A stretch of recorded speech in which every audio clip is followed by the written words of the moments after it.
Chapter 601, Snail Girl x Carp Girl. Carp not only bear grudges, they also repay people's kindness. For example, the large carp that has a close relationship with Joey, most carp will become irritable after evolving into Gyarados. That large carp is different. Joey often takes care of it and feeds it calcium tablets. It also engraves Joey's face and smell in its mind. Even if it evolves into Gyarados, it is still very docile in front of Joey. The 2 knives that Sanji gave it were not painful. If it was caught by Sanji, then Sanji would be its enemy at this time, but it was rolled up by the waves, and the situation had to be recalculated. Without assistance, it would most likely die here, so Sanji can barely be regarded as its benefactor. After all, he sent itself back to the sea. After a brief thought, Magikarp reluctantly classified Sanji as a good person, and then swam towards the distant sea. "What's wrong, old man? I can't eat it anyway, what's the problem with putting it back?" "You don't understand anything, forget it, I don't have the energy to talk nonsense with you. More than 70 days have passed since they were rolled onto this island. They haven't seen a single ship in such a long time. Even if most of the humans here are stronger, they are exhausted. People will have a deeper impression of the first time." When Zeph first entered the Grand Line, the first crisis he encountered was brought by Gyarados. He had never seen the evolution of Magikarp, but in his life in the East China Sea, he accidentally encountered a group of Gyarados and Magikarp living together. He thought that the 2 creatures were in a companion relationship. Magikarp might be a hygienist who cleaned the scales for Gyarados, while Gyarados protected their safety. Then Zeph stopped talking and continued to sit blankly by the rock, looking at the coastline in the distance. Sanji didn't take Zeph's nonsense to heart. They didn't waste too much energy. The island returned to silence. Apart from the sound of waves hitting rocks, there was only a faint breathing sound on the island. A few days later, Zeph, who had lost a foot and had not eaten a single grain of rice, was almost in a coma. During this time, he also talked to Sanji about some things, such as looking for all blue and the ideal of opening a restaurant on the sea. But these are now just bubbles, and no ship can be seen on the sea. This is the East China Sea. It is not a great route that must be navigated according to the record pointer. Captains who often go out to sea have their own nautical charts in their hands, which mark some unknown supply locations and routes. This is the basis for their survival on the sea. Through these secrets, they can gain greater advantages in sailing. In addition, dangerous waters are also marked on it. The biggest change in the sea today is the addition of the Gyarados race, which is naturally classified as dangerous creatures. This island is isolated and remote, with no valuable supplies on it, and there are Gyarados living outside, which means that there are almost no ships coming here. For several days, the trouble that Zeph mentioned did not come, and they were still accompanied by loneliness and despair. But at noon that day, a shadow suddenly appeared under the sea, as if there were groups of things wandering around. The shadow was like an arrow, gradually approaching here. "Stinky old man, don't sleep, something is coming." "Is it a ship?" "Nanoid's coming from underwater." "Then let it go, just leave it to fate." Hearing that it was not a ship, Zeph lost interest. The technology of submarines has never been popularized, and this place has long been beyond the influence of the Sabayati archipelago. It is highly likely that it is not a good thing to come from underwater. The shadow is very fast. It has reached the vicinity of the island while talking. A lot of water splashed suddenly, and then a female giant appeared in Sanji's eyes. "Is it this human kid?" The only giant swimming in the sea is Nereus. Since she was crowned as the queen, she is no longer the leader of a certain group, but the queen of all Gyarados in the entire sea. Even Gyarados are under her command, and Magikarp is naturally no exception. The Magikarp just met Nereus in the process of looking for the tribe. It was originally looking for its own tribe. Magikarp live in groups in most cases, but due to various unexpected factors, such as ocean currents, storms, attacks by sea kings and sea beasts, they may also be separated from their own tribe. According to the living habits of Magikarp, they will integrate into the tribe closest to them and become a new member of it. This Magikarp was very lucky and happened to meet the pilgrim team led by Nereus. It is just a weak Magikarp, even if he wanted to help others, was powerless and could only seek help from his tribe. Magikarp tribes also had different personalities, some were very docile, and some were more irritable. The leader of a tribe might not help humans who had nothing to do with him. Nereus was different. She had the idea of getting along well with humans from other places. Her tribe could not go ashore. Although land was not her search range, she had her own ideas, such as helping some people and letting them do something. When they were not enemies, she was very friendly to humans. After hearing Magikarp's words, she chose to pass by here once. So big. Looking at the female giant in front of him, Sanji seemed to be attracted by something, but soon a big fish was thrown up, and then a flame came out of Nereus' mouth, roasting the fish in an instant. Then Nereus held up a palm of sea water with one hand, and the Magikarp was jumping up and down in her palm, waving its fins at Sanji. Human, you saved it, and I will save you in return. Eat, I will take you two to a safe place. The fire-breathing giant that appeared in the sea, even if she was very beautiful, would scare people half to death, but neither Sanji nor Zeph cared about it, their eyes were attracted by the food. Nereus's barbecue level was very poor, the outside was mushy and the inside was raw, without scales or internal organs, and the blood was directly grilled inside. The fishy smell was perfectly preserved, and ordinary people could not swallow it at all, but for Sanji and Zeph, this was the most delicious fish they had ever eaten in their lives. For them who were almost starving to death, as long as it was food, there was no possibility of refusing. Fortunately, the people here have different constitutions, otherwise this meal would send them away directly. Overeating after long-term hunger is not a good thing. For the fastest update of Arceus' pirate journey. Chapter 602, the prototype of the Pan-Eastern Sea Carp King Protection Association, Quinn as bait. The unscientific nature of the world began to manifest. This is a world where you can recover from losing teeth by drinking milk. Two skinny people ate the fish cleanly. Even the crispy scales were chewed and eaten. Except for the hard bones, the fish left no trace. The two round bellies indicated that they had survived. The next moment, Nereus's big hand held Sanji and Zeph in his hand, and swam them to a safe distance, along with Zeph's big bag of treasure. With Zeph's physical strength, he tried to save Sanji at first, but he couldn't tell the direction in the sea. He didn't know where the island was. Once he swam in the wrong direction, it would be a disaster. Not to mention the terrifying sea beasts in the deep sea. He was no match for those sea monsters without a leg, so he chose to wait for rescue. The danger that GP was worried about was not a problem for Nereus at all. Only super-large sea kings were qualified to touch her. In the waters of the East China Sea, she was the real overlord. Her fingers slightly bent and became a windshield, and then took them to another island in a day. This island has plenty of water and food. Human ships often pass by for supplies. You will be rescued here. Nereus put them on the shore and then drew a slate-shaped pattern on the beach. This natural stone is what I need. If you find it, you can get a lot of wealth, and even most of your wishes will be fulfilled. If you are interested, take good care of it, and we will meet naturally in the future. Nereus left the Magikarp on the beach and retreated to the deep sea. The pilgrimage team was also in danger. 2 weak individuals will be left in the 4 seas. Nereus judged that this Magikarp was not suitable for entering the Grand Line, so he gave it such a task. She did not leave immediately, but observed the situation here in the deep sea. After seeing Sanji and Magikarp communicated in a friendly manner, she left here again.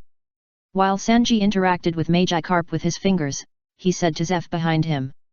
"Stinky old man, is this the trouble you are talking about? Isn't this a lucky star? Hehe, your luck is really good, but anyway, I'm saved." He even saw the approaching sails in the distance. Nereus was not lying. "But old man, is that beautiful sister the legendary mermaid?" Except for Reiju, even Sanji's brothers who theoretically have no feelings have a strong interest in beautiful women. This may be something passed down from the Vinsmoke family. Strange lifesaver, beautiful woman, put these two together, Sanji may have a deeper impression of the latter. Who knows, maybe she is not even a human. This sea is more mysterious than you think. Boy, my feet are gone. I can no longer continue to look for all blue in the future. This dream will be inherited by you. Yet. He called Zeph a stinky old man, but for him, Zeph, who gave him all the food, was much more important than his biological father. After that, based on the treasures kept by Zeph, they established a sea restaurant in the East China Sea and recruited a large number of thorny chefs. Magikarp has been following them, and Zeph has changed his view of Magikarp. They even became the Magikarp Protection Organization of the East China Sea, treating every Magikarp in the sea well. and wrote a story similar to restaurant culture, which is similar to the story of the snail girl, but the protagonist has become a newspaper's Magikarp. As the reputation of the sea restaurant gradually became popular, similar news was also spread by word of mouth among diners, and even became a famous fairy tale in the East China Sea. Of course, these are all things of the future, and the sea restaurant at this time is still just a prototype. Nereus took his tribe back on the pilgrimage, and Tiger was on his way to set off, but on Ghost Island, a new message came back. Saint Beast, Scourge's report, someone wants to join us. Is there anything special? This kind of thing has been happening all the time. Every year, some new people will join the 100 Beasts. Because the current 100 Beasts have more complicated rules, the review of the joiners is more stringent. They even have a probation period. Only those who pass the probation period can become pirates of the 100 Beasts. And during the probation period, violating the rules will be severely punished and blacklisted. Except for some talented people, 99% of the pirates who enter the probation period can accept the rules here. Those who can't stand it usually retreat at the first step. The current system is very complete.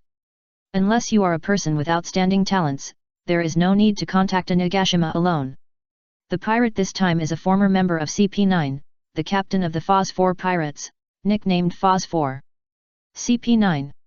I heard that he defected because the mission failed. Scourge is not sure, so he sent the news back. The CP organization has strict regulations.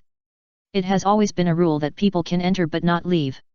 Phos-4's defection must have attracted the pursuit of others, and the strength of the pursuit must be strong enough to deal with Phos-4 in the judgment of the world government. He can escape to the new world smoothly, which shows that he still has some ability. Master Shenju, they are all lackeys of the world government anyway, otherwise I will deal with him. I will dig out everything he knows. I also know a little bit of what Abel knows. Only when there is no one around, Shayna may mention that name. Even if Quinn is present, she can't say this name.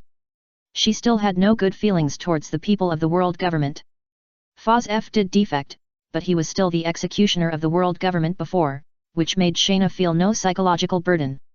No need, he is just a knife, there is no direct contradiction, if it is useful, it is the same to keep it in your hand. Yes, I understand, but Lord Holy Beast, this person does not have his own letter of surrender. Letter of surrender, call Quinn and let him deal with this matter. There must be a result for the things that happened back then. Isn't he a member of CP9? He should know some inside information. Understood, I will call him now. Shayna knew what Arceus was talking about. About a year and a half ago, Quinn took Yamato on a mission, and then they inexplicably met CPO in the kingdom of Kojia. There has been no result of this matter so far.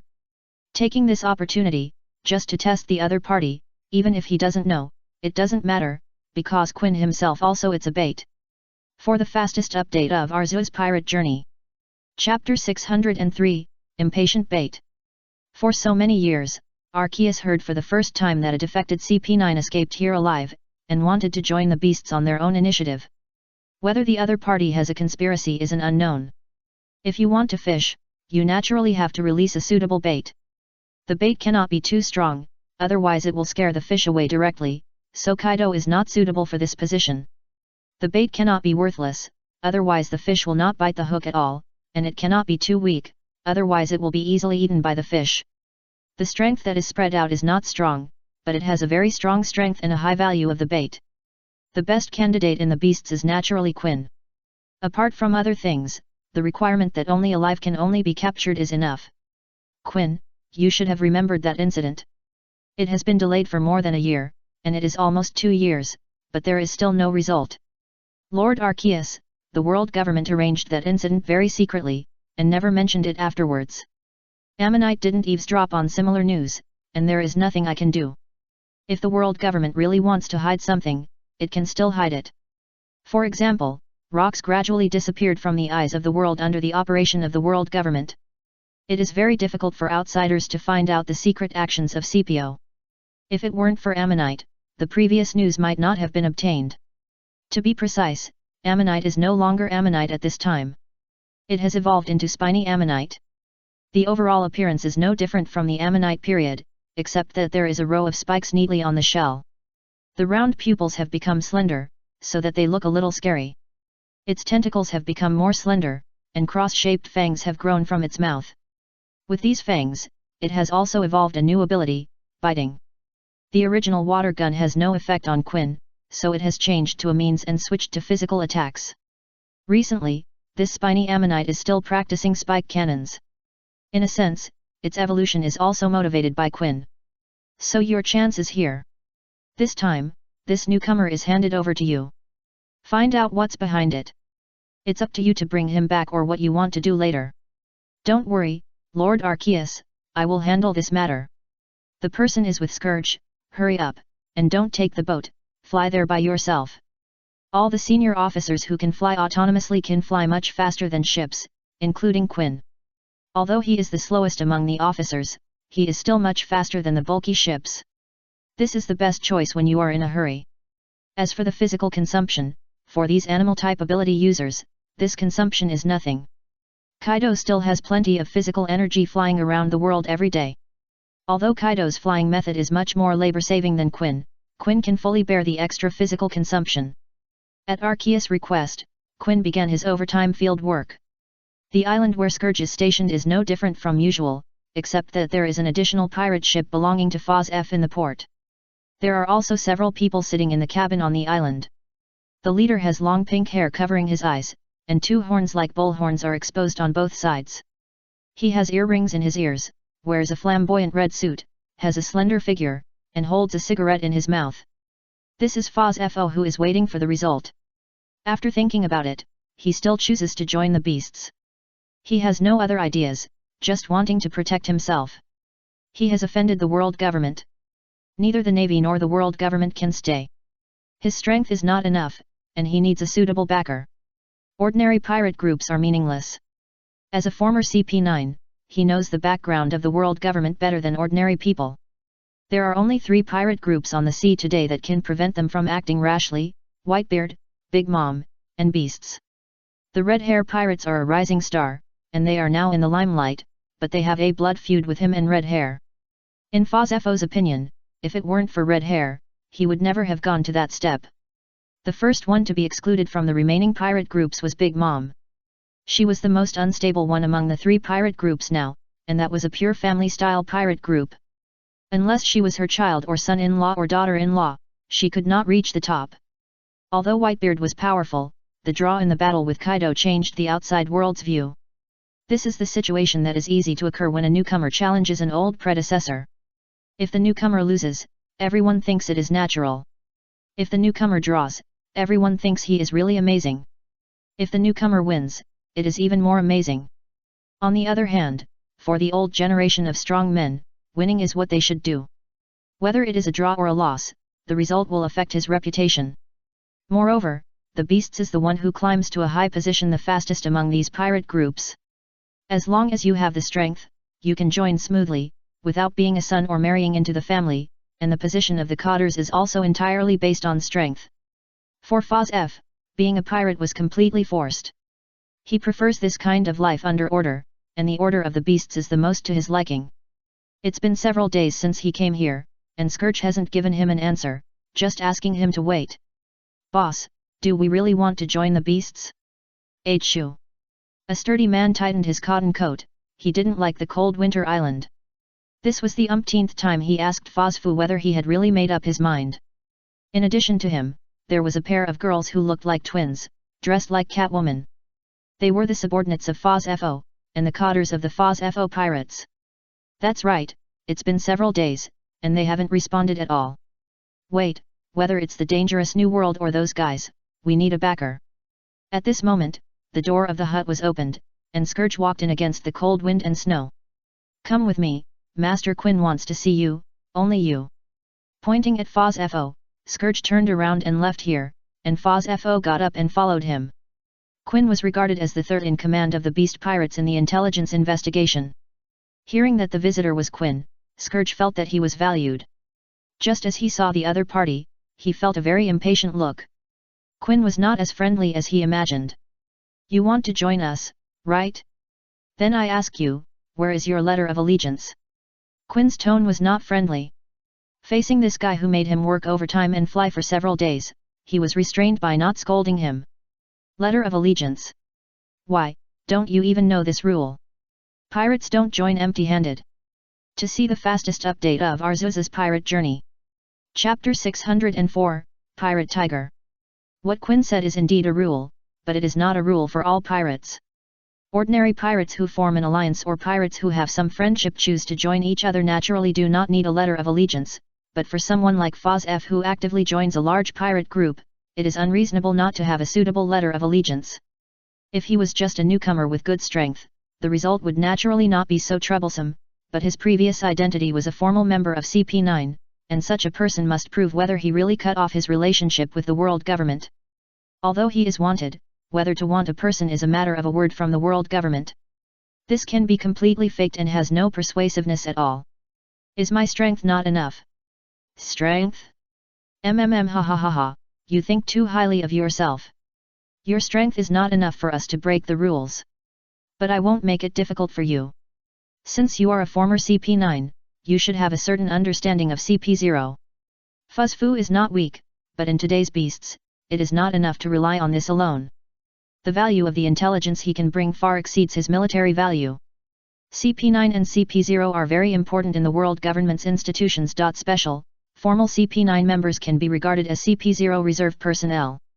The world government personnel look for children of the right age from all over the place, and then send them to special islands for brainwashing education and special training. Under normal circumstances, they will never betray. Lucci was almost killed by the cannon of the Demon Slayer Order on Judicial Island. He was also hunted down afterwards, but he finally returned to the world government and became CP0, becoming a running dog of the Celestial Dragons again. FANFIC can be said to be an exception here. Due to the training method of CP9, they basically meet the first principle of CP0, loyalty. FANFIC and Rob Lucci are the two most talented people in CP9 recently. Quinn thinks they may be exposed to some special intelligence. Some, but not much. FANFIC is not a fool. Quinn said so. Of course, he knows what the beasts are interested in. He is no longer going to keep these things secret. The world government wants to eliminate him, and he has to be valued by the other party as much as possible. But some of those messages have expired, and some are on the verge of expiration. He doesn't know how much value these things can play. Very good, then let me ask you, in 1509, a CP0 named Kama launched an operation in the Kingdom of Korkia in the East China Sea. Why did CP0 know where I was at that time? The king at that time betrayed you. Oh? So sure? How did you know? I have seen the intelligence of that mission. The people above originally wanted CP9 to do it, but later changed it to CP0. By the way, Kama is still alive, and you didn't kill him at that time. Because he had contact with it, FANFIC directly gave the situation of that incident, which was a completely insignificant part of what he knew. Very good, very good. Then the heads of the king and the person who made the plan at that time are your tokens of joining us. I will give you 4 months to complete this task and you can join us. If the situation was not unfavorable, he would have wanted to directly launch a firepower attack on that country, otherwise others would think that he was easy to bully. Now he will not go so far, but he will definitely launch a revenge action. The token of joining is not necessarily a gift. Such an action can also serve as a token of joining. 4 Moon. Any problem? Don't worry, I will arrange a boat for you, and you won't be delayed on the way. No, I will chop off his head. He escaped from prison because he didn't want to die. Using someone else's head to exchange for a safe environment did not constitute any psychological burden for him. Quinn soon arranged a boat for him, but he did not return to Ghost Island, but stayed here and waited. If FANFIC had other purposes, he would be enough for them to bite the bait after leaving Ghost Island, and all he had to do was wait. However, he did not wait for any results. After a delay, Quinn returned to Ghost Island very safely. At the same time, Tiger also embarked on his own pilgrimage. Aaron, you should be honest during this period and don't make any trouble. Apart from Aaron, Tiger has no one to worry about. He has been very stable during this period. His greatest interest is to do dozens of laps of the Ferris wheel every day, but this is all done on the premise that Tiger does not leave. Now he is leaving, and it is not convenient to take Aaron with him this time. Tiger is inevitably a little worried. I know, big brother, I will be in Yuan Street during this period and will not go anywhere else. Since Tiger has left here, Aaron also plans to go back to Yuran Street to take a look. With the help of Yuji, a stable tourist route has almost been established between Fishman Island and this island. Recently, there are many more children of the Fishman and Mermaid tribes here. Among them, there are also adult fishmen and mermaids. Many residents of Fishman Island have fulfilled their longing for shampoo paradise here. Looking at the environment here, Aaron even remembered the days of Fishman Street in the past, especially when he was a child. This place is exactly the same as the paradise he dreamed of when he was a child. But big brother, you have to come back as soon as possible. I will. There are still many things to do after I come back this time. Patting Aaron on the shoulder, Tiger followed Monderfish's ship and left here and headed for Ghost Island. Let's go. Shortly after they left, Xiaoli's voice also sounded behind Aaron. This time Manderfish took away not only Tiger, but Rusalka also left here with him. She wanted to go to Monderfish's headquarters. Before leaving, Rusalka told Charlie that she could continue to stay here, but the owner left, and it was not good for her to live in the owner's house as a guest, so she followed Aaron to return to Fishman Island temporarily. Although Aaron is now more normal, not as extreme as before, and has no overreaction to the humans on the island, Charlie still hates this guy.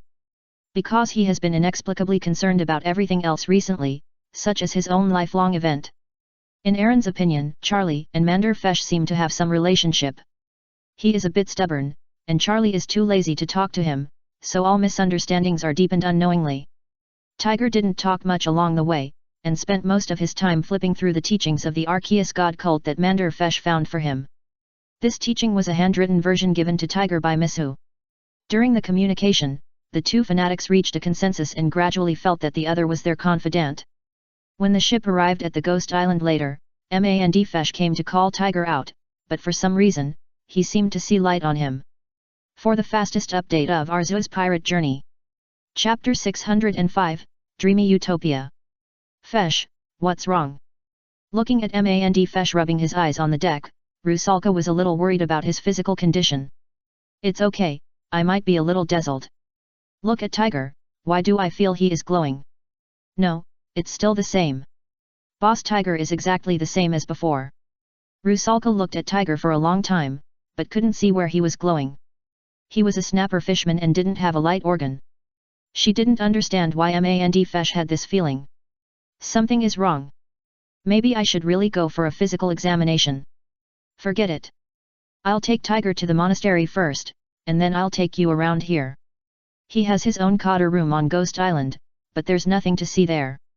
He has been stationed abroad for a long time and there's nothing in his room. Someone on Ghost Island will clean his room regularly for him. It can be said to be tidy, but there's nothing new to it. Compared to the small amusement park built on the island where he is stationed, this is a huge gap from hundreds of acres of land to dozens of square meters of huts. His mission is to bring Tiger back here, and then there will be professionals to take over from him. In terms of missionary work, Misu has already demonstrated her ability, and even Shayna can't compare to her. Come with me, the monastery is here, and Sister Misu is waiting for you. As he spoke, Manderfish took the lead to walk out of the diving port and enter the prosperous area of Beiwu. This is Wano country. We have built our base for more than 10 years. Now this area is called Beiwu and the current manager is Lady Shayna. Most of the infrastructure of the beasts was built in Beiwu, including the Pokemon Center, the monastery, and the Squirtle Fire Department. The original submarine port is also an important external transportation hub, so this area was handed over to Shayna. I read in the documents that Wano country was once a very closed country, right? The documents mentioned by Tiger are also part of the overall doctrine. According to what is said there, Wano country was once closed for many years, even more closed than Fishman Island. There are foreign ships passing through Fishman Island every day, but there are almost no outsiders in Wano country due to the terrain. In the absence of internal support, there are only 1 or 2 outsiders who come here accidentally in decades. It was indeed like this before. Is there any problem? These people don't seem to be afraid of me. As the captain of the Sun Pirates, Tiger led the fishmen to sail on the sea for 3 years. During these 3 years, they did not enter the New World, but in the first half of the Grand Line, their footprints involved many islands. As Aaron said, humans look at fishmen with suspicion and fear. Unlike the beauty of mermaids, fishmen are mostly rough in appearance, which is equivalent to monsters in the eyes of many people. And fear comes from the unknown. It is precisely because of the lack of understanding that fishmen are considered terrible creatures based on their appearance. Those islands outside that maintain external contacts are still like this, and the closed-door Wano country should be more serious. As far as he knows, there are not many fishmen in Wano country.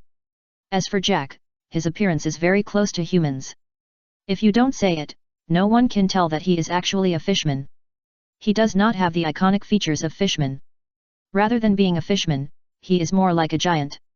This is also the central economic zone of Beiwu, with a large flow of people, and most of them are local people in Wano country. This can be seen from the clothes. A small number of young people have changed, but most adults are still wearing traditional Wano country costumes. There are even children playing around him, but the adults are not in a hurry to pull them away. Even when he said goodbye to Kurla on Forshit Island, he could see fear in the eyes of other villagers, but there is no fear here. To these people, he seemed to be an ordinary person. Why should you be afraid? You are just a little fierce. 10 years ago, they might have regarded you as a monster, but now it is different. There are many people here who are more like monsters than you. No, it should be said that they are monsters. The previous Wano country was indeed xenophobic. Kawamatsu, Cat Viper, and Inuarashi were almost burned to death as monsters. Before his death, Kawamatsu's mother asked Kawamatsu to call herself a kappa. It can be seen that for humans outside, monsters named kappa are more acceptable than fishmen. But now everything has changed. With the beasts becoming the actual rulers of Wano country, more and more Pokemon have appeared here. Each Pokemon is a new creature. In this environment, discrimination has naturally become a taboo in Wano country. Over the past 10 years, as Pokemon have become more and more closely connected with people's lives, Wano country has gradually become accustomed to intelligent creatures with different appearances. Intelligent creatures, Pokemon has completed the transformation from monster to grass-headed god. As he was talking, Tiger felt a slight vibration from the ground, and a giant wild boar man more than 10 meters tall was walking towards this side with a huge rock on his back. This made him understand what Manderfesh meant. There are many people here who look more like monsters than you. The fish man is like a monster at most, but the huge Flame King is a real monster, but those people did not flee in all directions, they were still waving at the Flame King, and even shouted the mountain god. This is. You can call him Flame King. He used to be a huge wild boar, and then Lord Arceus transformed him. It looks like the bridge should be repaired again. That's great, this should be the situation that Princess Otohime wants to see the most. There is no discrimination, people of all races can travel freely walking on the street, he could be bathed in the sunshine. He seemed to see the country that only existed in Otohime's ideal. Then I don't know. Wano country is very big. You can sigh slowly when the time comes. Come with me first. Sister Misu has been waiting for you for a long time. He didn't mind being a tour guide for his wife, but he didn't want to take Tiger with him all the time. Now he still communicated normally. When he thought about those religious issues, he would have a headache, so he walked directly to the direction of the monastery. In the monastery, Misu was cleaning the monastery with the children of the monastery. There was no tuition fee here, and the board and lodging and teaching tasks were also covered. It's just that everyone who studies here has to work to the best of their ability, even Lamy is no exception. This is to train them in advance and let them understand that there is no free lunch in the world. But everything provided by the monastery is the top configuration, and it is at the same level as the military supplies ration to the flower capital. Even ordinary people in Wano country want to send their children here, but not here. This can be regarded as the noble college of the beasts, which only adopts orphans and children of the beast members. For the fastest update of Arceus Pirate Journey. Chapter 606, Fanatics and Fanatic Nuns. At this time, Lamy was cleaning the handrail outside the door. Her way of cleaning here was also very special. She did not use cleaning tools, but just put her hands on it, and then her hands wrapped around the things she wanted to clean as if they melted. As the colorful mud slid over it, the handrail had become brand new, and the ability of Alola Mud was used by her in this place. After Manderfesh's ability, he can get the ability to breathe underwater, and after Lamy's ability, he will get the ability to feed on dust and toxic substances. The dust and germs on the handrails have become her snacks, and this ability also has the function of disinfection. There are hundreds of bacteria, toxins, and other deadly substances mixed in the body of Alola Mud. These things are harmless when they are in the body of Mud, but when they leave the control of Mud, they will become deadly. But when Lamy used her ability, these things were always under her control. In the case of fighting poison with poison, she could neutralize these things and turn them into disinfectants. Poisoners and doctors are often interchangeable, and Lamy's ability is the same at this time. Of course, her cleaning behavior can also become poisoning behavior under conscious manipulation. As for why she knows these things, she doesn't know. She feels that someone seemed to have taught her before, so she knows some medical knowledge, but she can't remember other things. Little Lamy, where is Sister Misu? Uncle Mand Fish? The nun is inside, and she is leading everyone to clean up the monastery. Then I'll leave the guests to you. I have some private things to do. Looking at Lamy at the door, Mand Fish left Tiger here, and then took Rusalka away. He planned to take Rusalka to the hot springs first. Come with me, Red Uncle. Rami took Tiger's hand and walked into the monastery. Tiger didn't care about the title of Red Uncle.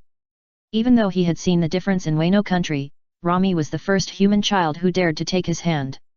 At first, Kurla was as dull as a puppet and could not be regarded as a normal reference. After walking through the wall, Tiger realized that he had underestimated the scale of the monastery. In addition to the slightly magnificent church in the middle, there were many buildings whose meanings he didn't know.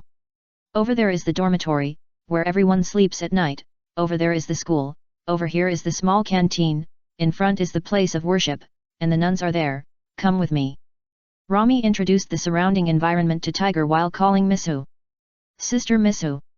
Sister Misu. The guests brought back by Uncle Mandar Fish are here. After seeing Misu, Rami excitedly ran over there. Because he didn't pay attention to the road under his feet, he tripped over the stairs. Tiger was about to help her, but found that Rami's body turned into a puddle of mud on the ground, and then stood up as if nothing had happened. Rami, you are abusing your abilities again. But aren't abilities used in life? This way you can better exercise your abilities and fight for the Lord. Have you finished your work today? I'm done. I have disinfected all the handrails. Go and have fun. There is no training today. After Rami left, Miso looked at Tiger on the side. Excuse me, this child is my daughter. You must be Tiger. I have learned something from communicating with you. Now I finally meet you. No, you helped me answer a lot of questions. You don't need to use honorifics to me. There is not much difference between us. You should have a lot of questions to ask. I also have some questions to discuss with you. Let's talk while walking. Miso took Tiger to the church, which is also the most solemn place in the whole monastery. The stories written on the walls, the murals carved on the roof, and the statues in the room form a whole. People who walk in here seem to have entered the long river of history and witnessed those things. Sister Misu, the girl just now, excuse me, you don't look alike at all. This is another story. The child is not my biological daughter. It's just that something happened. You are familiar with the church. If you are right, you should know about Fervans. We are all survivors there. Fisher Tiger, I heard that your princess has her own ideals. What do you think of her? Miso did not intend to repeat the past experience to Tiger, and put the topic back to Fishman Island. The princess is a respectable person. She has been working for Fishman Island in her own way, but I don't think she can succeed. The princess is too idealistic. Although Tiger advocates peace, he is also a militant and has not given up the benefits of force. But today I seem to have seen the country that Princess Otohim envisioned. If the whole world is like this, it would be a wonderful scene. Unfortunately, that is impossible, at least not now. There is no discrimination in Wano. People who work will be rewarded, and hard work will yield results. No matter which race you are, as long as you have the ability, you can gain status here. Do you know why? Why? Because of force, because the Lord and the Lord's agent have the world's top force, and their force allows them to implement their own order here. When the topic came to Arceus, Miso's tone was full of admiration, and then she told Tiger about her own changes through the story described on the mural. A few years ago, I hadn't found the Lord yet. At that time, I believed that as long as we prayed, someone would bless us. As long as there was hope for the future would be promising. But later I found out that I was wrong. Then on that day, on that dark day, I saw the real dawn. Fervans is a tragedy caused by interests. Today's world government does not protect the citizens of Fervans. Everyone is a victim of their interests. They can do this because their own military power has reached its peak. They can block all news and let the truth of Platinum Lead be buried by history. If their military power cannot be broken, then everything is empty talk.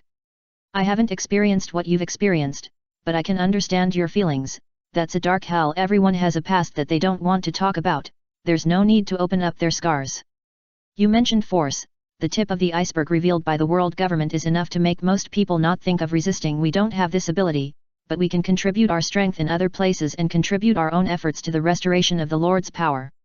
For the fastest update of Arceus's pirate journey, it. Chapter 607, The Most Practical Cult in the Known Field. There is actually an extended side to the teachings of the Arceus cult. Finding the stone tablet is the greatest contribution that the followers of this cult can make. Hundreds of years ago, the Lord had already appeared here, but someone made the Lord lose his power, and until now, the Lord's power has not been fully restored. We are not the opponent of the world government, and our power seems insignificant, but as long as the Lord's power is restored, he will be the strongest existence in the world, and what we have to do is to contribute our own efforts in this matter. At this time, Miso came to a mural, on which were carved pieces of stone slabs. This is what the Lord needs. They may be in any corner of the world. Finding clues to them is what we can do. Sister Miso, I actually have a question. You mentioned value many times in your doctrine. Is this the value you are talking about? We live in this world. Everyone has the value of their own existence. Others are not qualified to deny this value, but this value does not refer to this, but to the value to the Lord. I used to think that prayer was enough, but I found that it was not the right way. There may be thousands of people praying. When two people pray for two directions of one thing at the same time, whose ideal can be realized becomes a problem. The Lord also has his own preferences. People who can embody more value will naturally have some preferential treatment. You may think these words are a bit mercenary, but this is much more real than illusory beliefs. This is the biggest difference between the Arceus religion and other religions, practicality. Without cultivating past lives and present lives, and not talking about the enjoyment of the next life, you can find what Arceus needs and get real benefits. Wealth, power, health, life, these are no longer illusory, and it is precisely because of this practicality that the influence of the Arceus religion can expand rapidly. The Lord doesn't like the current framework. The doctrine clearly states that the world government is his enemy. When the Lord truly resurrects, the old framework will be overthrown, and we are all people who contribute to this process. The Lord will not let his enemies go, but he will not mistreat those who have made contributions. In that new world where status is determined by ability rather than bloodline, your ambitions and ideals will be possible to realize. Under the statue, Miso began to outline a more perfect utopia. It was morning when FANFIC returned here, but Tiger and Miso did not leave the church until dusk. They ended their first meeting and walked out of the church until the sun set. Some things are hard to express with words. It's evening now, and we're running out of time.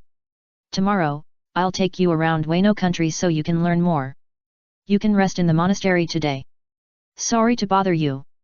Would you like to have a quick meal? The cafeteria here has a rich variety of flavors, and there should be something you like. No, I've gained a lot, and it's just time to digest it.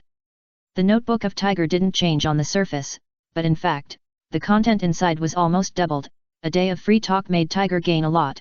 He wanted to summarize something. Through the conversation with Miso, he felt more and more that Yuji's idea was too naive, and Aaron's approach was too extreme.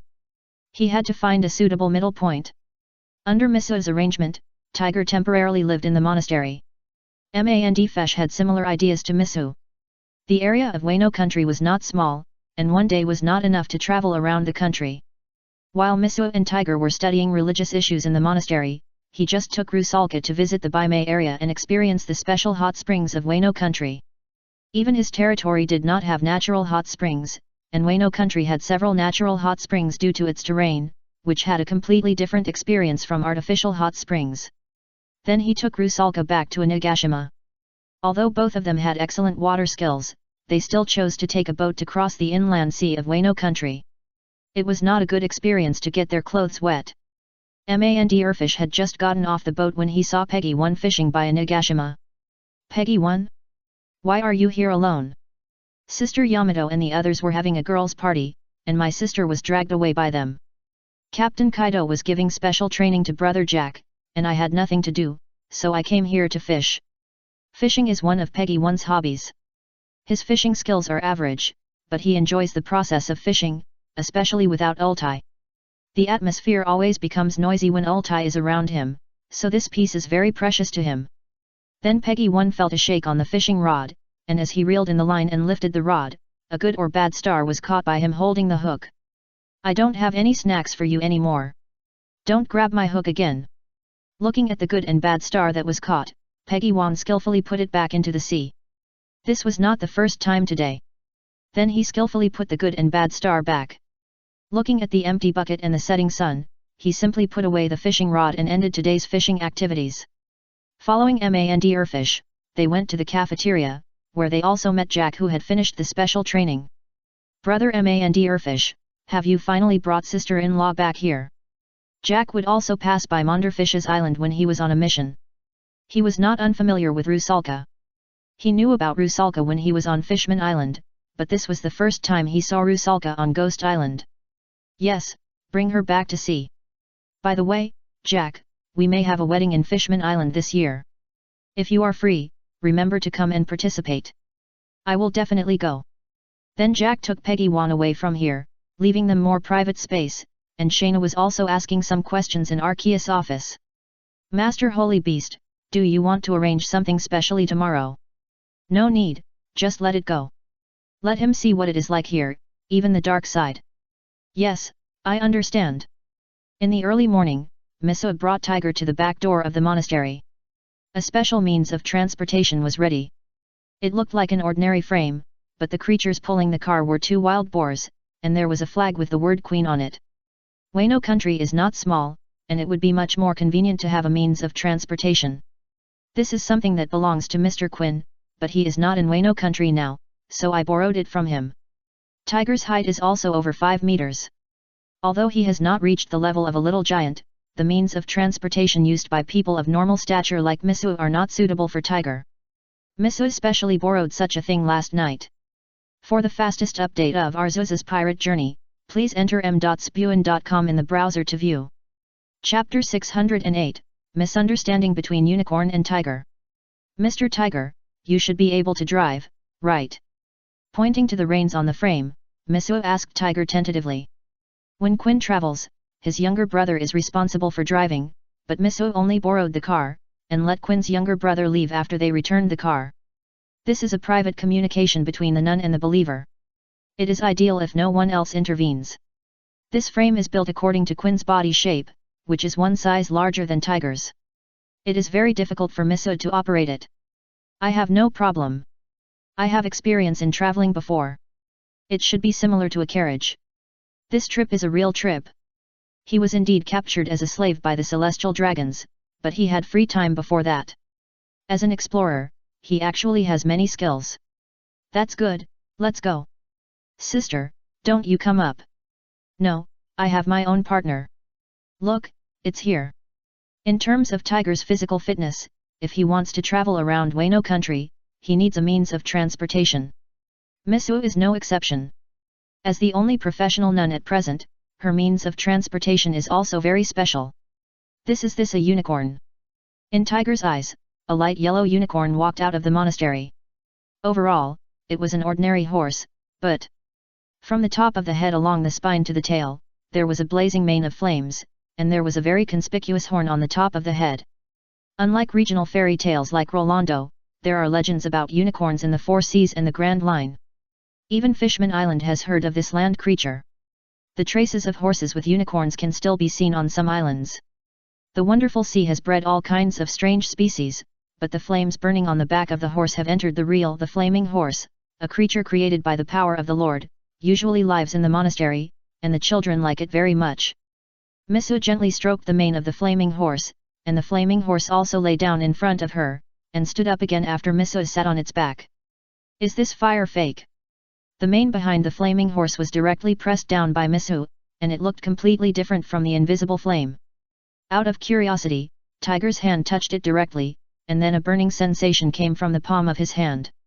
The flames would not scare him, but the heat from the palm of his hand had already shown one thing, that it was really a flame. But Misu, who was countless times weaker than him, sat on the back of the flaming horse as if nothing had happened. "Don't be like that, Sir Tiger is also a believer of the Lord, it was just a careless remark." Sigh. The flame on the back of the flaming horse is not pure flame, but a mane of flaming nature. For those it recognizes, it is just ordinary mane.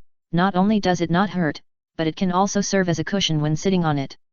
For those it does not recognize, those manes are real flames, and ordinary contact may cause burns.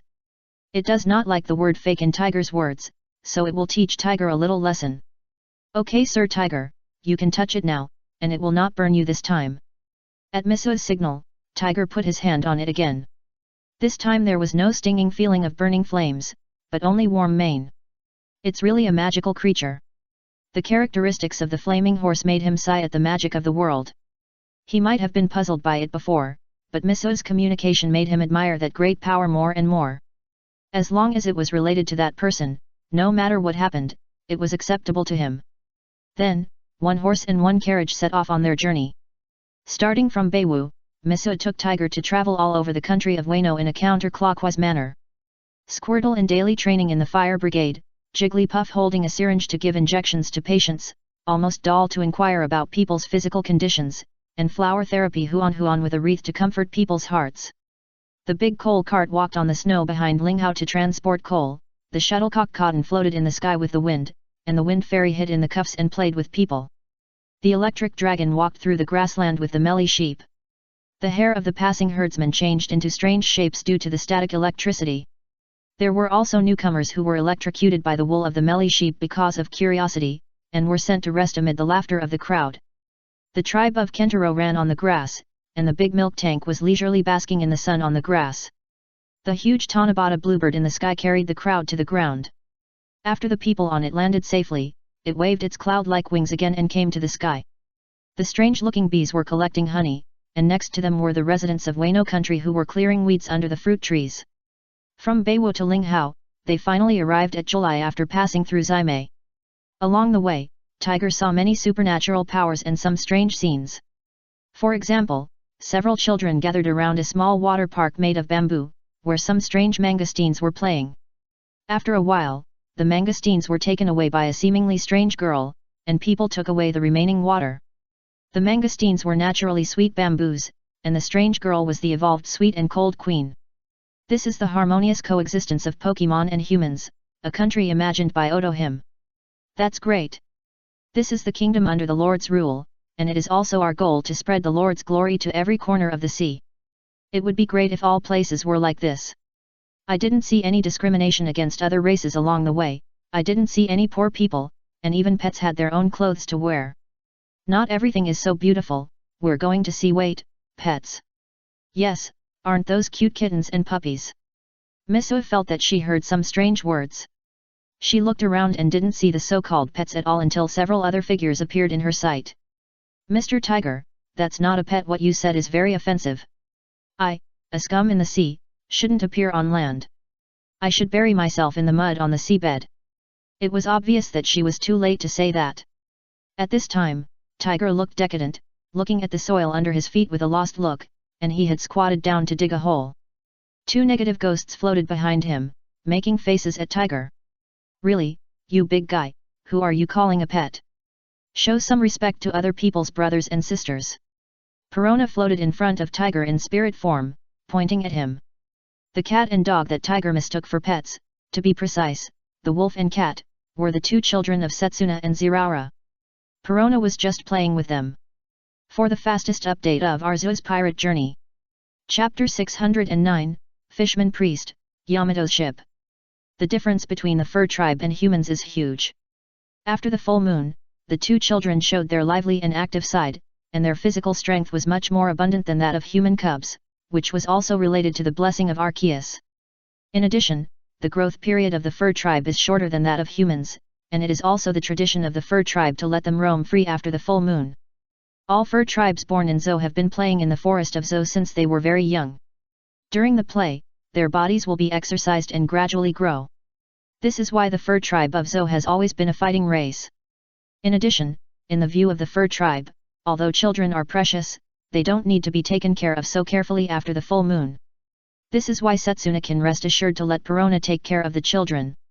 In addition to her, the two children are also surrounded by Wearing Bear and Bibo. Bibo's actual combat power can be ignored at present, but not many people can withstand the combination of passive Ghost and Wearing Bear. This is equivalent to taking the full force of Wearing Bear without any defense. This is the base camp of all beasts, with a very high safety factor. This configuration is already careful enough. Ziraura originally thought that he should be more careful, but Hatch and Ling both let him relax and said that Setsuna and Wanda were raised in this way. With his father-in-law, mother-in-law, wife and sister-in-law all agreeing, Ziraura also listened to their arrangements. The Fur tribe originally has the appearance of an orc. If the Fur tribe, who is just a few months old, is not careful, they will have the misunderstanding of tiger. Even if Perona knows that he didn't mean it, it still sounds very unhappy, so she used the negative ghost. Either they are strong enough to resist the influence of negative ghosts, or they have other bug-level abilities to target negative ghosts, or they are very negative themselves, otherwise they can't deal with negative ghosts. Tiger does not belong to any of the above types, so he naturally became like this. I'm very sorry, I made a slip of the tongue. When the effect of the negative ghost ended, Tiger solemnly apologized to the two little Fur tribes. There are two types of people who oppose racial discrimination. One is that they hope that everyone will not discriminate against each other and can live equally. The other is that they only oppose being discriminated against themselves. While being discriminated against, they are also discriminating against others. This is the most hateful person, and they are discriminated against without sympathy. Otohim and Tiger both belong to the former, but the methods they take are very different, while Aaron is wandering on the edge. Most of the time, he is in the latter area, and in very rare cases, he is in the former, but now Tiger is still alive, which can be regarded as forcibly pulling Aaron back and making him make a big change. Because he knew the pain of the fishman being discriminated against, Tiger knew that his words were insulting. Seeing his sincere attitude, Perona didn't care about anything and let the bear-wearing take her brother and sister away from here. Are they beastmen? The Fur tribe living on the back of the giant zoo elephant is very similar to you fishmen in some ways, but you are marine creatures and they are mammals. The parents of the two little guys are the king of the Fur tribe, and the girl is Perona, a human girl adopted by the Fur tribe. You can also see that the ideal of coexistence has long been realized here. These are the most beautiful aspects. Next, we will see the evil behind the beauty. Then Misua and Tiger left July and went to the last outer rabbit bowl area, which not only has a weapons factory, but also the largest prison in Wano country, Rabbit Bowl Quarry. Most of the people here are pirates who have challenged the Beast War and lost, and some criminals. Depending on the mistakes they made, they have to pay for their sins through different labors and use their physical strength to make up for their past mistakes. Everything here is not obtained through prayer, but established through force. Without force, no matter how beautiful the ideal is, it is impossible to achieve it. They stayed here for a short time, because there was nothing to see here, and the repetitive labor was boring even if they just watched it. Then Tiger stayed here for a few more days. During this time, he also saw the prosperity of the flower capital, and even had a conversation with Kawamatsu. He also attended several history classes in the school of the flower capital and learned a little about what happened that year. During this period, he participated in a small celebration in Wano country and participated in a lot of labor himself, but when Misua was about to take Tiger to Nagashima to meet Arceus, he refused. Are you really not going? The Lord is not that far away from us, and he is a very easygoing person. No, sister, you have organized the doctrine and spread the faith in Wano country, but I have nothing in my hands and have not made any contribution. How can I be qualified to see the Lord like this? I have made up my mind. I have been decadent for too long and even forgot my original purpose. I am an explorer. Tiger told Misua about his plan. He planned to return to Fishman Island and form a new expedition team with Arlong and others. It was not right to stay in the amusement park built by FANFIC for Rusalka. Like the Nox expedition team that was adventuring outside, he planned to join the team looking for the stone tablet. As a fishman, he had more advantages. At the same time, he also wanted to go back to Fishman Island to spread these ideas and contribute his own strength to the ideal future. He himself is also a man of action. After having his own goals, he did not even wait for FANFIC, but followed the merchant ship of the beasts to Shampoo and left here. Before leaving, Misua also gave him a lot of things. Lord Holy Beast, the fishman has left. This is Sister Misua's evaluation of him. She thinks Tiger has become a qualified priest and can spread new beliefs. Although Misu has always been a nun, she is the only experienced religious personnel in the Arceus cult. The power she exercises in this religion is close to the Pope of the previous sect, but she has always insisted that she is just an ordinary nun. And Shayna's position in her heart is God's messenger, which is her goal. Her room is not only filled with art tools and books, but also with a lot of fitness equipment, and is gradually working towards some strange directions. Arceus doesn't care much about this matter as long as they don't make any weird rules, he will let these people do it themselves. By the way, Lord Holy Beast, Miss Yamato's ship has been built. Miss Yamato has been wanting to go sailing recently, and she has named the ship Yamato. For the fastest update of Arceus's pirate journey. Chapter 610, Pokemon Creature Battleship. Jack has his own ship, and Yamato, who is stronger than him, is no exception. If it weren't for the higher requirements for Yamato than others, she could have sailed alone long ago. But giving her this ship does not mean that she has qualified. The crew and sailors on the ship are still the personnel assigned to her by Kaido and Arceus, and there is a high probability that a senior cadre will follow her on the ship when she travels. When all the personnel are arranged by her and no longer need to be accompanied by others, she will be officially qualified. This ship is just a phased reward, so that she doesn't need to take other ships when traveling, which is also a little recognition of her strength. It's just the name. Why not? Can't you name the ship after yourself? Soon, Yamato received a negative answer. The name Yamato that she had thought of was rejected. Miss Yamato, I heard that Lord Arceus personally rejected it. The reason is that this name is unlucky for a ship, so he asked you to think of a new name. Some Yamatos are indeed very strong, but there is a very special one among the many Yamatos. The tonnage and firepower of a certain Yamato are the highest in the world, and the sinking speed is also the same. It is said to be unsinkable, but it did not end well under the coverage of artillery fire. Yamato's ship is not very large. According to her own wishes, she does not want to take too many people to sea. Simple and easy to operate ships are the best, so her ship is the smallest in the cadre sequence, about 3 times the size of the Sunshine. Compared to the flagships of small giants such as Jack and Maria, the size of Yamato's ship can be called mini. No, I'm going to ask my foster father. Speed, you feed Yukara for me for a while. Leaving the feeding work to others, Yamato dusted off his hands and walked towards Onigashima. Foster father, why, isn't the name Yamato a good name? They should have told you that it's okay for a person's name, but for a ship named Yamato, you should think of a new name. Although it's a bit unscientific to say this, you still have to pay more attention to these things on the sea. Arceus itself is the biggest unscientific, but this is a magical world where ship spirits can be born. Some unknown supernatural events often occur on the sea, and people who often sail on the sea are very shy about some things. If you really want to insist, it's not impossible. Just reinforce the ship a little more. Originally, he was firmly against this name, but seeing that Yamato was a little disappointed, it's not impossible to change a name. As for those metaphysics, he also has ways to suppress it. Forget it, Godfather, since you said so, I'll think of a new name. I think names like Pokemon can also be used as references. Don't worry about it for now, I'll take you to visit your new ship. The issue of the ship's name was temporarily put aside, and Arceus personally took Yamato to visit her new ship, but the direction of travel made Yamato feel a little wrong, because this is not a traditional dock, but a laboratory of Quinn on the seaside of Linghao. There are many laboratories in Wano Naokane, including the weapons and chemical laboratories of Yuden, the agricultural laboratories of Hakumai, and the mechanical laboratories here in Linghao. Godfather, isn't this a dock? Your ship is here.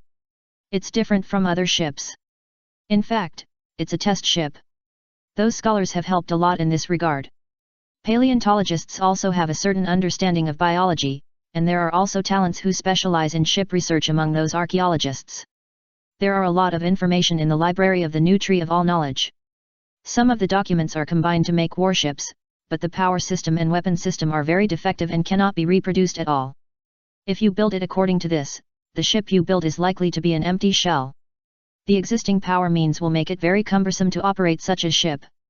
In the dangerous Great Route, an overly heavy iron ship does not have much advantage and will become difficult to operate. But at Arceus' request, they still sorted out the design drawings according to that document, and built a metal warship here. The most difficult power and operation problems were solved by Arceus.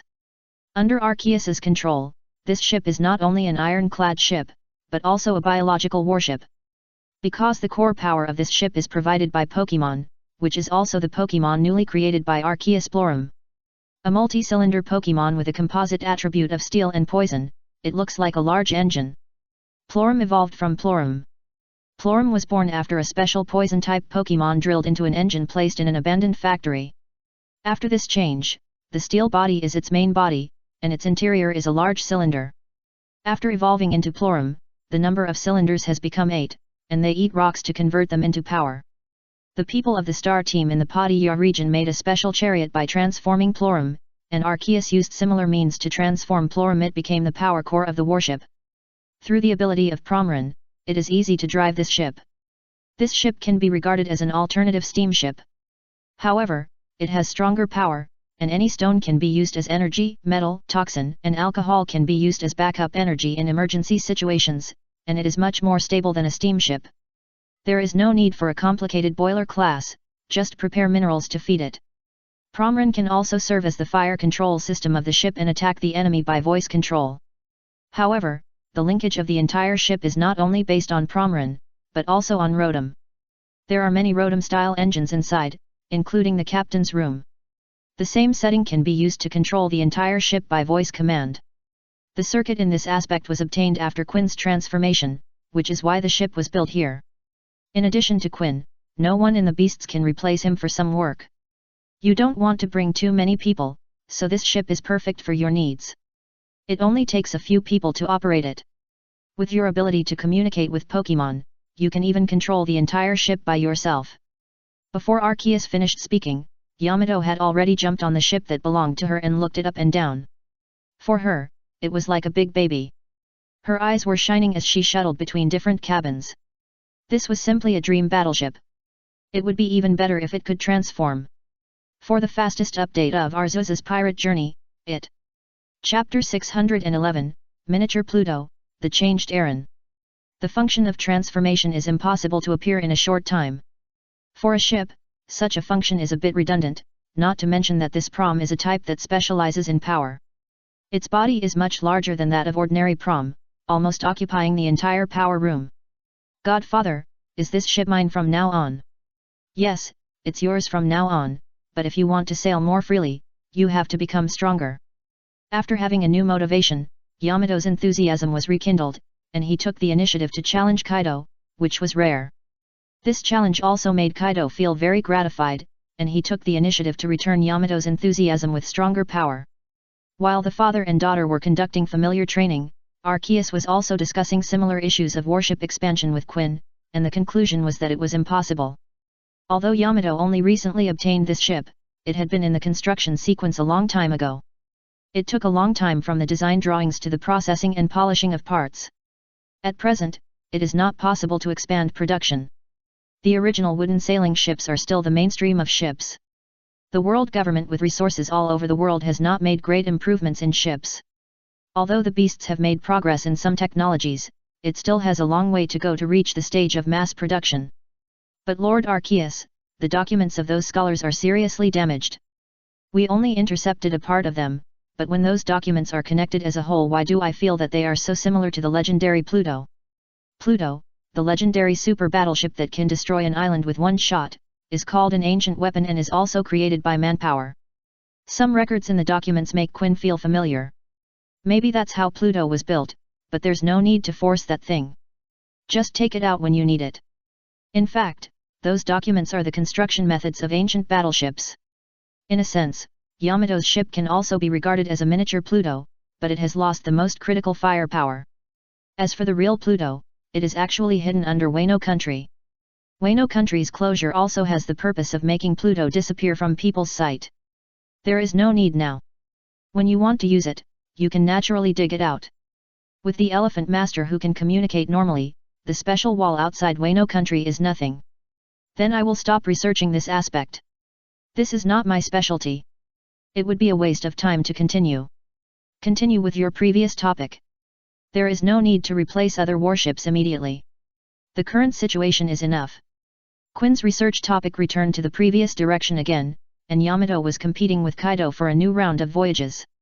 Originally, there was no such thing, but the excitement of Yamato before made Kaido have other thoughts, which added some difficulties to her before this voyage. In order to sail more smoothly, Yamato fell into a new round of hardships, and others have left Onigashima one after another. The islands outside need to be stationed. The young people who enter the sea are like leaks. They can't be cut off. Every year, there will be fearless people to provoke them, and supernovas with real materials often appear. In addition to the pirate alliances in the New World who are unwilling to become foils, these cotters still have a lot of work to do. After taking Rusalka to visit most areas of Wano country, Monderfesh returned to his stationed island to continue working. The exploration ship of the beasts also continued its mission in the direction of the Four Seas, and Tiger also began his missionary journey. He left here on the merchant ship of the beasts. It would take some time to return to Fishman Island. During this time, Arlong had already returned to Fishman Island and even lived in Fishman Street for a while. The area where Monderfesh was stationed was not far from Fishman Island, so there was not much time on the road. During this time, he also encountered some unpleasant things. Jinbei, you actually chose to be a running dog of the Navy. After Tiger was rescued, he left the Sun Pirates and chose to disappear. In the world, in the eyes of the government, such a tiger is dead. After those people have been explained, the problem of the Sun Pirates also needs to be dealt with. Under the leadership of Jinbei, although the Sun Pirates have not done anything out of line, they are also unstable factors that need to be dealt with in the eyes of the world government. However, the characteristics of the fishmen make it difficult for them to deal with Jinbei. If there are too few people, they can't beat him. If there are too many people, those fishmen will jump into the water and run away. Even if they send high-end combat forces, they may not be able to catch the opponent, and they will give other pirates a chance. So at the World Conference in 1510, they discussed a result to let Jinbei get a position as a 7 warlords of the sea. Jinbei's strength has been recognized by the world government, and the most important point is that he is a fishman. The location of Fishman Island is very critical. The world government does not want Fishman Island to be completely separated from them. Now that Tiger is dead, the biggest contradiction has disappeared. Letting Jinbei serve as a 7 warlords of the sea can not only demonstrate the magnanimity of the world government, but also strengthen the harmony between races. Of course, this harmony is mainly for the members of the member countries to see. They want to take this opportunity to express the tolerance of the world government. The conflict between races was originally caused by the inaction of the world government. Their behavior is at best just pasting a piece of paper on the surface of the hole they have hollowed out. For the fishmen, this position is also beneficial. In Otohim's view, this can promote the understanding of the races, in Tiger's view, this can obtain some secret information, and in Jinbei's view, this means that the members of the Sun Pirates do not have to run around all the time and can stay safely in Fishman Island. After comprehensive consideration, Jinbei still took this position. This happened not long ago, and Tiger knew about it, but they didn't tell Arlong. Arlong's reaction was within Jinbei's expectations, but he was not angry, and even a little relieved, because this time Arlong said the running dog of the world government instead of the running dog of humans. Different words mean different attitudes. This word shows that Arlong regards some of the humans as enemies. Not all humans are enemies. Jinbei knows Arlong's character very well, and the fact that he can say this means that he has changed to a certain extent. I discussed this with Brother Tai, and he agreed to it. Tisk, did Brother Tai agree to this? Hearing that Tiger had agreed, Arlong naturally had nothing to refute, but Jinbei's next sentence made him angry. Arlong, your concept of human beings seems to have changed. To see the fastest update of Arceus's pirate journey. Chapter 612, Extreme. Arlong can't beat Jinbei, his appeal is not as good as Jinbei's, and his character is not as good as Jinbei's, but he just doesn't accept Jinbei. In the past, when the two of them were united, Arlong was still convinced by Jinbei, but as Jinbei's views changed, the two broke up. Now under the influence of Tiger and Manderfesh, he has also changed a little, and he has accepted some of Tiger's preaching, but he can't accept Jinbei's preaching.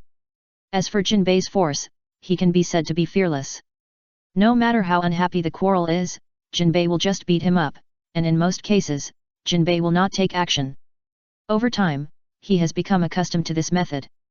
In the past, when he heard Jinbei say this, he had countless ways to refute the other party, but this time was different.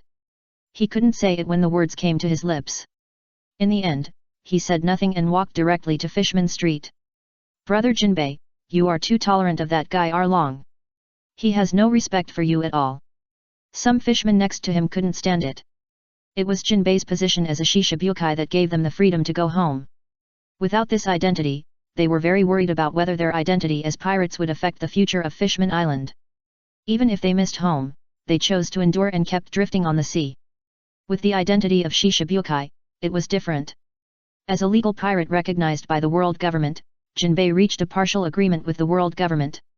Not pursuing their past behavior was the most basic clause. With this guarantee, the members of the Sun Pirates naturally have fewer concerns, and Jinbei, who bears all this, has also won their respect. Even if this didn't happen, as the second-generation captain of the Sun Pirates, Jinbei's strength and responsibility have also won the respect of the fishmen. It doesn't matter, that guy is just like this, and he has changed. Change is a good thing, then go and prepare things, Brother Tai will be back in a few days. Jinbei led several members of the Sun Pirates to the shopping street of Fishman Island to purchase some banquet supplies, but the appearance of a Sea King army changed the next plan. "Boss Jinbei, Princess Otohime wants to discuss something with you, do you have time now?" He is not only the current captain of the Sun Pirates, but also the former captain of the Sea King army. Many people in the Sea King army also use the title of Boss Jinbei. "Nothing, I'll just go with you guys, Aladdin, you and the others can go shopping." Jinbei didn't ask the soldier what Otohime wanted to talk to him about.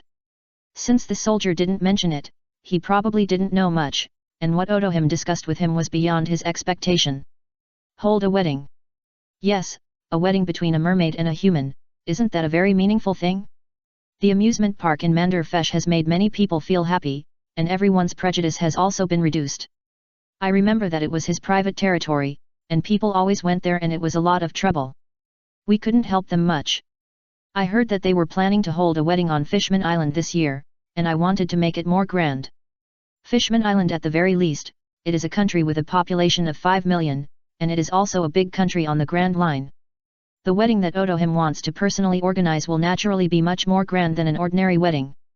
On the one hand, this is her return to Mandarfesh for his help, and on the other hand, she also wants to let the residents of the island see that humans and mermaids also have a good side, and not everyone is as they imagine. This kind of thing, Princess, you and King Neptune can make the decision yourself, right? Otohime thinks this is easy, but I think it is very difficult. After all, there are still many people in Fishman Island who are very resistant to humans. If you rashly plan such an event, you may end up pleasing both sides. You have spent more time sailing outside and know more about Fishman Street, so we decided to refer to your opinion. If other people's lifelong events are done well, everything will be fine, but if they really cause trouble, it will be an enemy.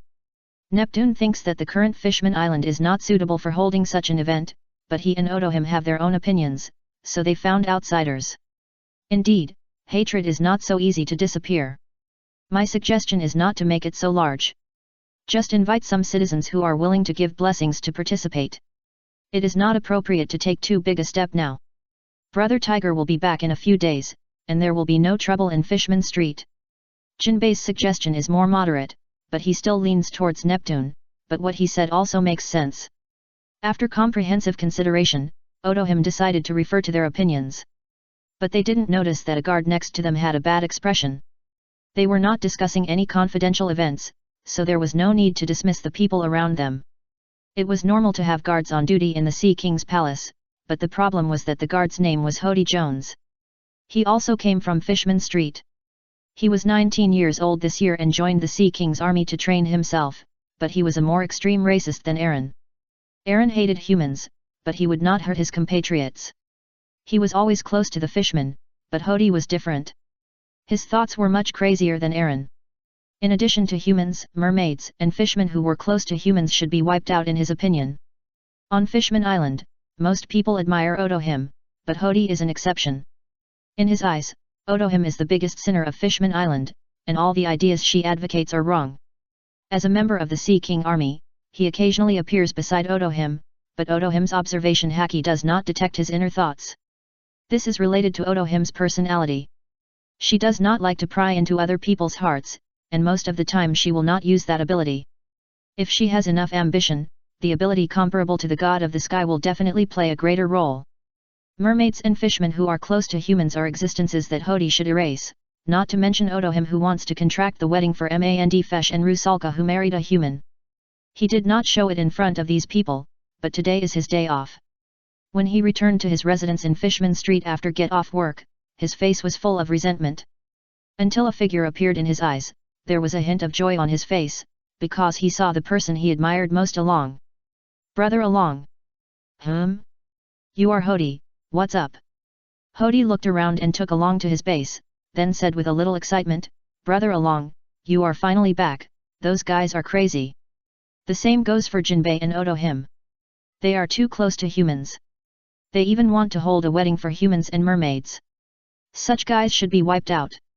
White Dove. Chapter 613, Gulan Tesoro, the mysterious celestial dragon family. A mermaid who married a human. Well, Brother Along, you also think this kind of person is unreasonable, right? Along did feel that something was wrong, but the person he felt was Hody. Odohim had been carrying out her activities for a long time, but there was only some progress recently.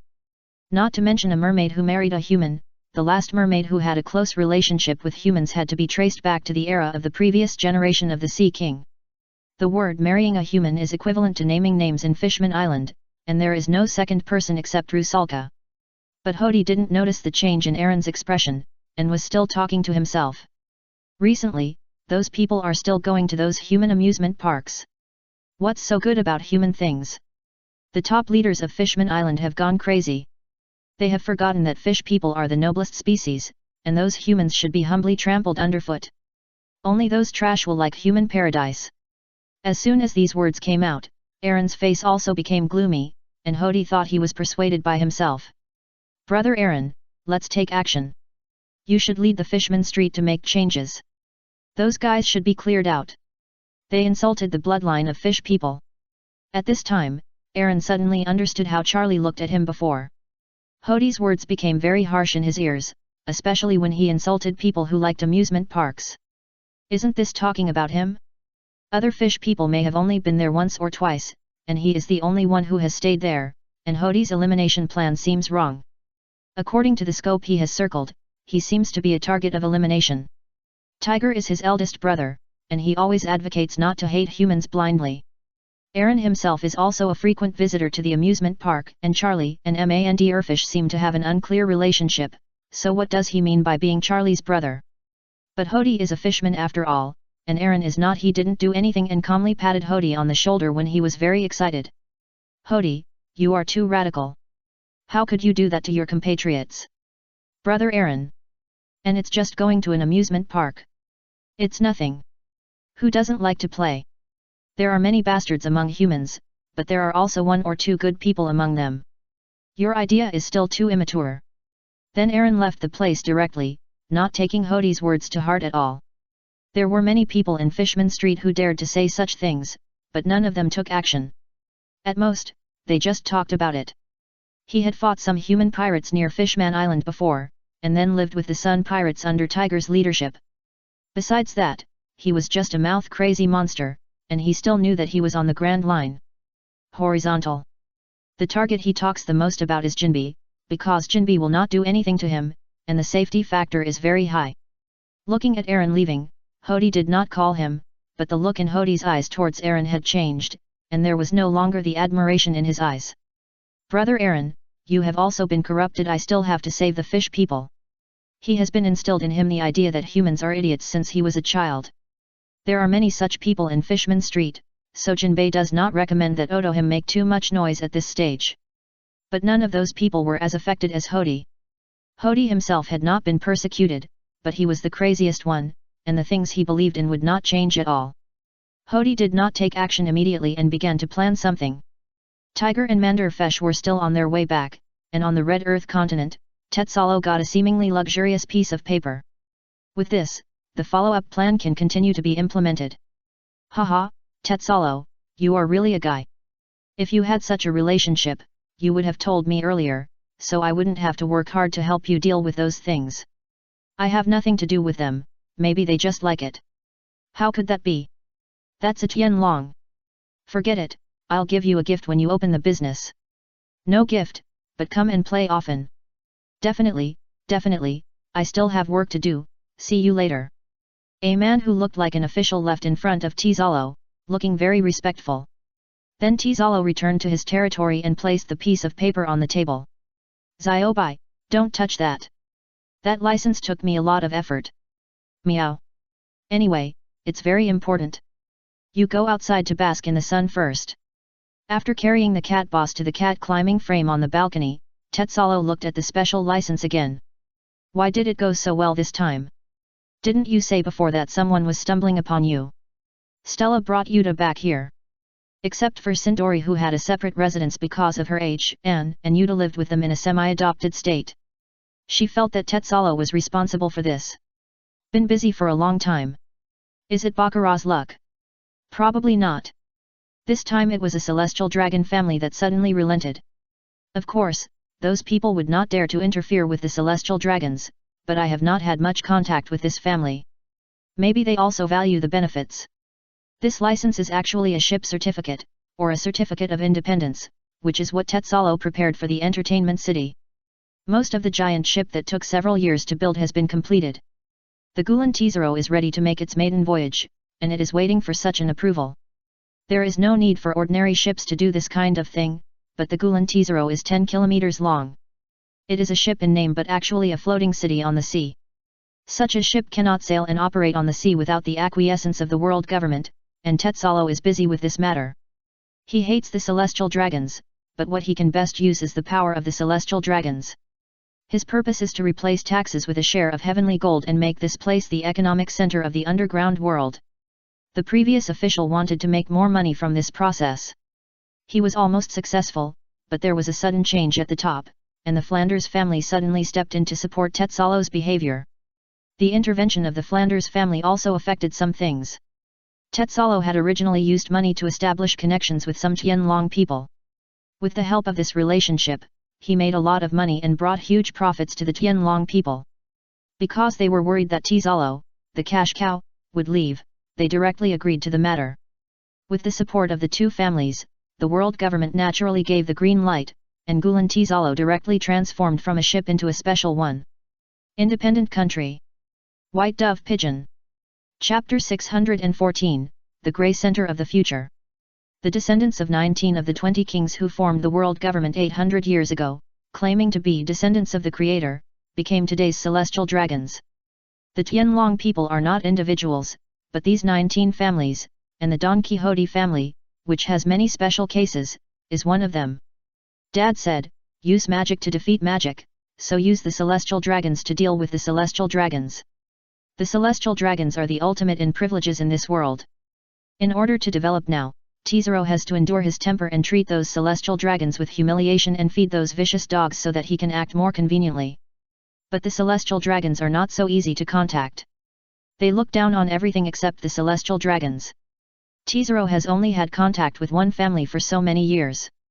The development of beast fruit also took advantage of them to a certain extent, because they were the only choice, so the family's attitude towards Tetsalo has always been very proud.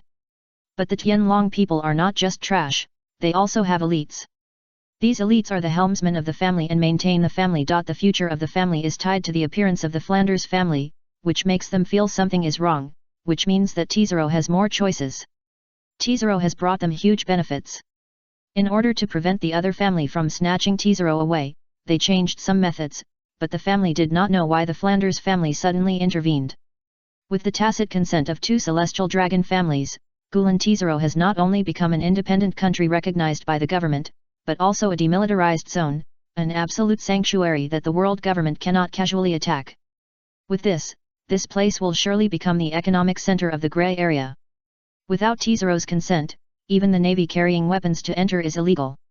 This is the absolute privilege obtained by Tizero.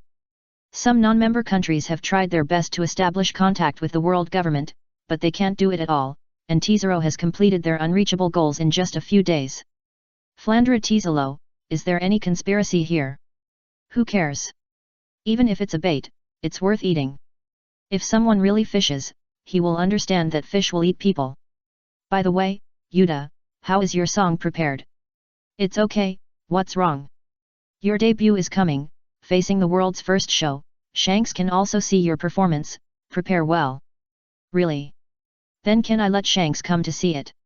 If he is willing to come, I don't mind, but it depends on you.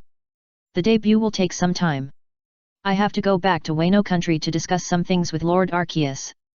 The approval procedures have been completed, the recruitment of personnel, the debugging of equipment, and many things are still being tested. It will take a lot of time for this giant ship to see the scheduled position, especially for some things he still has to finalize the details with Inagashima. When he went to arrange the boat, Yuta had already made a phone call excitedly, but soon came back disappointed. At this time, Tizalo had left, leaving only Stella here.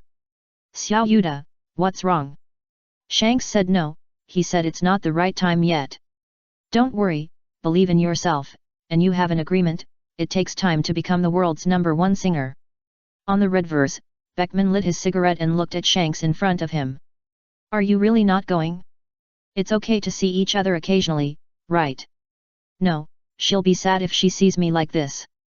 Pointing to his broken left arm, Shanks gave his own explanation.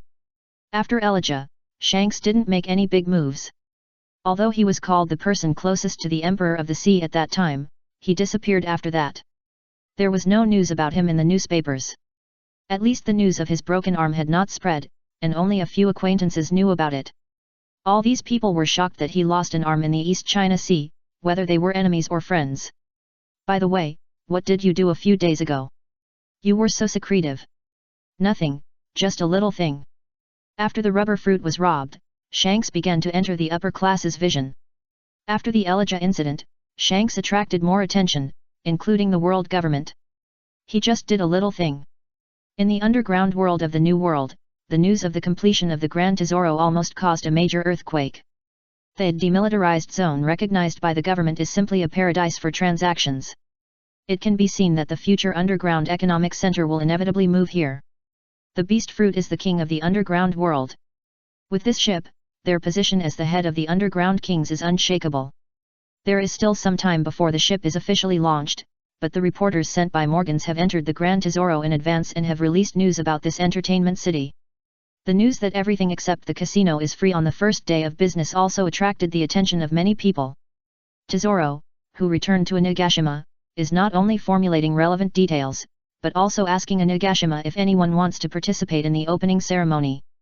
Is it okay for pirates to go to such a place? Of course it's okay. There is no distinction between pirates and navy on this ship. There are only guests. Miss Yamato, my efforts over the years have not been in vain. As long as the world government has not broken with them, the stability of this ship will not be broken. According to the intelligence he received, the opening ceremony of this ship can be said to be a mixed bag, almost covering all the forces in the underground world, and many people have connections with the world government. Unless the world government wants to reshape the entire underground world, it will never do anything at this time. According to the list, even the members directly under the world government are on it. Father, can I go and play? If you want to go, go. You also have to be familiar with what industries we have under our command. But Tizaro, are there any fighting projects on the ship? This not yet, but Governor Kaido, you should not be interested in that kind of battle, and your identity. It's okay for ordinary pirates to go, but if Kaido, the Emperor of the Sea, really appears on it, it will cause unrest. Hehe, don't worry, I'm not interested. If there's a death match, remember to send Yamato to me. The little bit of emotion that finally appeared in Yamato's heart disappeared. She knew that Kaido, her biological father, would never say anything good. Okay, whoever wants to go can take it with you, and the rest can go with you. You go and discuss it with Arceus. I'd better go drink. Kaido was not interested in this kind of entertainment boat. He just happened to be training Yamato, so he listened to the plan. Tesoro also found Arceus with a few turtles. They were new species he found on an island. White Pigeon. Chapter 615, Transformed Pokemon appeared. In addition to the muscular turtles, Tesoro also brought golden bats and owls with glowing eyes. Tesoro found Arceus with these strange animals. Did you rob an island of rare animals? Looking at the various strange species brought by Tesoro, Arceus was puzzled where he found these strange things. Those golden bats just looked a little fierce, but turtles and owls were different. Those turtles have well-developed muscles on their limbs, and they can walk on 2 feet like Kappa. These are the muscle turtles that acted as locomotive engines in Tesoro's original timeline, and they are also the power source of many things on Grand Tesoro.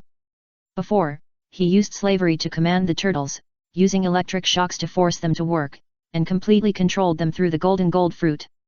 But now, Tesoro is not so extreme, and he will not do such slavery, and his golden gold fruit has not yet been cultivated to the point of awakening.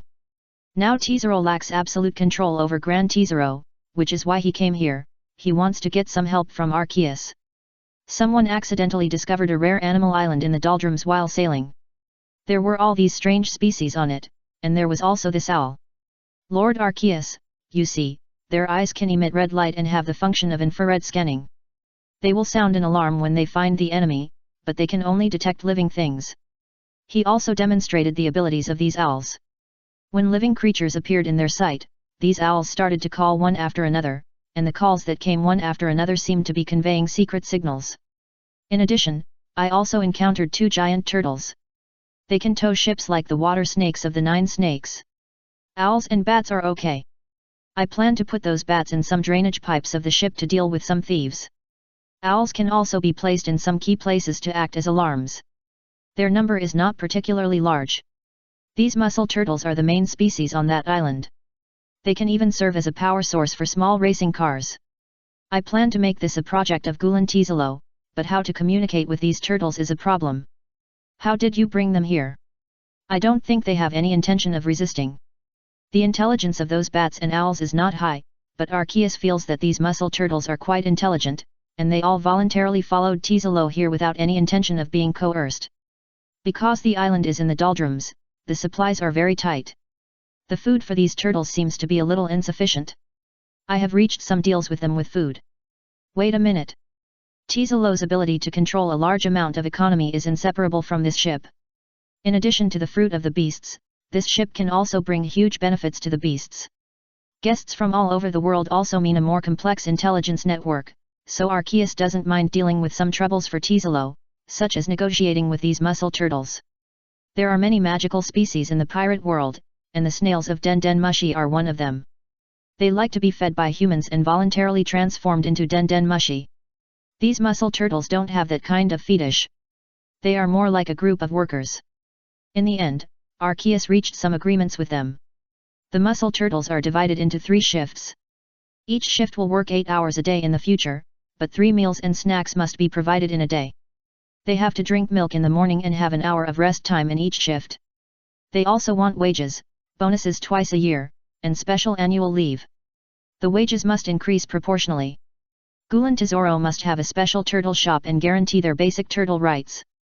Looking at these bargaining turtles, Arceus suddenly found them very interesting and agreed to these conditions that were not too excessive. These turtles seemed to have no clear economic concept and did not require a high amount of wages, as long as they were enough for them to eat and drink. According to their description, the number of turtles on the island has reached the limit, so they came with Tesoro to see if there was any other way out after meeting him. After reaching a cooperation with these turtles, Arceus had them sent to the fire station to communicate with Squirtle, who is also a turtle. I will prepare an electric beast and a few rotoms for you, so you don't have to worry about most of the problems. How is the business research going? Don't worry, Lord Arceus, the policy has been set at the beginning. Our goal is to be the largest intermediary platform, and then use this platform to promote our products. We will not touch those businesses you don't like. The biggest income should still be the casino. I will make those guys who eat us spit out the money intact. He was referring to the officials of the world government. They have been greedy for many years. Now it's time to collect debts again. As for the casino's revenue, 9 out of 10 gambling scams, and the organizers of the casino have rich experience in cheating, but Tesoro doesn't need those technologies. With Bakura, he is invincible in the casino. If the other party is really lucky, he will admit defeat. They can afford to lose in this regard, but if they dare to play tricks, he will not be polite. In the face of absolute luck, some tricks are useless. Turtle soap racing is a new project, although it is similar to horse racing, but this novel way should attract many people. Casinos need their own identity, which is why Tetsalo hired these muscular turtles, which are more eye-catching than ordinary horse-drawn carriages. In this case, let me support you with a unique project. Motorcycle racing should be a good project. A green Pokemon appeared in front of Tizero. It looked like an ordinary lizard, but it had a special tire-like structure on its chest. This is Motosaurus, a kind of gentle Pokemon that is very good at running and can even transform into a motorcycle-like form for special movements. They are very special and very different from ordinary cold-blooded animals. They use the body temperature of humans sitting on their backs to warm the blood on their backs to rejuvenate. The fastest speed when carrying people can reach 120 km per hour. The hard head and flexible thick tail not only help to alleviate the impact when running and maintain balance, but also are a powerful means of attack in battle. With their addition, no-rules motorcycle races can even be held on Grand Tetzalo, and winning or losing is completely under Tetzalo's control. White Dove Pigeon. Chapter 616, Motorized Lizard Patrol Corps, both kindness and power. From the perspective of outsiders, there are countless uncertainties in casinos. There are always people who want to get rich overnight, but that is simply impossible. Random probabilities that appear to outsiders do not exist for the organizers, and everything is under control. The motorcycle lizard is larger than its original form. This is to adapt to the body shape of people in this world. Otherwise, according to its original size, the motorcycle lizard would only be suitable for a 10-year-old child to ride. But those little giants are still not qualified to participate. Their size has nothing to do with the competition. The enlarged size is mainly to allow normal people with a height of about 3 meters to participate. Participants compete for prizes, and onlookers place bets to guess the winner. Only enough uncertainty allows those who dare to place bets and compete. The beasts cannot control all the riders, but these motorcycle lizards are individuals who can understand orders. You should teach them how to fight match fixing before they start business. It would be boring if they lose too obviously. Then Arceus looked out the window. After the appearance of the biker, Yamato became very interested in this kind of Pokemon that can transform. Although it is not as cool as a mecha, it still has cool enough characteristics. At this time, she was running along the coast of Onigashima like a racing gang, quite like a Bosozoku. Yes, I understand, you don't have to worry about this. Train a group of professional riders from trustworthy people and let them partner with fixed motorcycle lizards. They will serve as Gulen Tizero's patrol guards in the future. Don't underestimate them. These little guys also have fighting power. It's also a dragon. Motorized lizards are riding Pokemon with dragon and normal attributes. Although they look like ordinary lizards, they also have dragon blood flowing in their bodies. With their unique transformation abilities, they can form a special motorcycle army to speed up construction of semi-mechanized corps. Like the Millennium Dragon's air cavalry, it has become a very special unit within the 100 beasts. It's just that the Millennium Dragon air cavalry can fly, so there is no inconvenience in moving on the sea. Although the motorized lizard can swim, it mainly moves on land, and there are too many restrictions on the sea. Maritime cities like Gulen Tizero just give them space to move around. The seemingly friendly motorcycle lizards can also become the mounts of their ferocious guardians. High maneuverability brings Gulen Tizero more safety. I will select suitable people after I return. There are many such people in the pirate group. The members of the partner Pokemon are all old men of the beasts. In this case, they will definitely choose their own people first, such as some pirates who are too old to fight on the front line and have begun to move to the second line. Only the cotters of the tens of thousands sized pirate group were wanted. After they moved to another place, no one knew who they were. One last thing, are the relevant personnel almost ready? We're basically ready, we just need the final test. Do you have any other plans? Arrange a set meal for Yamato and let her understand what it means to lose in every bet. Gambling is also very popular among pirates. None of the top officials of the beasts like gambling. Except for Kaido, who is an alcoholic. Although the senior officials of the beasts have many weird personalities, they are really into things like pornography, gambling, and drugs. No one touched it, not even a drunkard. 3. The poison in Quinn's research weapon is obviously not the same poison as the poison above. Yamato's childhood has long passed, and the things she has been exposed to during adolescence have become more diverse. In order to prevent her from suffering a disadvantage in the future, Arceus decided to let her learn a lesson from Tizero. I understand what you mean, please don't worry, Miss Yamato can't win. Tizero left Onigashima with all kinds of strange species, and began to gather the retirees of the beasts within Wano country, intending to train a group of motorized lizard rangers. Yamato didn't keep the motorized lizard. The motorized lizard's transformation was much worse than Genesek's flight mode, and it couldn't fly yet. She has little interest in it now that she has Genesect, and is currently asking others if they want to join her. Went to the opening but didn't get much of a response. Don't you all want to go? Mr. Kaido won't go, so I'd better stay on Onigashima. Maria, tuning the strings of a large shamisen, rebuffs Yamato, but Jack's reasons are more direct. I'm going to train. I'm not interested in that entertainment ship. There seem to be more pirates daring to challenge us recently. I want to let those guys know what horror is. Really, are you all so boring? Ziope, Ultai, are you going? If Ziope goes, I'll go. It looks interesting. Time made them more familiar with each other. She no longer refuted other people calling Peggy Wan Ziope. They were all acquaintances, and it was useless to refute, so she accepted it. I want to go. I want to try this competition. Peggy Wan held a poster of Teezero with the words fishing competition on it. In addition to the three people, Ziraura and Setsuna also planned to take the children there for a trip, but there was a special person on the list of the beast's trip, Kojiki Hiri. Jin, are you serious? Shana looked at Jin in front of her and didn't understand. Kojiki Hiri's affairs were handled by him. He could report this name, which meant that he thought it was feasible. You should know that she is just a puppet. I know, but that is our territory. I don't think she will have any chance when Ziraura and I are present at the same time. And we have given her enough deterrence, and she has cooperated well over the years. You know the principle of using both kindness and force. It is not in our best interest to keep her there. The attitude of the puppet is not important, but a puppet that actively cooperates is obviously much more useful than a puppet with a rebellious heart. This is the judgment made by Jin in the actual control of Flower City over the years. He believes that giving the other party appropriate benefits is conducive to future development. But let the Lord of the Holy Beast make the decision. If he agrees, you don't have to worry about it. That's right, wait for me. There is nothing wrong with Jin going directly to Arceus, but this is an inherent process. If there is nothing serious, it is usually Shana, the secretary, who conveys similar things. In the end, Arceus did not reject this proposal. As Jin said, there is nothing wrong with giving some benefits appropriately, and the strength of the people on the list is enough to deal with special situations. With the two normalized disaster forces of Jin and Ziraura, plus the disaster forces of the instant explosion, unless there is a force of the size of the Admiral of the Navy, there will be no accidents. White Pigeon. Chapter 617, The Competition Between Internal Testers and Public Test Quotas. Some of the people of the Beast followed Teezero to leave the Ghost Island like a tour group. Now Gulan Teezero has not been officially opened. These people can be regarded as internal test experience personnel.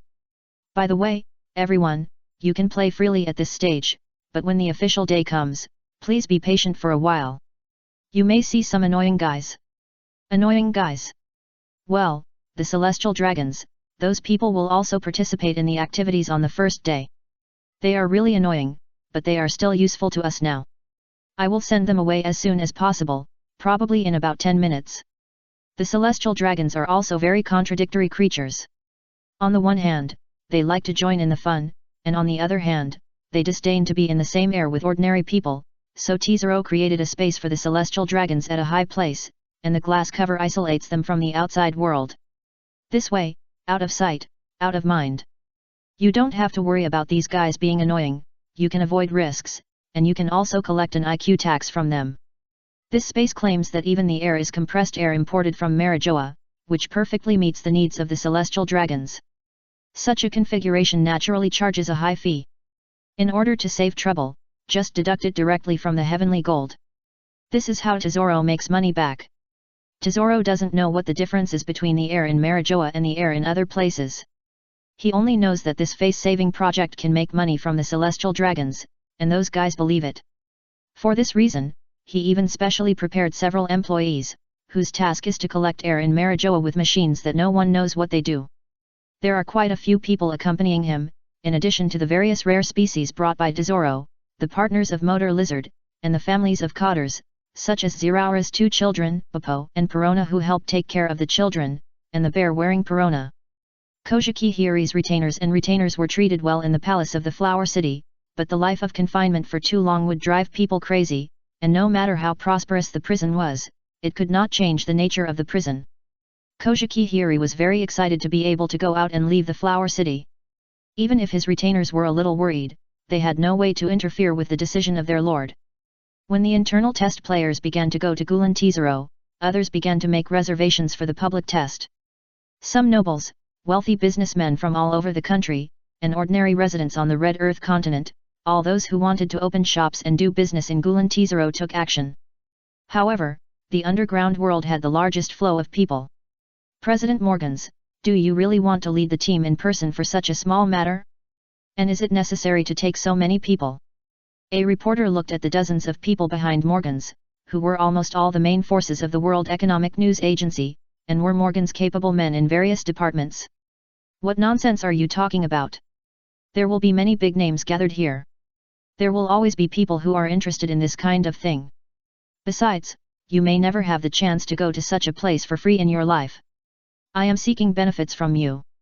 As reporters, they have certain privileges, such as entering and leaving some luxurious places. Morgans took this opportunity to organize a team building for the World Economic News Agency. You have followed for several years. Let me remind you first that this time you may see a lot of things. Remember not to take pictures randomly. If you really offend someone you shouldn't offend, I can't save you. After the instructions, these reporters also embarked on their own team-building journey. Other kings of the dark world also took action. Stussy was one of them. She even brought some secret orders from the world government. Dewfield, Umit, and Kaibasan all received invitations. In order to expand their business network, these people also got up and started, but the big-handed undertaker Draco Pircro did not receive an invitation because it was too unlucky. It is not a good sign to bring a killer to the opening ceremony. Even the Big Mom pirates sent several cotters to Gran Tesoro. Taking advantage of the opportunity of a large number of underground world leaders meeting, they also have a lot of business to discuss. Although Gran Tesoro is huge, the number of people it can accommodate is also limited. These people are on the invitation list. Others need tickets to board the ship. For ordinary people, this is the opening of a large amusement park. It doesn't matter whether you go or not, but it's different for some people, such as Doflamingo. At this time, he broke into the home of a wealthy businessman on the island with his family cotters. Sir, can you please hand over the ticket? Tesoro's warm-up action was very successful. Gulan Tesoro's tickets have been sold out. In order to get this ticket, Doflamingo did not hesitate to launch a military action.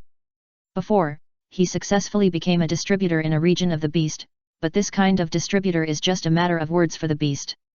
If he doesn't want to do it, someone will rush to do it. Now Doflamingo is not qualified to be invited at all. But he must go. He has noticed how many people will appear here at this party. This is an opportunity to integrate into the New World Circle, which is extremely helpful for what he is planning. Doflamingo took the ticket from the other party's trembling hand and left here directly. He did things completely based on his mood. Seeing that the other party was very cooperative, he did not make the decision to silence him. Dover, are you really going alone? Fuel, of course, don't worry, the letter from the Celestial Dragons is not forged. Since the Celestial Dragons have acknowledged it, the world government and the navy will not act there, and the pirates will not go there at this time. Even if there are people who don't know how to live or die, it is impossible to stir up any waves on the ship, otherwise the beasts will lose face. Doflamingo guessed correctly, which is why the beasts sent several senior cotters to travel. If the ship was attacked by pirates, it would be an insult to the beasts. The Celestial Dragons had a special escort, and a team of Navy and CP also followed the Celestial Dragons to Gulan Tesoro, but there were some strange people mixed in, the current CP5 Chief Spandam. He was able to travel with this team because of Spandam's efforts, and some officials of the world government also regarded this action as a public travel. Not to mention that there are some world nobles gathered here. Spandine asked Spandam to accompany him just to let him get in touch with others. He has paved the way for Spandam in the future, and even transferred a few new members of CP9 through his connections. Chapter 618, The IQ Tax of Celestial Dragons. The 8 departments from CP1 to CP8 are special agencies of the world government, but the weight of these 8 agencies is not comparable to CP9 and CPO. Now Spandam is the chief of CP5, and Spandane's goal is to make him the chief of CP9. But Spandam's force value is hopeless. As long as he is a normal person who has been trained, his combat power is greater than Spondam. According to the customs of the pirate world, the chief of a violent agency like CP9 must also be a person with superior force, but Spondane's power gives him room for operation. If the chief can't fight, then it's good for his subordinates to fight, but Spondam is not very happy now because he is being looked down upon by his own people. Rob Lucci is just 19 years old this year, but he entered CP9 at the age of 13 with excellent mission indicators, and now he has already established his title as the strongest. The world government's brainwashing of him was very successful, and Spondam also transferred him here on the grounds of learning how to protect the celestial dragons. He respects the celestial dragons very much because this is the order of the world government. But Spondam is only the chief of CP5. Not to mention that he is not the chief of his department, even if he is his immediate superior, Lucci will still choose to ignore him. Tezzero is at the front of the team at this time, leading 2 celestial dragons to their special space. Lemon Saint, Pamela Palace, please come this way, the 2 of you are in the custom room. For the purity of blood, the celestial dragons have been intermarrying among the 19 families inside. The status of wife or husband of others except the celestial dragons is only nominal. In essence, they are just playthings and will not be valued by the celestial dragons at all. 2 Tianlong people, a man and a woman, happened to be from 2 different families who were interested in this. Then Tezzelo led them to the door of a glass passage. You 2, this is the passage leading directly to the special VIP room. It is filled with air just shipped from Mary Joa. You can take off your mask here. Pamela of the Flanders family did not make any move, but Lehman took off his helmet after entering, which slightly made Tezzelo stand firm and not be deceived by people from other families. Yes, you are much smarter than those low-class people. It makes sense to spend money like this. Pamela, don't you try it? It is indeed the air in the Holy Land. It is circulating all over the world the same air, when there is no special factor affecting them, there is no difference between them, but the pride of the celestial dragons makes them refuse to breathe the same air as ordinary people. In the celestial dragon group, some people even think that it is an honor for outsiders to be their slaves, so that they can get the qualification to breathe the air of Mary Joa. Tezzero's psychological suggestion made them have an illusion. Under the persuasion of his celestial dragon companion, another companion also walked into the passage and took off his hood. It cost a lot of money to build this passage, but it can solve a lot of troubles.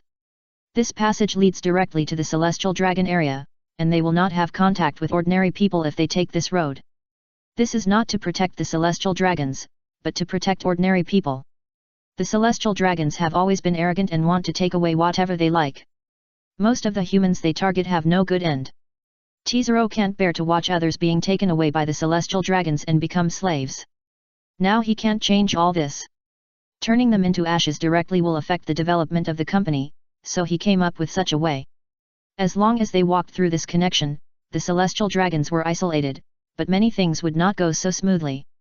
The celestial dragons were used to using slaves as mounts. At this time, the slave under Lehman seemed to be unable to stabilize his body due to fatigue and suddenly shook. A slight shake was nothing, but the celestial dragon's expression still became gloomy. He directly took out his gun and shot at the slave under him until the pistol's magazine was empty. Gulen Tezzero prohibited the use of force. This rule was obviously useless for the celestial dragons. The people around him were just used to it. No one stopped the celestial dragons, and no one dared to interfere with him. Tezzero looked at the slave on the ground with a slightly complicated expression. Looking at the mark on his body, this man should have been a pirate before, and maybe a heinous, but this was not the reason why Tezzero was entangled. The reason he was entangled was that he did not see fear on the face of the corpse, but an expression of relief. And he also found a troublesome thing. At the same time as the gunshot, there was a cry of surprise from the surroundings. In this environment, this cry was particularly conspicuous. Lehman looked over and found a very beautiful girl. The one who couldn't help but scream was naturally Hiri Kojiki. She had little experience and had rarely seen dead people. Even the prisoners who were sentenced to death in Wano were because they committed capital crimes. But the reason why the other party killed just now made her incomprehensible. She was a woman who could become Anwaran. Apart from anything else, beauty was a necessary requirement for becoming Anwaran. Even though she was only 15 years old, she still attracted the attention of the celestial dragons. At this time, Tezzero saw the person next to her, so he made a gesture, and the next moment, Hiyori Kojiki disappeared from the spot as if she had evaporated.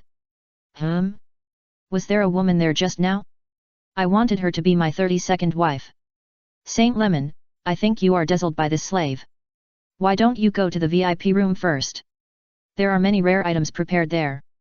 The guards around did not speak. It would be best if the celestial dragons could forget about this matter. There was no need to trouble themselves. Besides, saying anything in front of the celestial dragons could be a sin. Talking less was the best result. Under Tezaro's deception, the two celestial dragons left here again, and only brought a few guards. Most of them were ordered to stay here. Rob Lucci, who was left here, looked over there with a different look. He was not dazzled. Just now, a blue figure took the girl away directly. The speed was so fast that he only saw the afterimage. Okay, you guys, the celestial dragons have left. Do whatever you want. I will pay for all your consumption today. Spondam wanted to take this opportunity to establish a friendly relationship with these people, so he chose the most direct way, inducement. But no one listened to him. Everyone looked at Rob Lucci. To them, Lucci was the real commander. Free movement, be careful to restrain yourself, don't bankrupt CP5. In Spondam's doubtful eyes, the members of CP9 dispersed, which made Spondam feel like he was asking for trouble. On the other side, Greninja also appeared in the blind spot of the celestial dragons with Hiyori Kojiki. Chapter 619, There are no pirates here, and the one in front of you is not a pirate at all. The Onue Banjo is the royal army of the general of Wano country. These people will naturally follow the general when he travels. And the only blue figure who can understand Tezaro's gestures and take Hiyori Kojiki away in an instant is Greninja. About a minute later, Denjiro, Kawamatsu, Kikunoho, and other ninjas of the Onue Banjo caught up, while ordinary attendants were still on standby, and they couldn't react at all.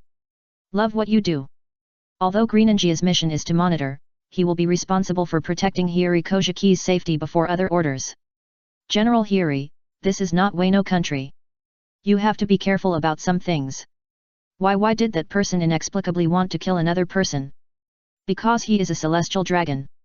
This is the rule of the outside world. He is more arbitrary than pirates, and everything he does is completely legal. Greninja's understanding of the outside world is much higher than these native Wano people. Even though he has never left Wano country, he has other channels to learn about what is happening in the outside world. That guy's eyes should be on you, so General Hiyori, take a break for a while. Those celestial dragons won't stay for too long. Let's continue other activities after they leave. This was the communication he just received from Tesoro. The two celestial dragons were just going through the motions. There was not even a slave auction here. Their interest was halved and they would leave soon. In order to prevent any new trouble, he suggested that Hiyori wait and show up again. Tesoro and Greninja knew the current development policy of the beasts. If the celestial dragons really wanted to make trouble, they would not compromise. Even if Hiyori was just a puppet, any problem with her would mean a loss of face for the beasts. At that time, they could only choose to attack the celestial dragons. The people brought by the celestial dragons could not stop the beasts. At that time, a war would break out in advance, so they chose to avoid risks and send the celestial dragons away as soon as possible. After Greninja objectively explained what kind of creatures the celestial dragons were, Hiyori chose to listen to the other party's opinions. She was used to this kind of thing. Jin and Greninja's words were suggestions, but there was basically no possibility for her to refute. In comparison, she preferred to get along with Greninja, because he didn't speak like Jin, always coldly, and even funny. This involves a hot knowledge. Due to the problem of tongue, all Greninjas speak with big tongues, so their voices are naturally not cold. In order to prevent the celestial dragons from doing something, Tesoro postponed some large activities for one day.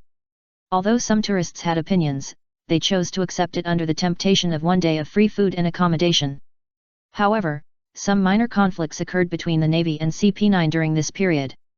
After the celestial dragons entered the VIP room, the accompanying Navy also played here, and in the process, they inevitably came into contact with other people, and soon they found Jin's figure. The tall figure plus the black leather coat made Jin's target very conspicuous. There are fish-slacking monsters like Kizaru in the Navy, and there are also hard-working models like Akainu. There are such hard-working models in the Navy escorting the celestial dragons this time. After seeing Jin, they wanted to capture him, but before they could use Den Den Mushi to contact reinforcements, their arms were grabbed by someone, and the one who did it was Rob Lucci. What are you doing? I should be the one asking you this question. This is a demilitarized zone planned by the world government. No force is allowed without orders. Why are you acting here? That's a wanted criminal with a bounty of 800 million. Are you blind? Sorry, I didn't see any pirates. I only know that the world government does not allow anyone to act here without authorization. The CP agency is directly under the world government. Strictly speaking, they are a special agency on the same level as the Navy, and there are many people in these two agencies who look down on each other. For Lucci, the orders of the world government are absolute, no matter what the other party's identity is. That's a pirate. You don't have the final say. If the world government thinks there are no pirates here, then there are no pirates here. If you take action, you are violating the world government's order, and I have the right to stop you. For a while, the relationship between the Navy and CP became a little tense. Compared with these ordinary Navy, those who can be selected for CP9 are stronger, but at this time, the leader of the Navy also appeared here. Vice Admiral Kaji, there is. Ah, I know, don't be so nervous, Private. There are no pirates or criminals here today. Just enjoy life and don't be so irritable. A man wearing wooden clogs and with a slightly wretched face walked here with his hands in his pockets. His appearance also eased the atmosphere on the scene. Vice Admiral Kaji of the Navy headquarters is also a candidate for the Admiral in the original timeline, codenamed Shitun. Now that even Aokiji and others have not become admirals, Kaji is naturally not a candidate for the Admiral, and has not yet obtained his own code name. He is just an ordinary Vice Admiral of the headquarters. He is not a radical, and he has always acquiesced to the orders of the world government. Since the world government has issued such an order, he will not take the initiative to cause trouble, and he also took the initiative to comfort the Navy soldiers. Then he opened his narrowed eyes and stared at Lucci, and a pressure fell on him. But CP boy, we are not your subordinates, don't just point fingers at the Navy soldiers. He took the Navy here away, and as for Jin, just treat him as a person who happens to look exactly like the bounty criminal. Before setting off, Sengoku had already explained the special nature of this ship and specifically told him not to act. In the casino, it was almost the same as Arceus expected. Yamato decided to come here to try her luck. No one on Onigashima dared to gamble with her, and it was hard to explain whether she won or lost. Seeing the target person appear, the people in the casino naturally contacted Bakura, the person in charge here. Although she was still young, the ability of the lucky fruit was invincible here. Their original plan was to let Yamato taste a little sweetness and then start losing, and then finally reveal the casino's tricks to her, but Yamato has never won a single round since the beginning, but her opponent at the gambling table has been winning. Did you arrange it? It's not us. Miss Yamato seems to be betting on odds and evens with a blind person. She has lost 17 rounds in a row. Miss Bakura, the dealer sent a signal and asked us what to do next. End of this chapter.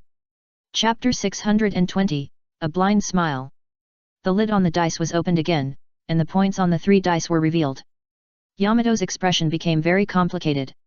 Little girl, how is the result, who won this time? Ah uncle, you still won. Damn, my luck is so bad today? Maybe I'm lucky today, do you want to continue? No, it's boring, today's pocket money is gone. Yamato's words directly silenced the person on the other side. He couldn't see, but his brain was fine. They gambled 31 games, and the girl on the other side also achieved 31 consecutive losses. Although the stakes were not large, it was enough for him to live for a while. He didn't expect that this was just the other party's pocket money for one day. He didn't think there was anything wrong with winning a little girl's money. Since he was on the gambling table, he had to be aware that even if he lost everything here, he deserved it. If he couldn't control his desires, he would be swallowed by them. This was the cause and effect on the gambling table. I'm leaving, uncle. Do you want me to help you out?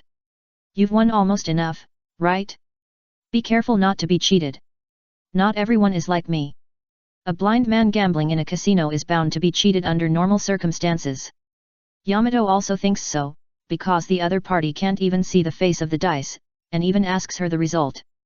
At this time, as long as he colluded with the dealer, a blind man could not control the result at all. Although she lost a day's pocket money, she regarded it as supporting the disabled. Well, it's almost time to stop. Thank you, little girl. It's okay. Anyway, I have to go and play something else on the way. After exchanging the chips for cash and collecting part of the handling fee from the casino, the blind man received his bonus and handed the blind stick in his hand to Yamato with confidence, letting the other party lead him out of the casino.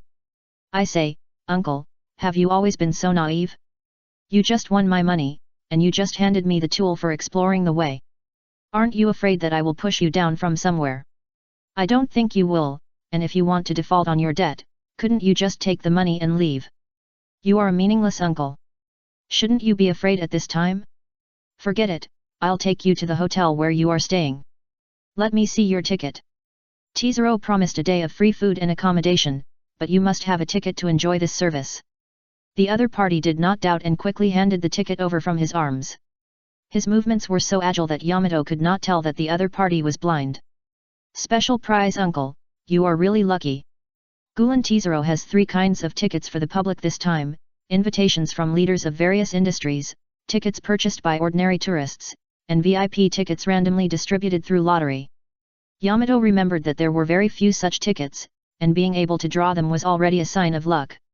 If she thought so, it was quite reasonable for her to lose 31 games in a row. Little girl, are you a staff member here? I see you are very familiar with this place. Not really, I just know some people, so I played here for a few days in advance. The scenery here is very beautiful, but it's a pity that you can't see it, uncle. It's nothing to regret. It's a blessing to be blind. There are too many dirty and vulgar people in the world that make people unbearable to look at. I closed my eyes by myself. I closed my eyes by myself, uncle, you are really a weirdo. What's your name? Name, just call me Yuxiao. You are too young, little girl. This world is not so naive. Even a blind person like me can pose a threat to you. Being able to come here to play in advance and having a rich family background, Yuxiao thought she was some naive rich girl. He wanted her to be more alert to the outside world to avoid being hurt. For this reason, he planned to release some breath to scare the other party, but the other party was completely unmoved. What? It turns out that you are very strong, uncle. No wonder you dare to come out alone. Yuxiao is indeed very strong. This is a man who can directly obtain the position of admiral in the world of the navy. Although he doesn't have the vision of both eyes, his powerful observation haki has become his special eyes. He has a route map like an infrared radar in his mind, and he is not affected by blindness at all. Or, it is because he disabled his eyes that he has such a powerful observation haki. Gambling is his hobby and also a way to earn a living. Different people practice observation haki with their own emphasis. Yuxiao's emphasis is on sensing and distinguishing breath. He can accurately sense the outlines of various objects around him. With this ability, he is also a cheat in the casino. Just now, Yamato was angry and bet against him. It's impossible for him to win like this. If the casino can afford to lose, he will leave here in moderation, but if he meets someone who can't afford to lose and wants to kill him, his force will let the other party know what horror is. He has a more easygoing personality and is also concerned about the lives of ordinary people, but it's different for. He is also an opponent of the 7 warlords of the sea system.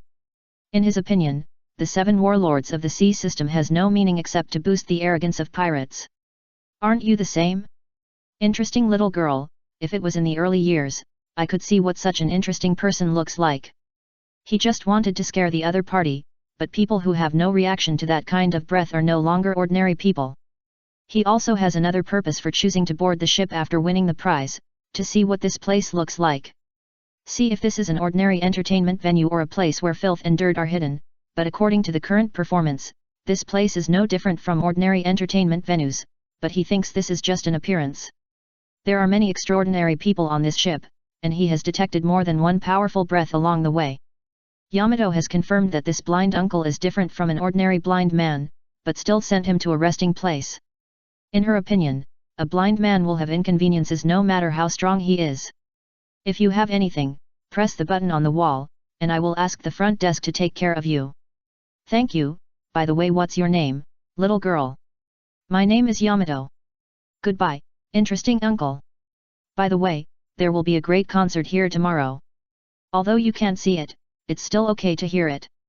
If you are interested, you can go and listen. Then Yamato left here. She didn't have any interest in gambling. After experiencing a series of defeats, she was even less interested. Tesoro also successfully fooled those celestial dragons the next day. After they left, Gulan Tesoro really started the carnival. Bo Buddha, this is the celestial dragons.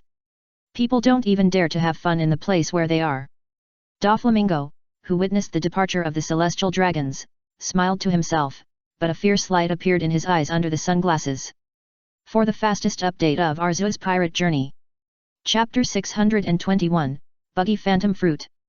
He hates the current celestial dragons, not because he doesn't like what the celestial dragons do, but because this group refuses to accept him again.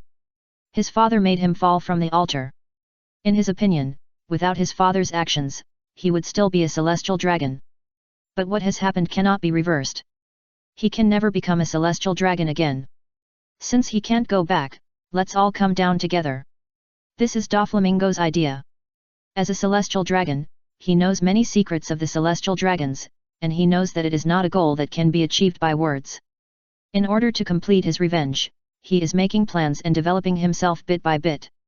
Grand Tesoro is full of opportunities. He has seen many people in the underground world and is preparing to contact them. The Don Quixote pirates plan to enter the New World next year, which is paving the way for themselves in advance. Doflamingo did not bring his own men here this time. He had to do these things himself and work hard as a middleman. In the process, his identity as a subordinate distributor of the beasts helped him a lot. Doflamingo's name is still valuable in the North Sea or the first half of the Grand Line, but in the New World, no one knows who he is, and those industry giants don't care about him at all. He doesn't have the title of Shishibukai now, he is just a pirate with over 100 million. There are a lot of such people in the New World, and they have no characteristics. But it's different when it comes to having a relationship with the beasts. At least this shows that the other party has a certain connection with the beasts, so those people are willing to give the beasts a face and listen to what he wants to say. Overall, Doflamingo's development is relatively smooth, and he has achieved a lot of results during the dinner. When he walked back to the room, his steps were much more arrogant than before. The next morning, Yuxiao woke up in the room, changed his clothes skillfully, picked up the cane knife beside him and walked out. Although he still used it as a blind stick to explore the road under his feet, it was just a decoration. Whether he had this cane or not would not affect his walking. A new day began, and he decided to go to the casino to gamble again to test his luck today. He rarely went to the same casino twice. The casinos that used tricks would usually be beaten by him, and the casinos that did not use tricks but could afford to lose would blacklist him. If he won every day, no one could bear it. Yuxiao usually would not touch this bad luck, but there was only this casino on Gulan Tesoro, so he came here with a tentative purpose, but he did not expect to be stopped at all, and he happily paid the money after he won the bet. Tesoro prepared a lot of means, but those means were not for ordinary people. He could afford to lose in front of ordinary people, and he would accept some people's good luck. These means were used in special circumstances. And he also found some interesting things. People were not waited for to lose everything here, but they were driven out after he lost half of the chips. Let me go, I can still turn the tables, how can a casino not do business? Sorry, we have the final say on the rules here, your gambling luck today is over, do you have to lose everything? This is a little rule set by Tesoro. He used to be a gambler and knew the feeling of gambling, so he set this rule for the guests in the ordinary hall to give them a cooling off period. He never thought that he was a good person, nor did he think he was qualified to be a good person. That kind of good person would not touch so many grey industries. The good people here have been eaten up long ago. He just has his own bottom line. There are special people patrolling here in the 100 Beasts Fruit to deal with this situation. At the same time, they will bring people who meet the requirements into the VIP hall, where there is no such restriction. In the end, the man was thrown out of the casino. When the cold wind blew over his head, he seemed to be much more sober. Interesting rules. Yuxiao, who had only gambled one game, also walked out of it, and the broadcast in the entire Gulan Tesoro also sounded at this time. Everyone, the postponed performance will start in half an hour. Friends who are interested can go to the central square to participate in the event. Don't worry if you can't find a seat. The whole Gulan Tesoro can enjoy this performance. Our new star, Yuden's debut performance. Tesoro's voice came from the microphone, and then they found that the sky above their heads had changed, and a dreamlike palace just appeared in the sky. At this time, the sky was full of strange rocks, as if showing humans what is the work of nature, and the palace in the middle gradually turned into a stage. This is the venue for Yuta's debut performance, a false projection created by Anne's phantom fruit. Anne's phantom is not like Olga's phantom that can deceive perception and bring real touch. As long as it is touched, it will pass through. It is a completely false phantom, but it is simpler to create. This is what Teazero discovered during this period. As long as it is a picture with setting data in the literature, and can project it, and the consumption is very small. Even a large area of phantom can last for a long time. So Teazero made an attempt. He specially found painters and authors to write a book, and wrote strict data for the pictures on it, and then tore it off and gave it to Anne to see if she could project it. The result was positive. Since then, Anne has become a royal special effects artist. No matter what kind of scene, as long as it can be drawn and marked with strict data, Anne can project it. Large screens also appeared on the buildings on the ship, and pre-recorded advertisements began to be broadcast, and the final measures were also being taken. Yuta stood on a prepared hanging basket. Here a cross would take her to the singing stage in the sky. There were a lot of amplification equipment installed on the hanging basket, but it was not a problem for Heracross's power. Before the performance started, this background had attracted everyone's attention. Hearing the size of the people around him, Yuxiao also looked up, but there was nothing there in his perception, and he could only sense a weak power fluctuation. It's a pity, it must be a very shocking scene. Yes, this is a great special effect, but you can't see it, uncle, do you want me to explain it to you? Yamato and others appeared near Yuxiao with cheering sticks. Seeing that the blind uncle really came to the scene, Yamato made this suggestion. Haha, then I'll trouble you, let me hear how shocking this scene is. Ordinary people just sigh at the gorgeousness of this special effect, but some people are different. For the fastest update of Arceus' pirate journey. Chapter 622, Yuta's debut. It's so hot, it's worthy of being a beast, it's really generous, such a great ability is actually used for a concert. At this time, Doflamingo was lamenting that the power of this fruit was wasted. In Doflamingo's view, such an ability has greater use. If this fruit is given to him, some of his plans can be implemented in advance. With the realistic phantom and his parasitic line, he is fully capable of using the country as a stage to show a huge puppet show. If he saw this ability user in other places, he would definitely kidnap the other party and find a way to make the other party work for him.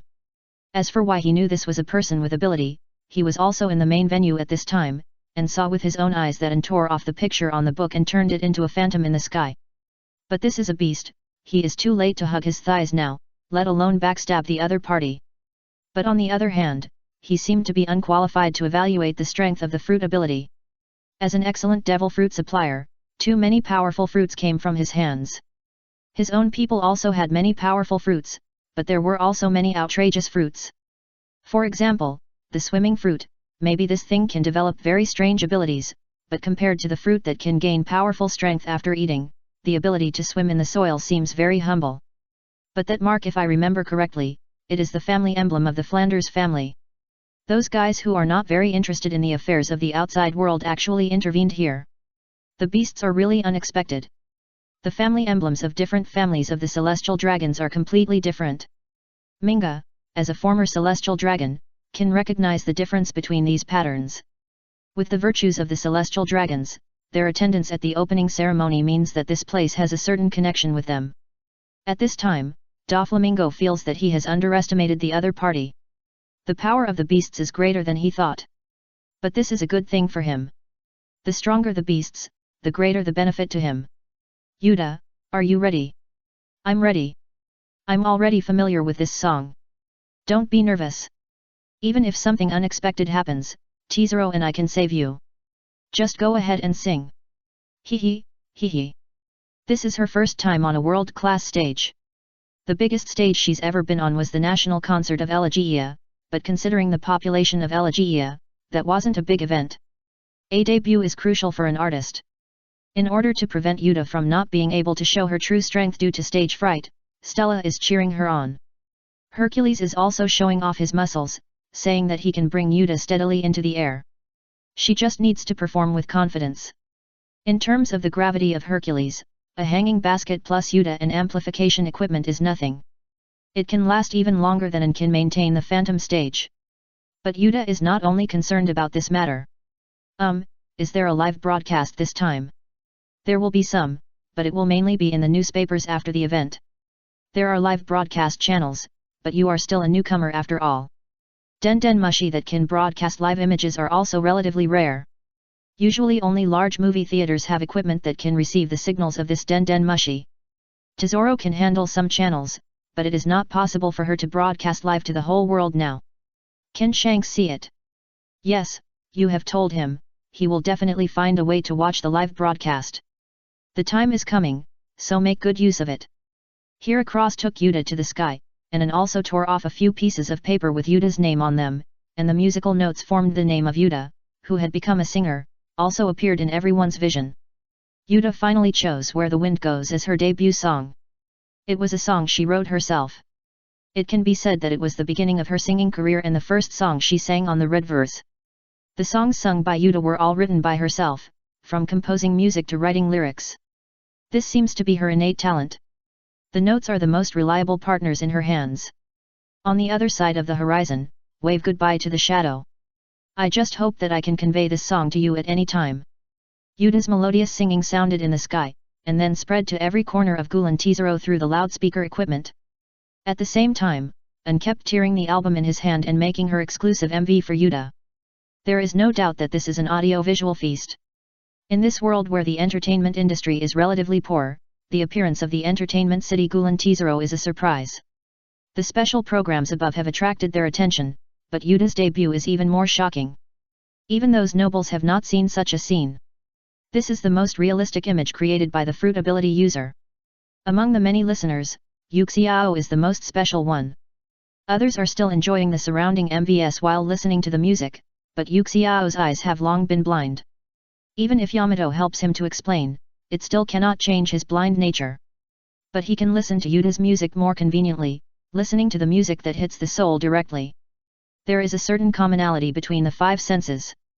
When a person loses vision, other senses will become more sensitive. The body tries its best to make up for this loss. This is also the reason why many people will cover the eyes of practitioners when practicing the color of seeing and hearing. Excellent hearing makes Yuxiao one of the first few people to resonate with Yuta's songs. Songs of Missing What an Incredible Young Man. The memories of his youth emerged in Yuxiao's mind, and several figures also appeared clearly in his mind again. Those were precious memories before he disabled his eyes. Not only the audience, but also Yuta, the singer, gradually entered a state of ecstasy. At this time, she almost merged with the music, conveying her inner emotions with her singing. When the last note came out of her mouth, Gulan Tizero fell into silence for a while, and all the audience were savoring the song just now. The song only lasted for a few minutes, but it brought them much more aftertaste. Yuta! Yuta! After a short silence, a person took the lead in calling out Yuta's name, and the cheering stick that was previously distributed for free was also dancing wildly in his hands. Yuta! Yuta! Yuta! With the leader, the responders soon appeared. Yuta's name began to spread from Gulan Tizero, announcing the arrival of the new era singer to the world. As a debut, Yuta was a great success. For the fastest update of Arceus' pirate journey. Chapter 623, Filial Daughters. Amid the cheers of the audience, Yuta continued to sing her songs, and a series of shudder sounds rang out in the audience. The reporters of the World Economic News Agency who were building a team here have begun to draft. These writers who are valued by Morgans are first class in both their ability to sketch and their ability to talk nonsense. Although the phantom created by An has no entity, the camera can capture it. With this background alone, tomorrow's newspaper cover will already be there. The Scroll of the Sky, The Palace of Clouds, The Dreamy Singer, a series of titles have been written down on paper by them. Wow, ha ha ha, not bad, this team building is really the right thing to do. People will get tired of fighting all the time. Let's put the entertainment section in tomorrow's news. By the way, leave a section in the corner for the person who was abandoned by us before. Let's give him the front page. There is no harm without comparison. The best way to highlight a person's strength is to find someone weaker than him. In order to show Yuta's talent, Morgans decided to whip some old people, and it would be best to cause protests from those old fans, so that there would be both hot spots and conflicts. Boss, the ability lasts for almost the same time. If it is delayed any further, it will affect the effect later. Due to the good performance of the program, T0 extended Yuda's duration in a timely manner. No other problems need to be considered. The audience is satisfied with the program, and Yuda is in high spirits. The biggest burden is the special effects maker. Although the audience will not leave without special effects now, the effect will be much worse, and today is not Yuda's special show, there are other programs later. Yuda, it's almost done. Prepare today's closing song. Leave them some suspense about the song. You can sing it to them next time you hold a concert. After pressing the microphone, T0's voice came into Yuda's ears from her headphones. Everyone, I'm glad you like my songs, but today's time is limited. I can only stop here today. I hope you will still be willing to listen to my singing in the future. The next song is to celebrate our meeting and separation, and it is also a song for the idiot who abandoned me. Yuda is very young and debuted as a child star.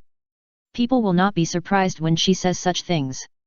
Such a young girl doesn't know anything about love, but her new fans don't think so.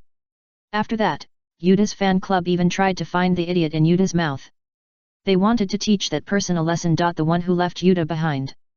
At the same time, on the red verse, joyful laughter rang out one after another.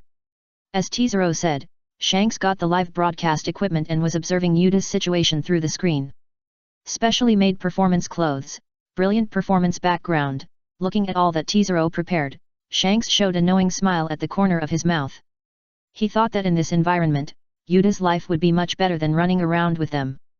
Only in such a stable environment can Yuda better realize his ideals, until the word idiot in Yuda's mouth reached his ears. Shanks, did you hear it? Yuda said you are an idiot. Yes, it's an idiot. The cotters on the ship made very funny expressions around Shanks, and Shanks also launched his own counterattack. What? Little Yuda only mentioned me, you guys should be more jealous.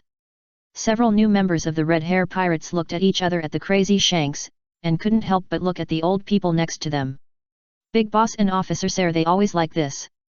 Haha, you'll get used to it, but don't worry, the captain is very reliable. The red verse was a sea of joy, and the officers, like before, accompanied Yuda's music and danced to her beat, even if she couldn't see it. Gulen T0, Yuda's debut performance was over, and the subsequent show was T0 and Stella's performance. Today's performance didn't arrange ordinary people at all, and those who were not famous enough to appear after Yuda were wasted.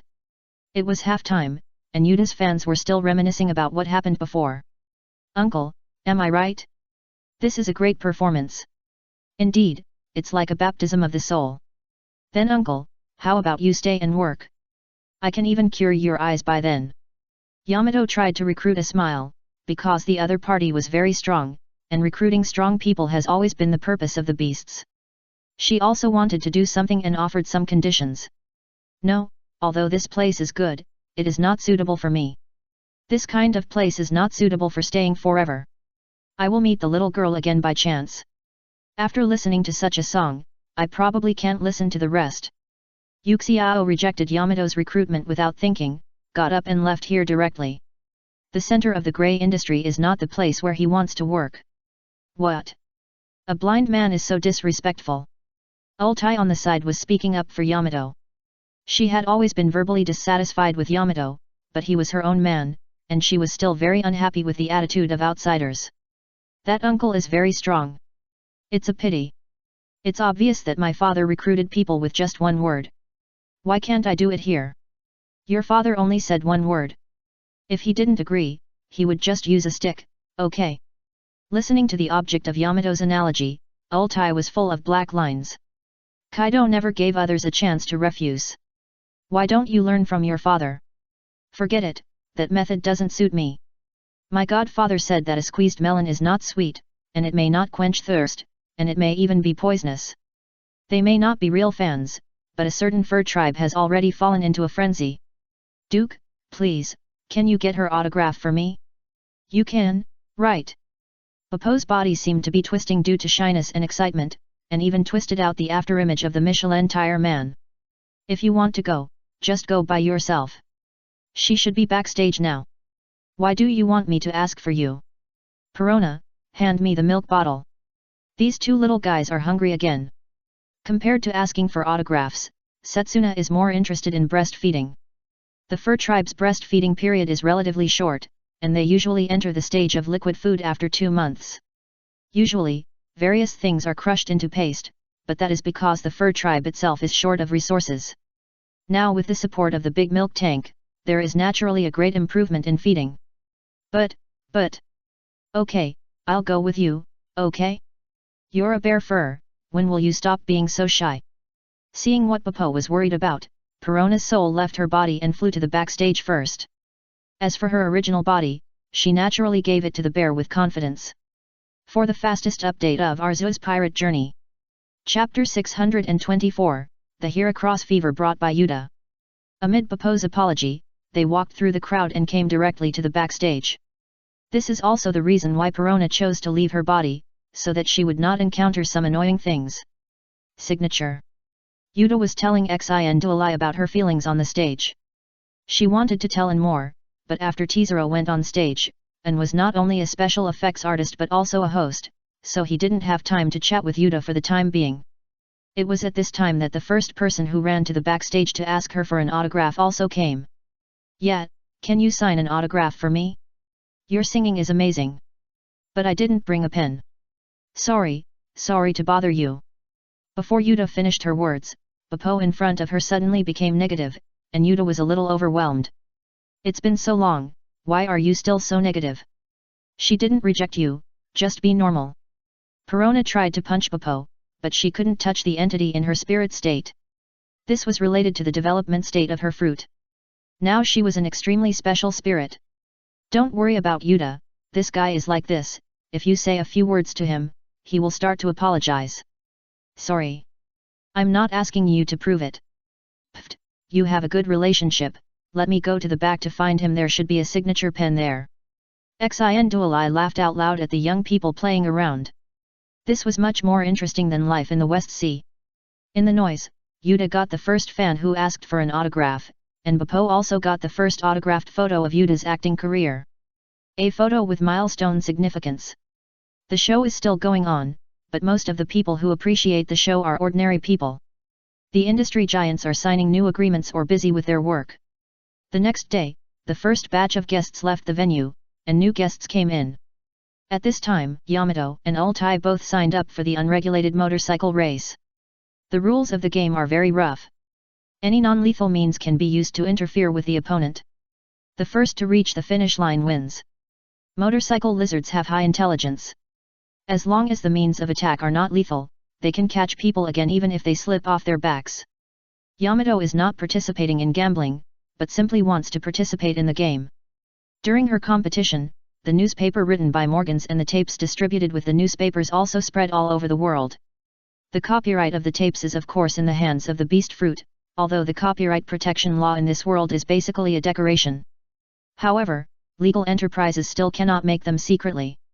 With the distribution of newspapers, Yuta's singing has also reached the ears of more people.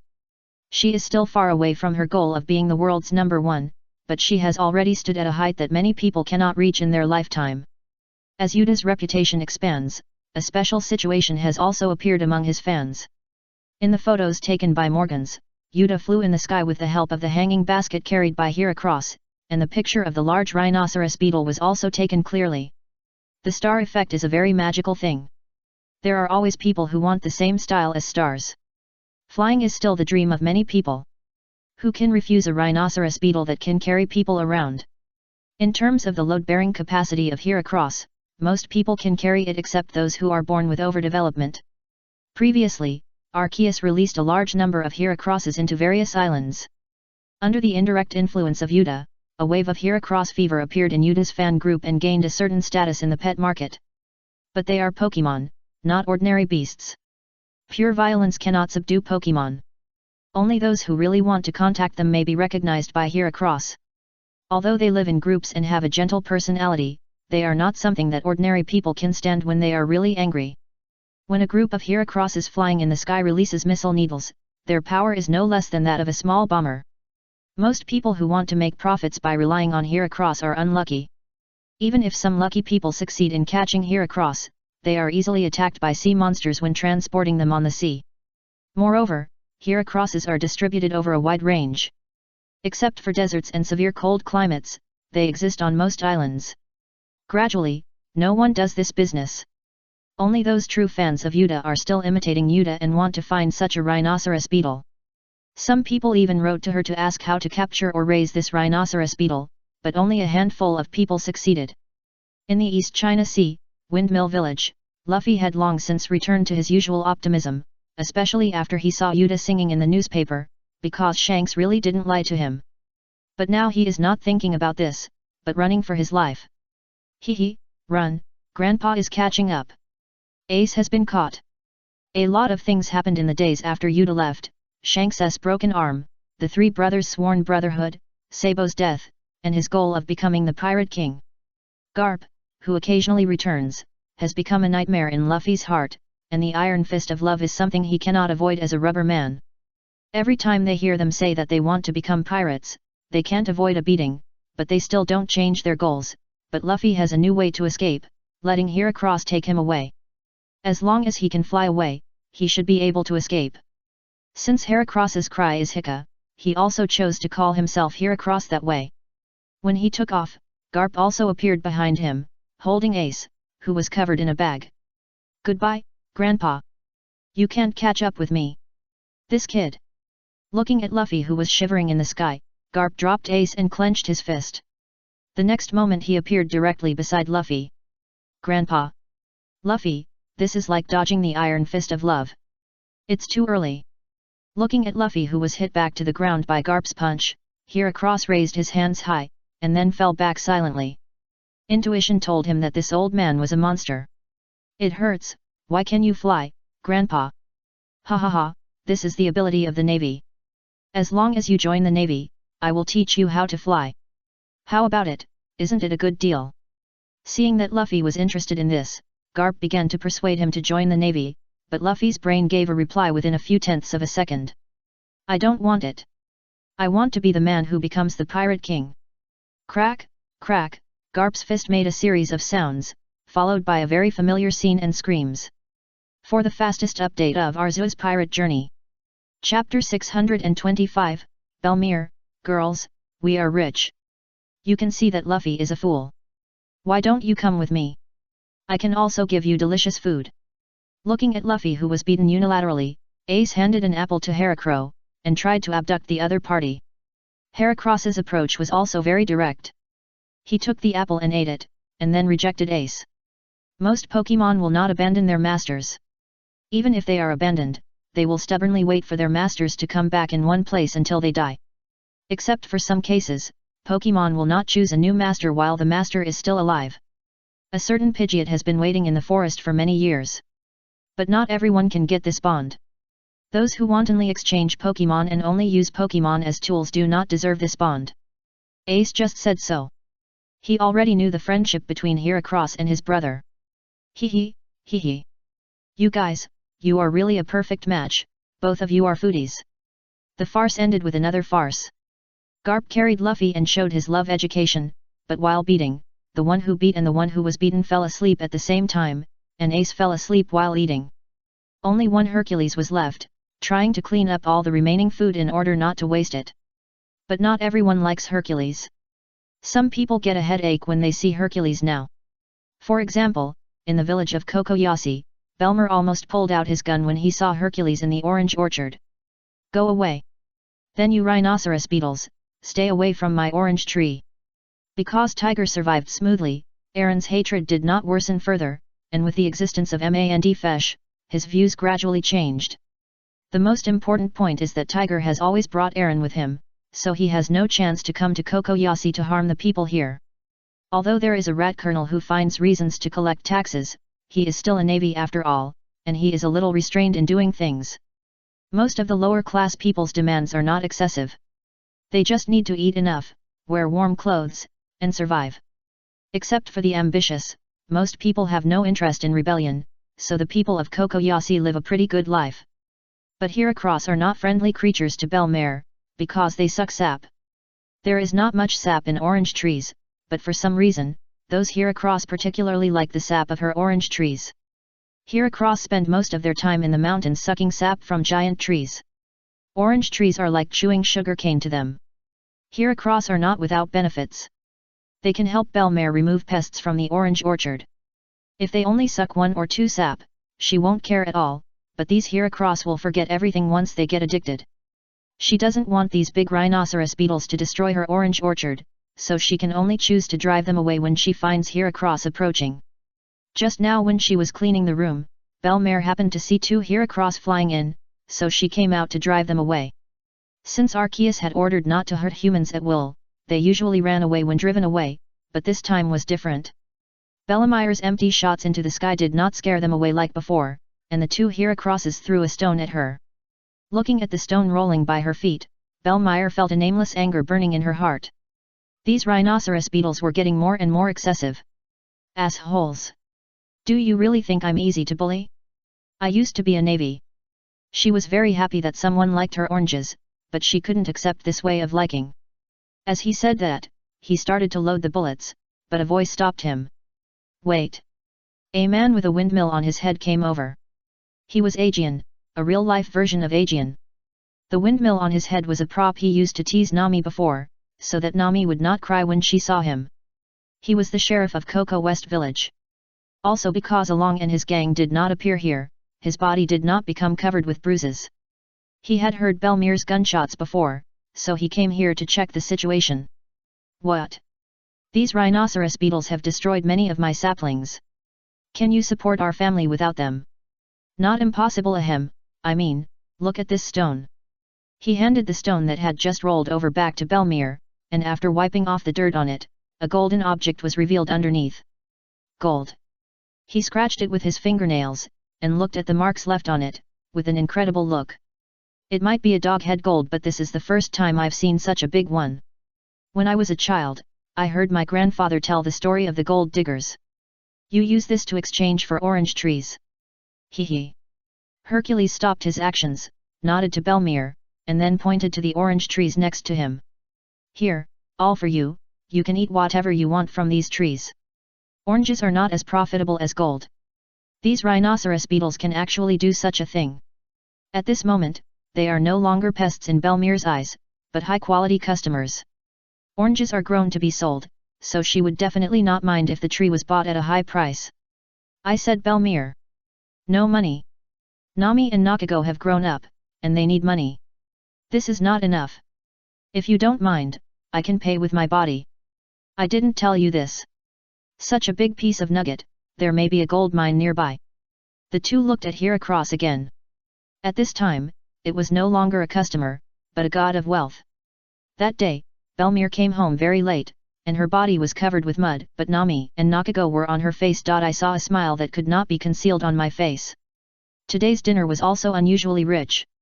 Belmire lived a very tight life after retiring from the army. When the orange business was not good, she even didn't eat, only let her adopted daughters eat, and she only ate oranges. She told her daughters that she was losing weight and using oranges to maintain her skin.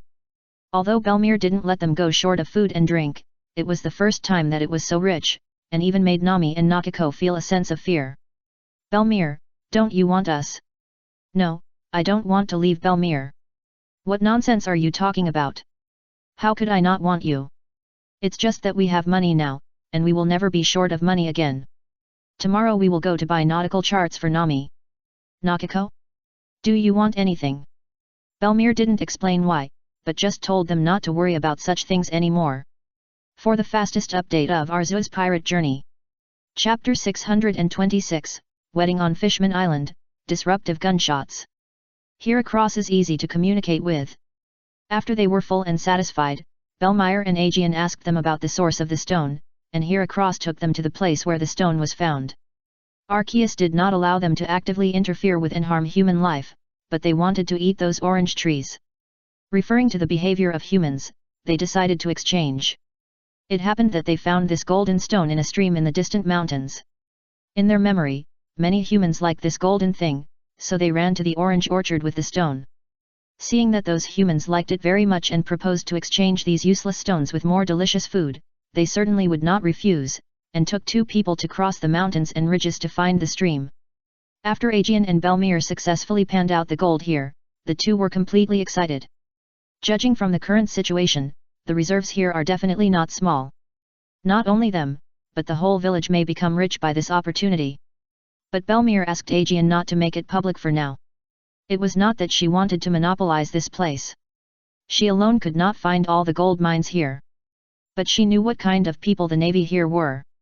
When she was in the navy, she had her own code of justice, which was a dress that only lieutenants had. Even the retirement allowance issued by the second lieutenant would not make her live so poorly. So where did the allowance go? Needless to say, the result was natural. If they knew about the gold mine, then a good thing would turn into a bad thing. The two panned gold for a day and planned to improve their lives first and then make long-term plans.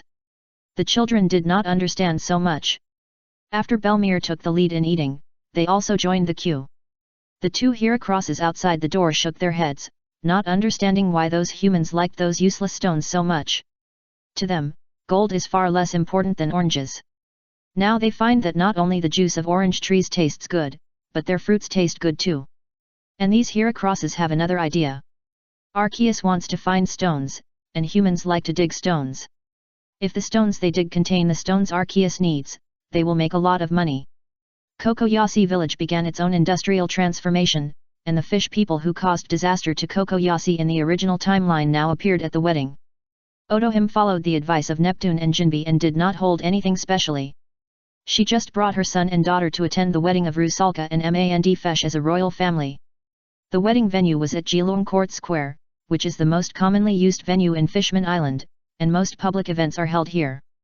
As mentioned before, they welcome those who want to attend the wedding, and they have no objection to those who don't want to attend. Tiger, who had left Ghost Island before, had also returned here. He and Otohime represented the new life of most of the fishmen and mermaids. They all attended the wedding as guests, and other citizens naturally had nothing to say. Who was the last mermaid to marry a human, Mandfesh? Director Gu, many years ago, right? Xiaoli, I tell you, that guy must be a playboy behind the scenes, and he is not suitable for you. Aaron kept muttering something on the side, and Xiaoli chose to ignore Aaron the whole time. Boss Tiger, you should take care of this guy when you have time, his brain may be broken. Xiaoli helped Tiger get a glass of wine, and hoped that Tiger could turn Aaron into a normal person. After all, Aaron would only listen to his opinions. I think he's drunk, but what he said doesn't seem to be a problem. This is the first time I've seen a mermaid married to a human. No, Boss Tiger, Sister Kokoro also married a human, but that human doesn't live on Fishman Island, but in the Seven Waters. My brother told me about this. Another male mermaid took over the conversation. His name is Dan, the younger brother of Tom the Fishman. He is a shipwright on Fishman Island and a researcher of the sea forest. He has a good relationship with Haku and has met Mandfesh a few times, so he came to join in the fun. Your brother is Tom, right? How is he now? There's no news recently, so he should be doing well. After chatting for a while, their eyes returned to the center of the square again. Otohime did not plan anything extra, but she asked others to help a lot, such as the Sea King army flying with bubbles and waving petals. In addition to the fishmen and fishmen, some humans can be seen in the venue. Some are Mandfesh's subordinates, and some are employees of the mining branch. Although the underwater workers are all fishmen, the ones responsible for the handover on land are all fishmen. Humans. Looking at the venue below, Otohime felt very happy. This was just an example, but it was a small step towards the disappearance of racial barriers. In addition to those who were willing to participate in the ceremony, there were many people watching the excitement in the distance. These were the largest group on Fishman Island, the neutral faction.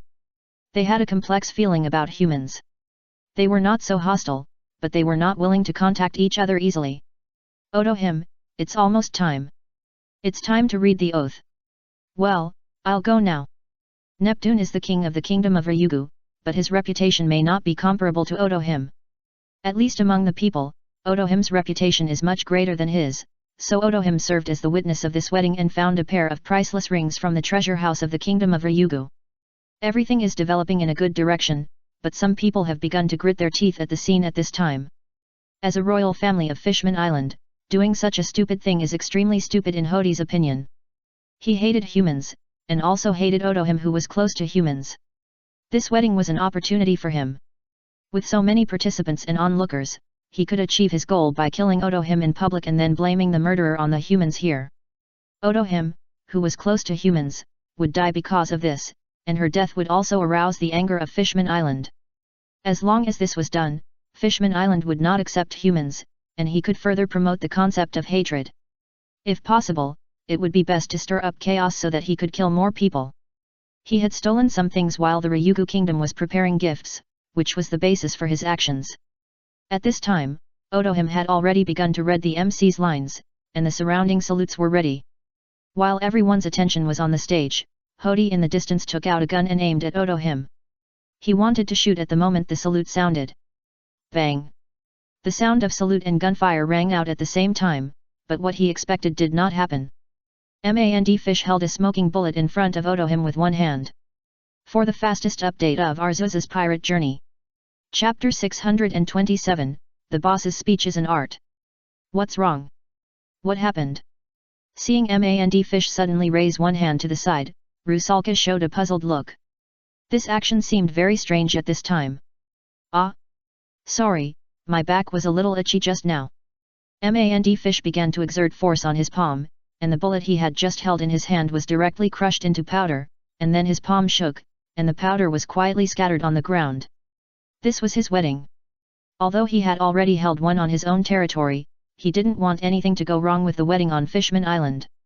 This was Rusalka's home. If something unexpected happened, he would be embarrassed, so he didn't make it public. Hody guessed correctly. The gunshots accompanied by the salute did not attract the attention of others. The sound was very small, and most people didn't notice anything unusual, but Monderfeshi was different. His identity as the former captain of the Beast Scouts cultivated his vigilance, and his current identity as the number person showed his strength.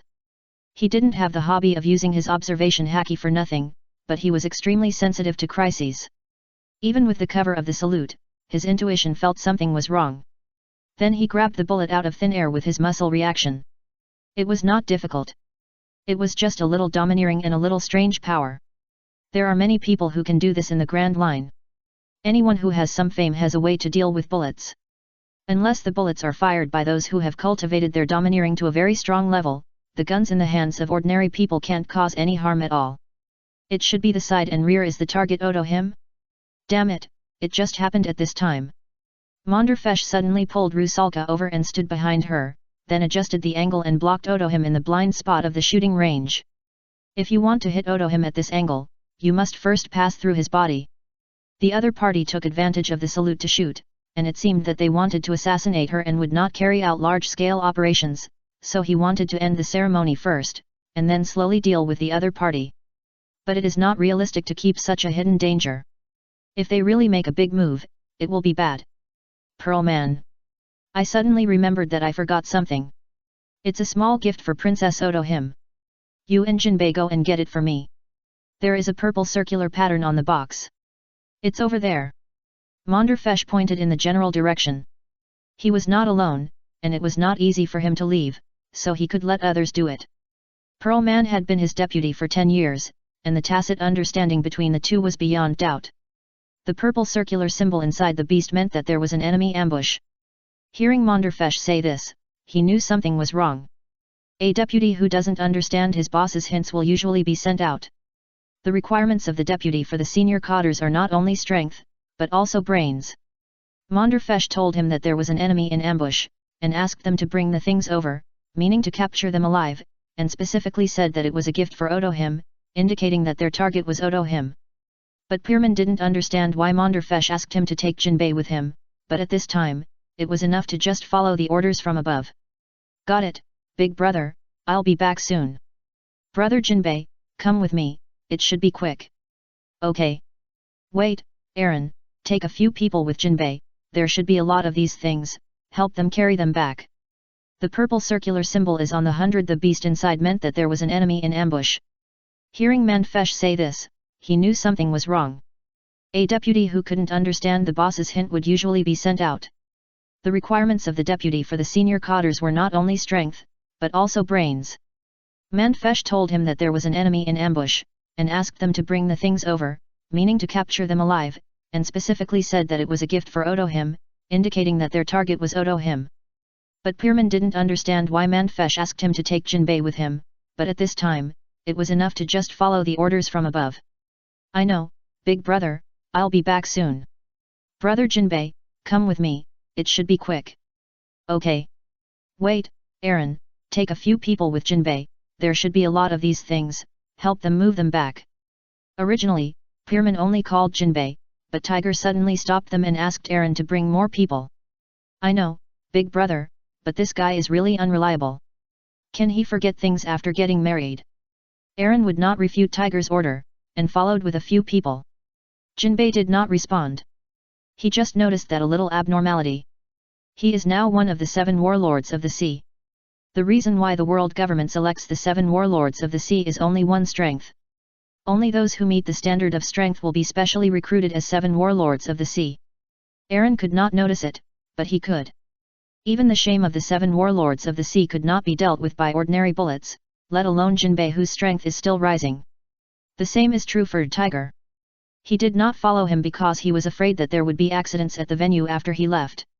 Originally, his strength was stronger than Jinbei.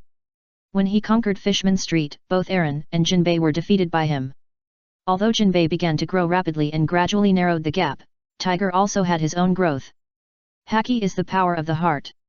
At the same time, there are rumors that the formation of devil fruits is also a manifestation of human wishes. This is a world where idealism has a great influence.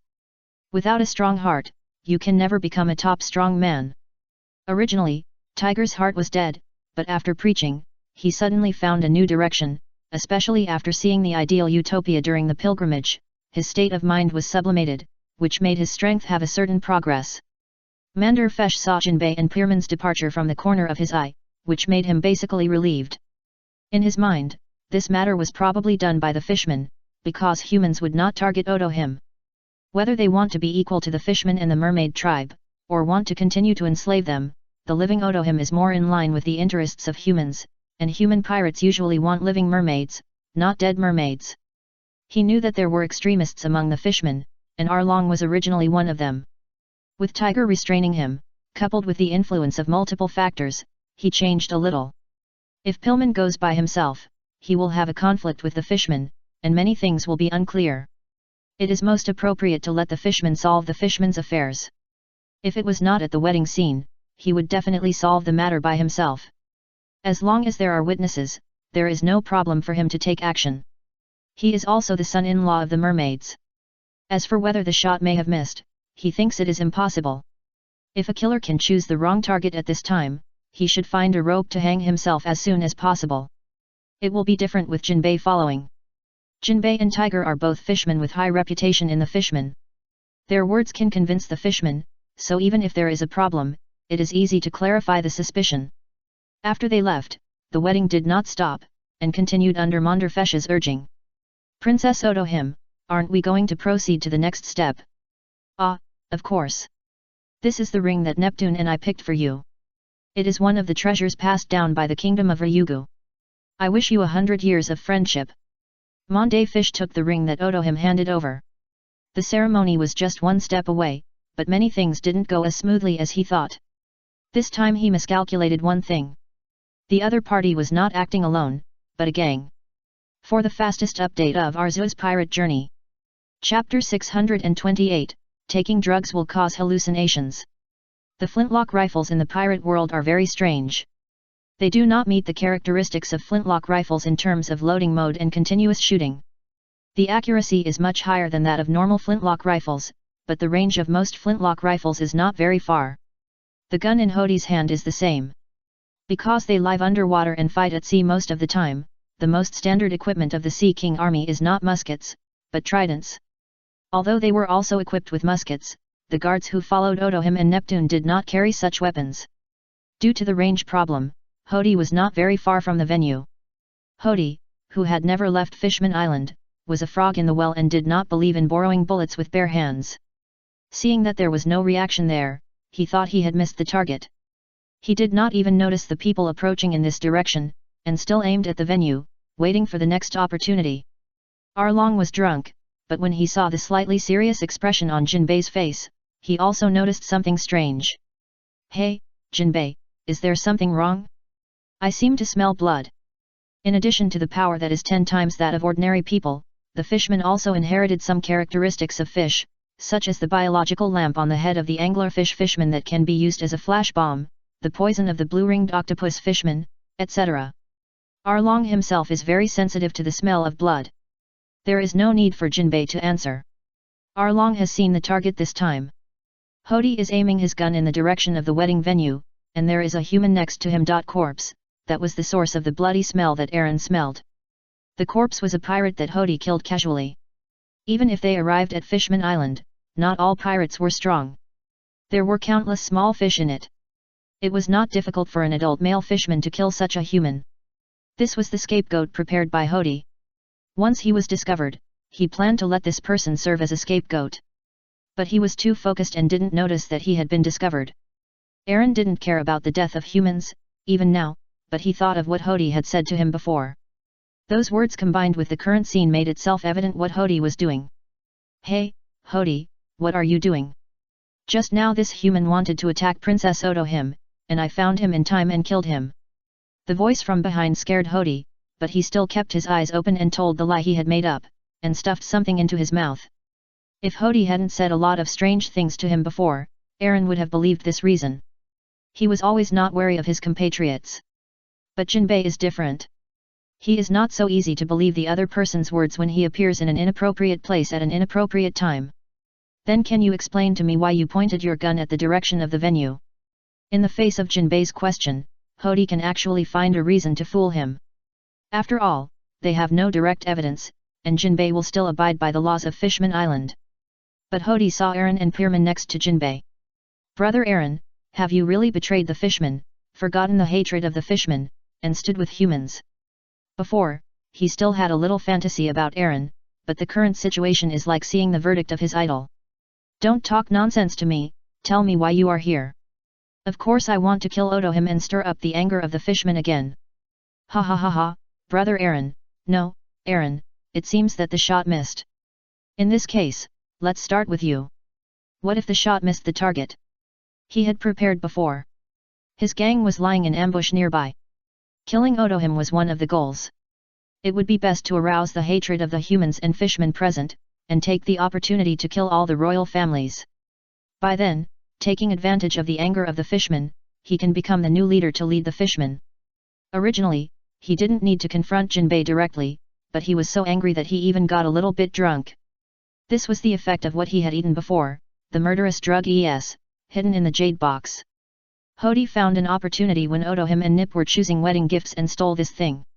It can bring stronger power to the eater at the cost of reducing life, and it will make the eater more irritable, which is why it is called a murderous drug. "You bastard actually want to hurt your compatriots." Aaron didn't care whether the person he wanted to kill was Otohim or not. He cared more about the other party's racial identity. He didn't like Otohim, but Otohim was also a mermaid and a fellow countryman. He couldn't agree with Hody's behavior of wanting to kill his compatriots. Before Hody could make any move, he had already rushed over. He wanted to teach Hody a lesson. Facing Aaron who was rushing over, Hody showed a dangerous smile at the corner of his mouth. He held the barrel of the gun and used it as a stick, swinging it hard at the rushing dragon. At this time, Aaron was in a state of flying at low altitude with the help of explosive power. This was his usual fighting method. At this time, he had grown his mouth. His hard teeth and huge bite force could easily crush the musket. He wanted to teach the young man Hody a lesson, but the result was completely different from what he thought. Hody's speed and strength far exceeded his expectations. He bit into nothing with his mouth, and was hit on the back of his head by Hody's stick. The inexplicable force knocked him directly to the ground, and he ate a mouthful of dirt and fell to the ground. "What?" Jinbei looked at the butt of the gun smashed by Hody with wide eyes. In his eyes, Aaron's martial arts were very low, but he should not be knocked down by a person like Hody with one blow.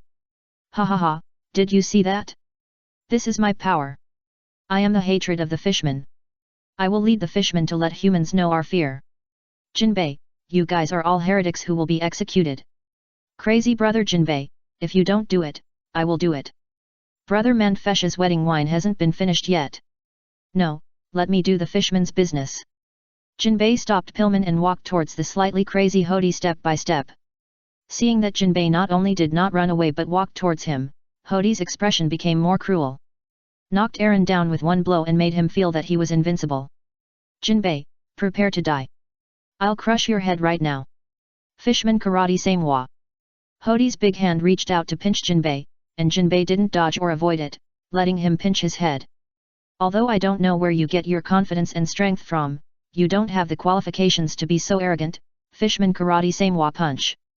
To see the fastest update of Arceus pirate journey. Chapter 629, See King X2. With a dull thud, Jinbei's fist hit Hodee's chest like a chisel, and the huge impact force penetrated through his chest. Hodee's blood almost boiled under Jinbei's punch. Woohoo!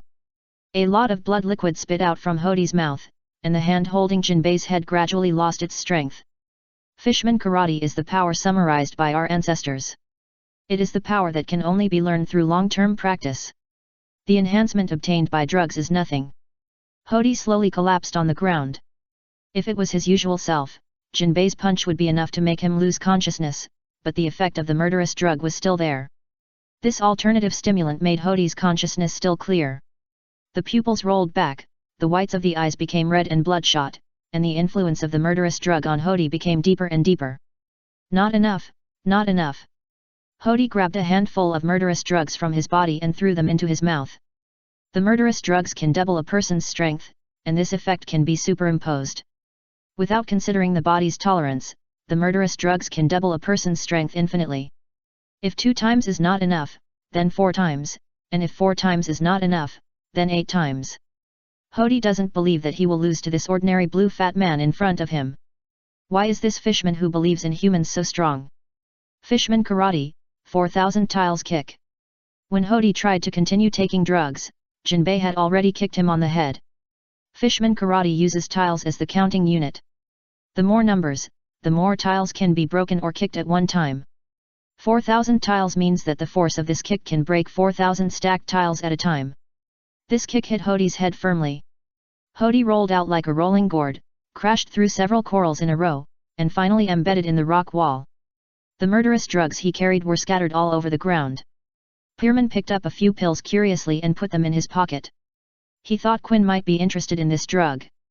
Although Hodee was a weakling in front of Jinbei after taking drugs, this drug should have certain research value since it can allow a small fish to take a punch from the 7 warlords of the sea without losing consciousness.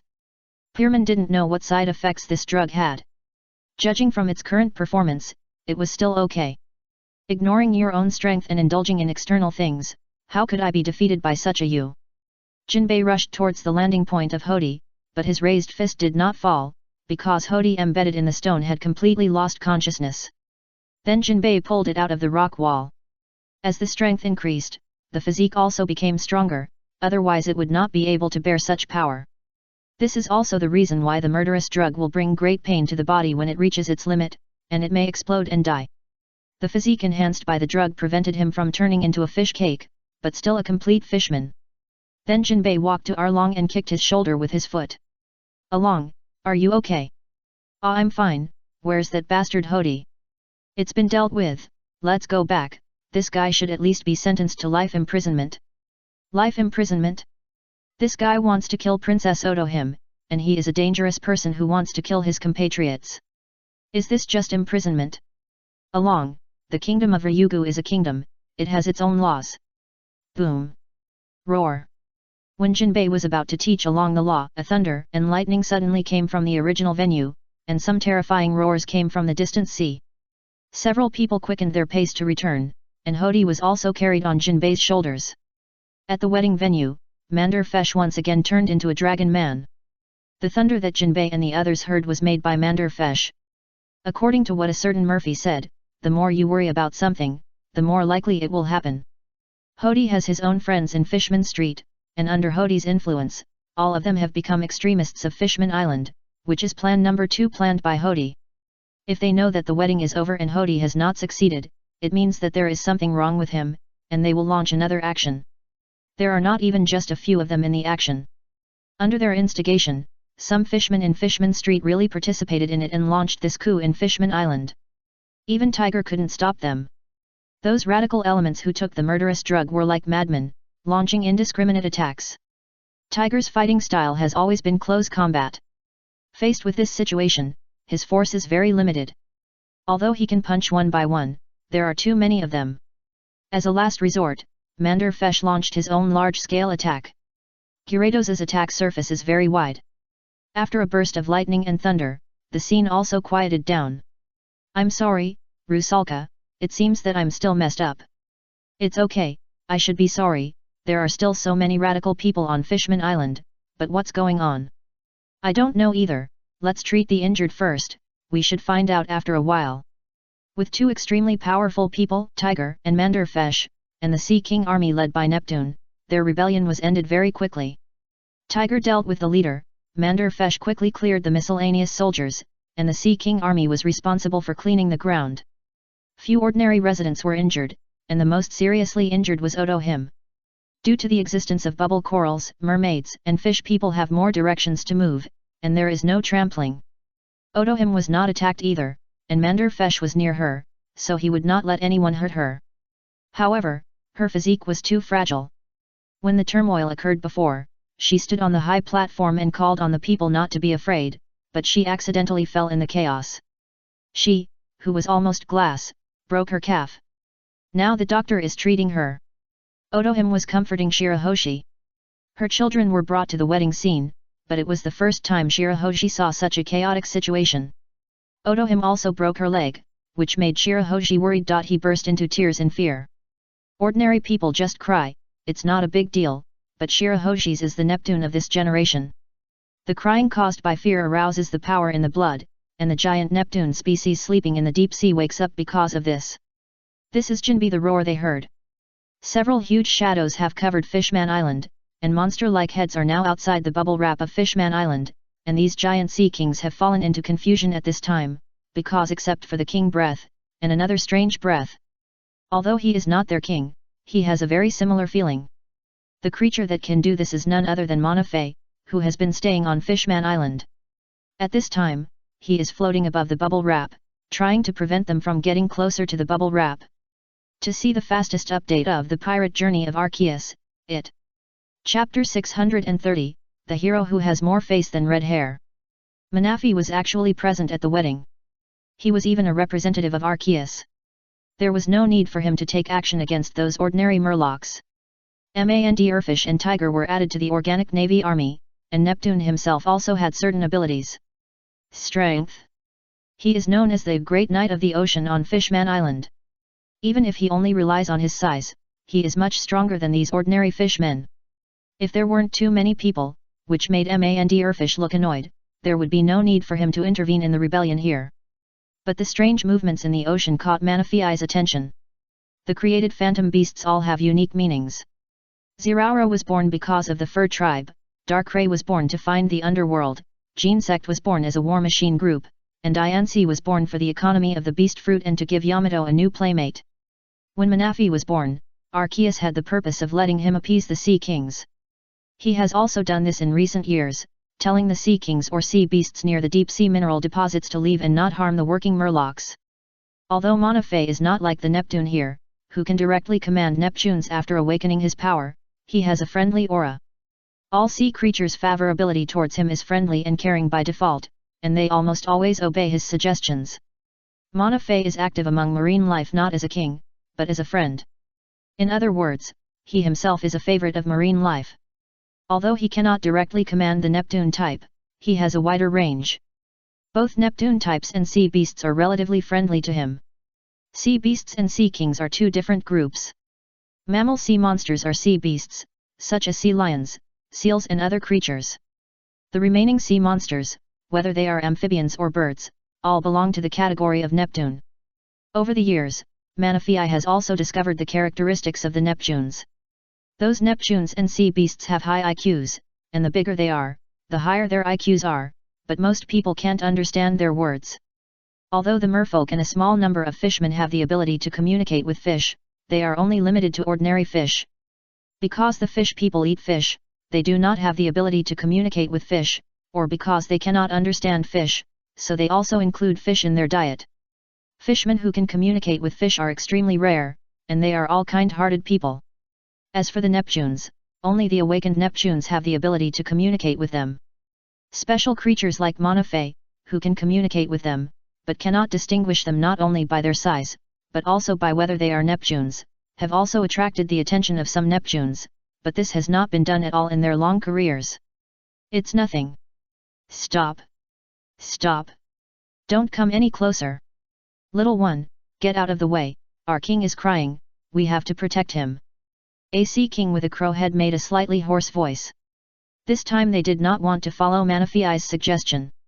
For the Sea King, the order of the Sea King came first.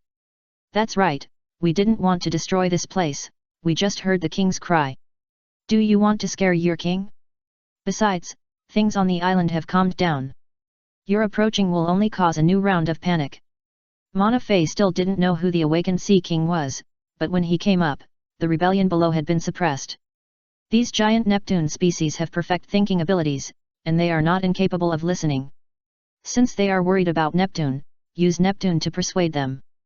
Their size is a disaster for Fishman Island itself. With their size, there is a possibility of breaking the bubble membrane of Fishman Island.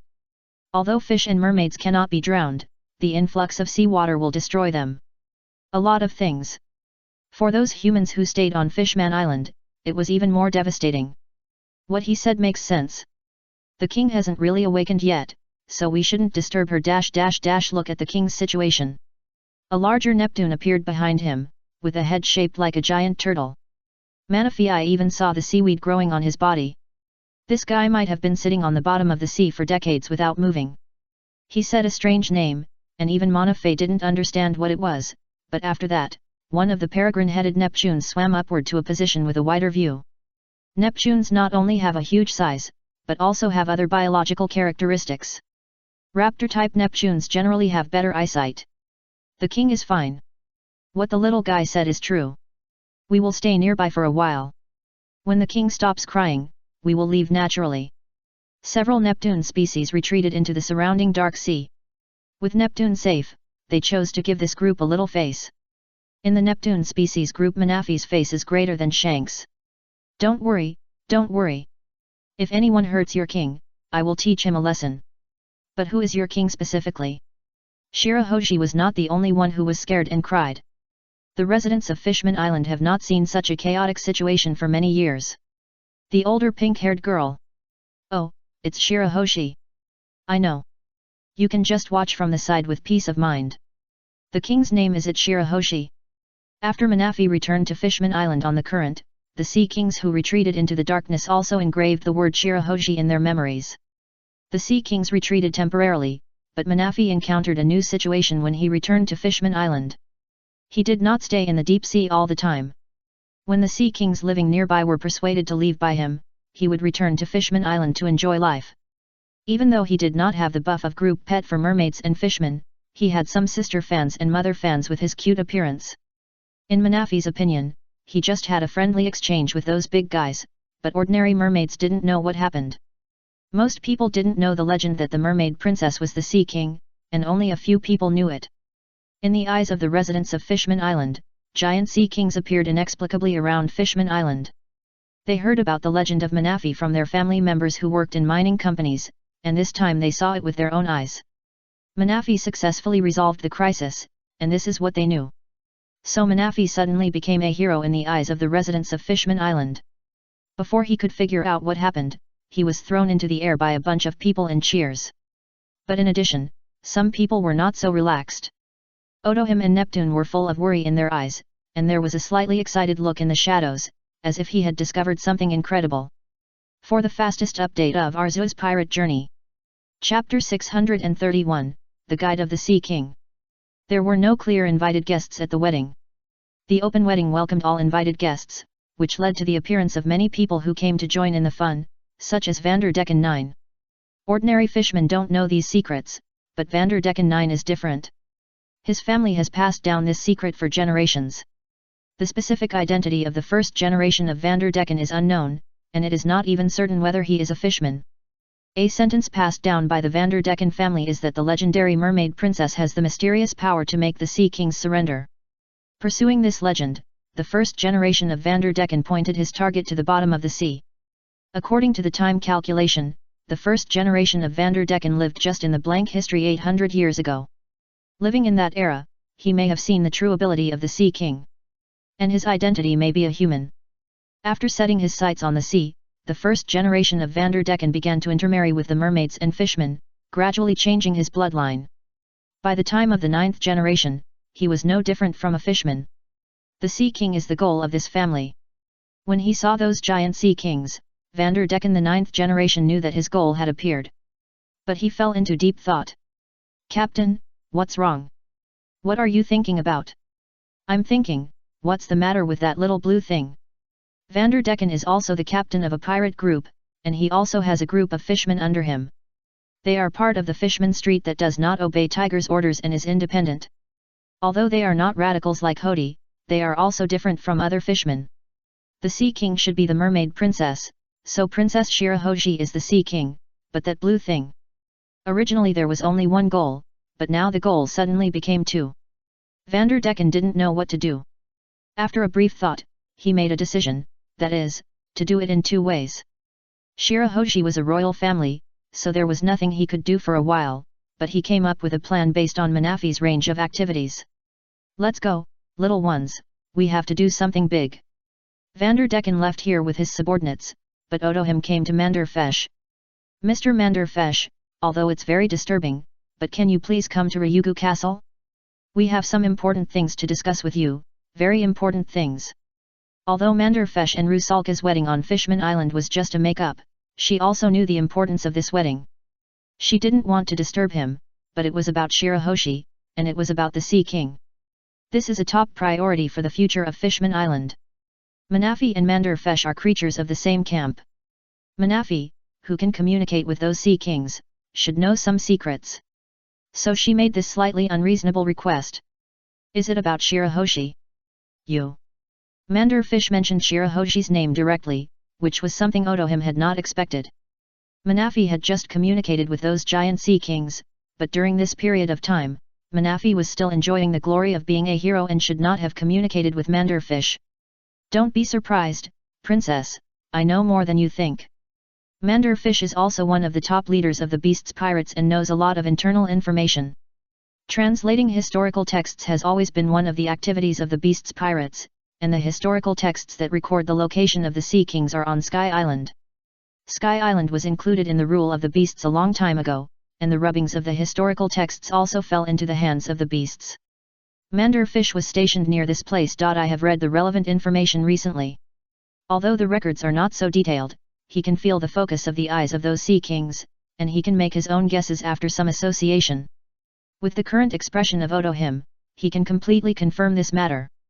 "Rusalka, stay a little longer, you come with me." He was worried about leaving Rusalka in the place where she had just rebelled, so he took Rusalka to Ryugu Castle. "Mr. Manderfesh, since you already know, I will not hide it from you. Shirahoshi is the Sea King of this generation, and the true identity of the Sea King is the Mermaid Princess." In Ryugu Castle, Otohim and Neptune drove away all the guards, and Rusalka was waiting outside the door. In the room, besides her and Neptune, there were only Manderfesh and Manafi. When he left just now, Manderfesh brought Manafi with him, which was considered to be taking him out of the arms of the mermaid sister. "Is that what you want to say, Princess? If you want me to keep it a secret, then there's no problem.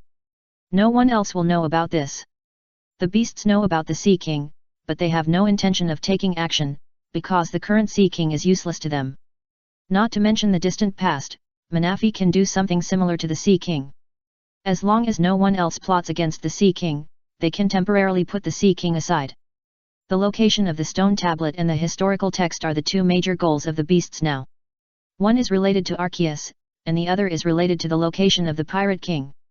As long as all the stone tablets are found, what Arceus made is far more terrible than ancient weapons. Concealment is the most favorable condition for the Beasts. Manderfesh will certainly not expose him, and even if he reports, he will tell Kaido and others. For Arceus and others who already know the result, this report is meaningless. I believe in your character, this is the best, but there is another thing. Otohim is equivalent to a human lie detector. She can feel whether other people's words are sincere. In this case, she still used her observation color, and then talked about another thing.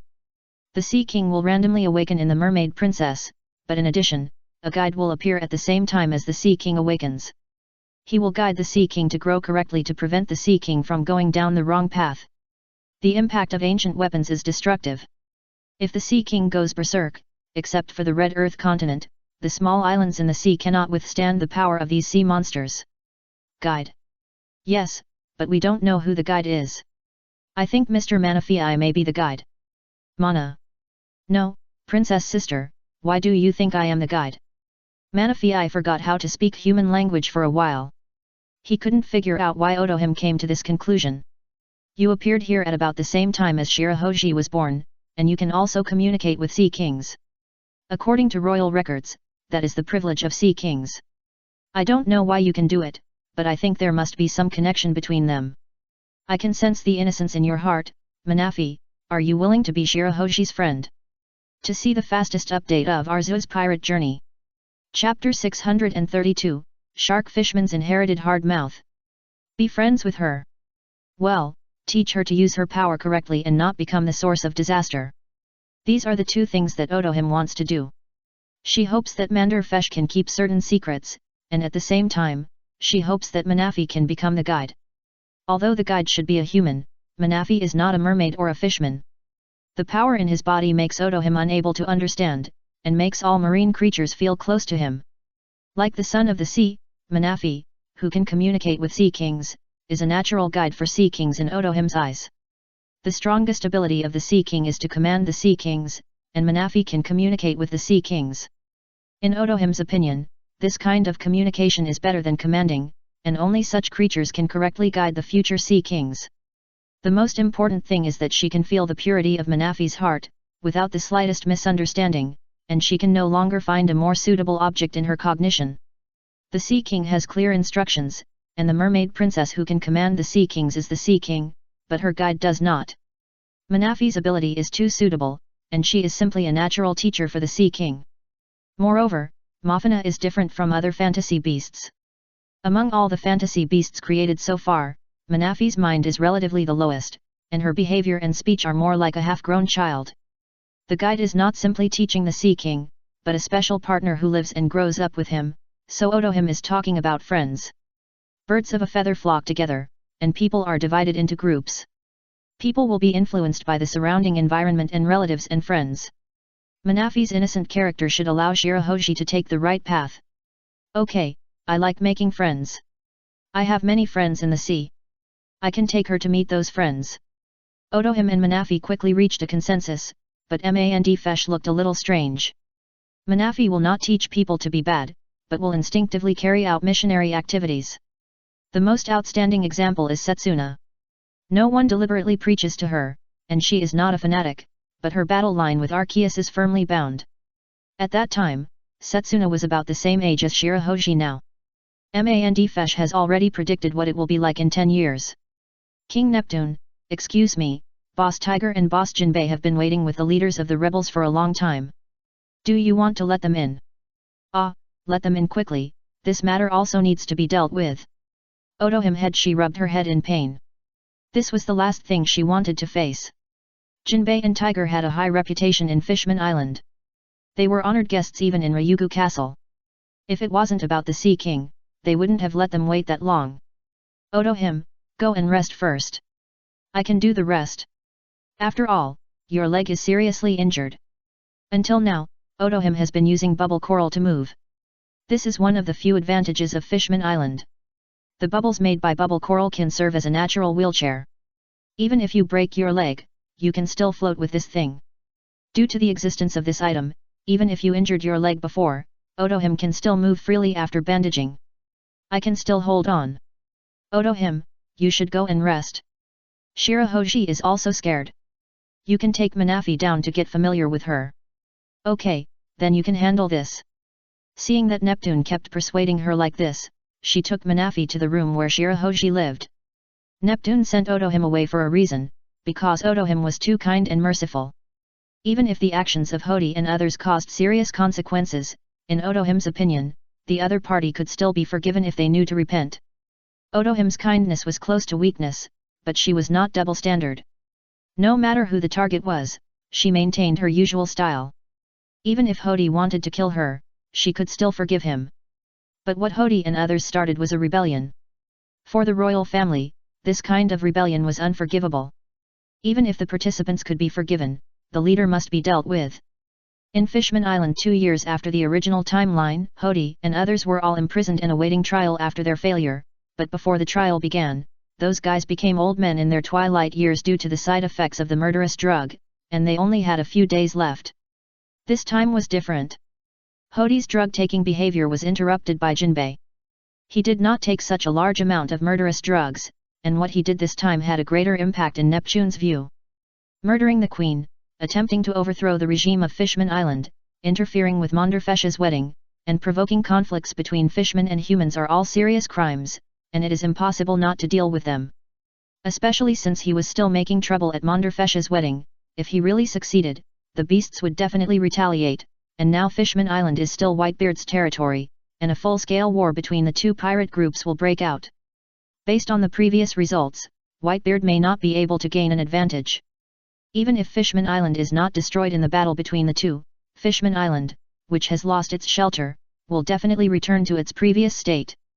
Under the protection of Whitebeard's flag and the actions of the beasts, there have been few cases of trafficking in Fishman Island in recent years, and the number of fishmen and mermaids in the market has become increasingly scarce.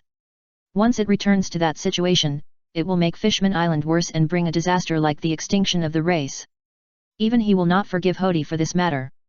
Out of sight, out of mind, let Otohim leave first is the best choice.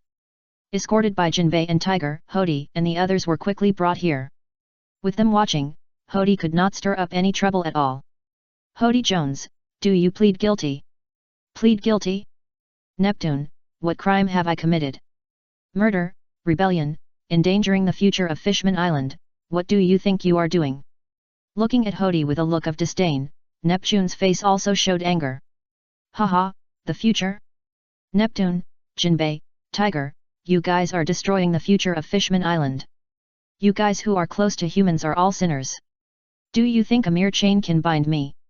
Hody's muscles began to swell, trying to break free from the chains on his body, but the next moment, his muscles suddenly began to shrink like a deflated balloon, his skin became extremely loose, and a lot of wrinkles appeared on his face. Almost in the blink of an eye, he turned from a young man of 18 or 19 into an old man in his 60s or 70s. The side effects of the deadly drug began to show. Because he was still young and didn't take so many deadly drugs, his aging degree was slightly reduced. But even though he became an old man, he still scolded Neptune and Otohim, as if he had suffered a great injustice. The royal family, Jinbei, Tiger, Arlong, even Whitebeard and Manderfesh were all scolded by him. Hody, as the king of the Ryugu kingdom, I sentence you to death. Fishman Island rarely executes the death penalty, but Hody is an exception. Now he has gone too far. For the fastest update of Arceus pirate journey. Chapter 633, Execution. Ha ha ha. Neptune, you are afraid. You are worried that our will be passed on, but it is useless. The anger of the fishman will not disappear. It is useless even if you kill me. You guy. Even Jinbei, who has a good character, looked at him with an ugly expression. His remarks included all the pro-peace factions of Fishman Island. Forget it, give up reasoning with him. He thinks he is a hero from the bottom of his heart. A person who never thinks he is wrong will not admit his mistakes. You, a human, are very understanding. Then you should understand that you scum should be. Crack. Before Hody finished speaking, Monderfesh's dragon claws after beastification broke Hody Jones' neck. Sorry, I'm a bitch, but I'm not interested in listening to your paranoid nonsense. King Neptune, I'm sorry, but you've already sentenced him to death, and I can't stand it anymore. This guy's words are too harsh. In his series of insults, he also included Rusalka, which was beyond. Monderfesh has passed his limit of tolerance, and he will feel uncomfortable if he doesn't deal with this guy. It's okay, the result is no different. Neptune has no hobby of publicly executing others, and there is no point in publicly executing such fanatic extremists. If he were to start an era of Fishman rebellion with a shout, the fun of Fishman Island would be great. Roger was the direct cause of the Great Pirate Era, but if there was no warrior who asked where the treasure was, Roger might have really changed his mind. Coupled with the chaos that the world government can maintain, it is hard not to suspect that the person asking the question is a shill, and a shill arranged by the world government. King Neptune, although I am a human, this is also Rusalka's home, and she will come back often in the future. I have to say one more thing. A guy like Hody can lead so many opponents with just a few words. The management of Fishman Island needs to be strengthened. I will go back first if there is nothing else. In addition to the leader Hody and others, there are some ordinary fishmen who were instigated. This kind of thing is not surprising. No matter which race, there are some people who don't know right from wrong and believe everything they hear. Erfish said this because he hoped that Neptune would take good care of it, so that some hesitant people would see that there was no punishment for participating in the rebellion, and it would be troublesome next time. In the end, Hody Jones was executed, and several codders were sentenced to life imprisonment. Their prison life will not be too long after taking the murderous drug. They have already wasted their youth through the drug. As for the ordinary participants, they were also punished according to the severity of the nature with the participation of the Sea King army, and this matter is almost over. Manafi and Shirahoji met, and Manafi had a good impression of the big new friend. But within a few days, Fesh had not returned to the island where he was stationed, but Manafi received a new situation. Have you discovered new mineral deposits? Well, it was discovered by a group of newcomers, but there seem to be sea kings living there. Lord Manafi, please handle this matter. A fishman who joined the beast fruit reported the situation to Manafi. The working fishmen have been constantly looking for new mineral deposits. There are too many unknowns in the vast sea, and some rare mineral deposits with small reserves are limited mining targets. Once there are sea kings living nearby, Manafi will persuade them to leave. This has become a fixed process, and this time is no exception. Okay, leave it to me, White Star, I'm going to work, and I'll play with you when I come back. He gave White Star a strange nickname, and many of his friends have similar nicknames. I know. In the deep sea, Manafi walked on the road with a new mining team. Haven't you arrived yet? We'll be there soon. This time, a new team found it. They said it's in the sea basin ahead and they're waiting here now. In the deep sea, a pirate ship was floating nearby. The pirate flag was painted with a skull with two crossed swords and fangs. Both the sail and the hull were seriously damaged. You could still vaguely see the words Flying Dutchman on the sail. This was the pirate ship of Vanderdecken 9. He was the user of the target fruit. He was hiding in a bubble at this moment. Because he had obtained the fruit ability, he had lost the ability of the fishman to swim well. Therefore, when he was active in the water, he had to apply a swimming coating on his body as a protective measure, otherwise he would become weak. The weirdo that the employee mentioned before was him. The mining branch had been recruiting workers. A few days ago, Vanderdecken 9 applied for the position of an employee. Because he had figured out the activity patterns of the mining company, as long as the Sea Kings were found near the newly discovered mineral deposits, Manafi would go to expel them, and this was the opportunity in Vanderdecken 9's eyes. An opportunity to catch Manafi, so he sneaked into the other party's company and led the other party here. In order to make it more realistic, he also worked for several days with bubble film. Watatsumi. Pull faster, they should be here. Okay, Captain Vanderdecken. Flying to the Dutchman, there is no coating. The worn hull has long lost power under the sea. The reason why it can move is not the push of the current, but something is pulling the boat. The creature pulling the boat is the Watatsumi mentioned by Vanderdecken 9, a huge red fin tacky pure fishman. The hair and beard are almost in a circle, and there is a small spike on the top of the head. A few sparse big teeth can be seen in the open mouth. The body like a sea monster has no enemies in the sea, but Watatsumi is not mature in mind. Like a child, he almost obeys Vanderdecken's words, which is why he became a member of his pirate group. You have to listen to my instructions later. You must catch that little blue guy. It will be troublesome if he becomes alert. I know, Captain. I will catch that little guy, but what does he look like? For Watatsumi, many things are little guys, and only one blue one is too general. Blue, like a water drop, and how should I put it? Is it like me? Yes, that's it. Just when Vanderdecken 9 was struggling to describe the appearance of Manafi, a voice suddenly came to his ears. Manafi was sitting on the head of a swampert and looking at him. It was not just one swampert following Manafi, but a group of them. When a new mine was discovered, the swamperts would always follow Manafi to dig a mine first, and now these swamperts were staring at Vanderdecken 9 with ferocious eyes. For ordinary marine creatures, Manafi is a group pet, not to mention Swampert, which is also a Pokemon. For the fastest update of Arceus Pirate Journey, please input m.xb in your browser un.com. Go to view. Chapter 634, Manafi discovers excellent employees. Looking at Manafi in front of him, Vanderdecken 9 suddenly panicked. The surprise came too suddenly. Vanderdecken 9's brain circuit is very novel.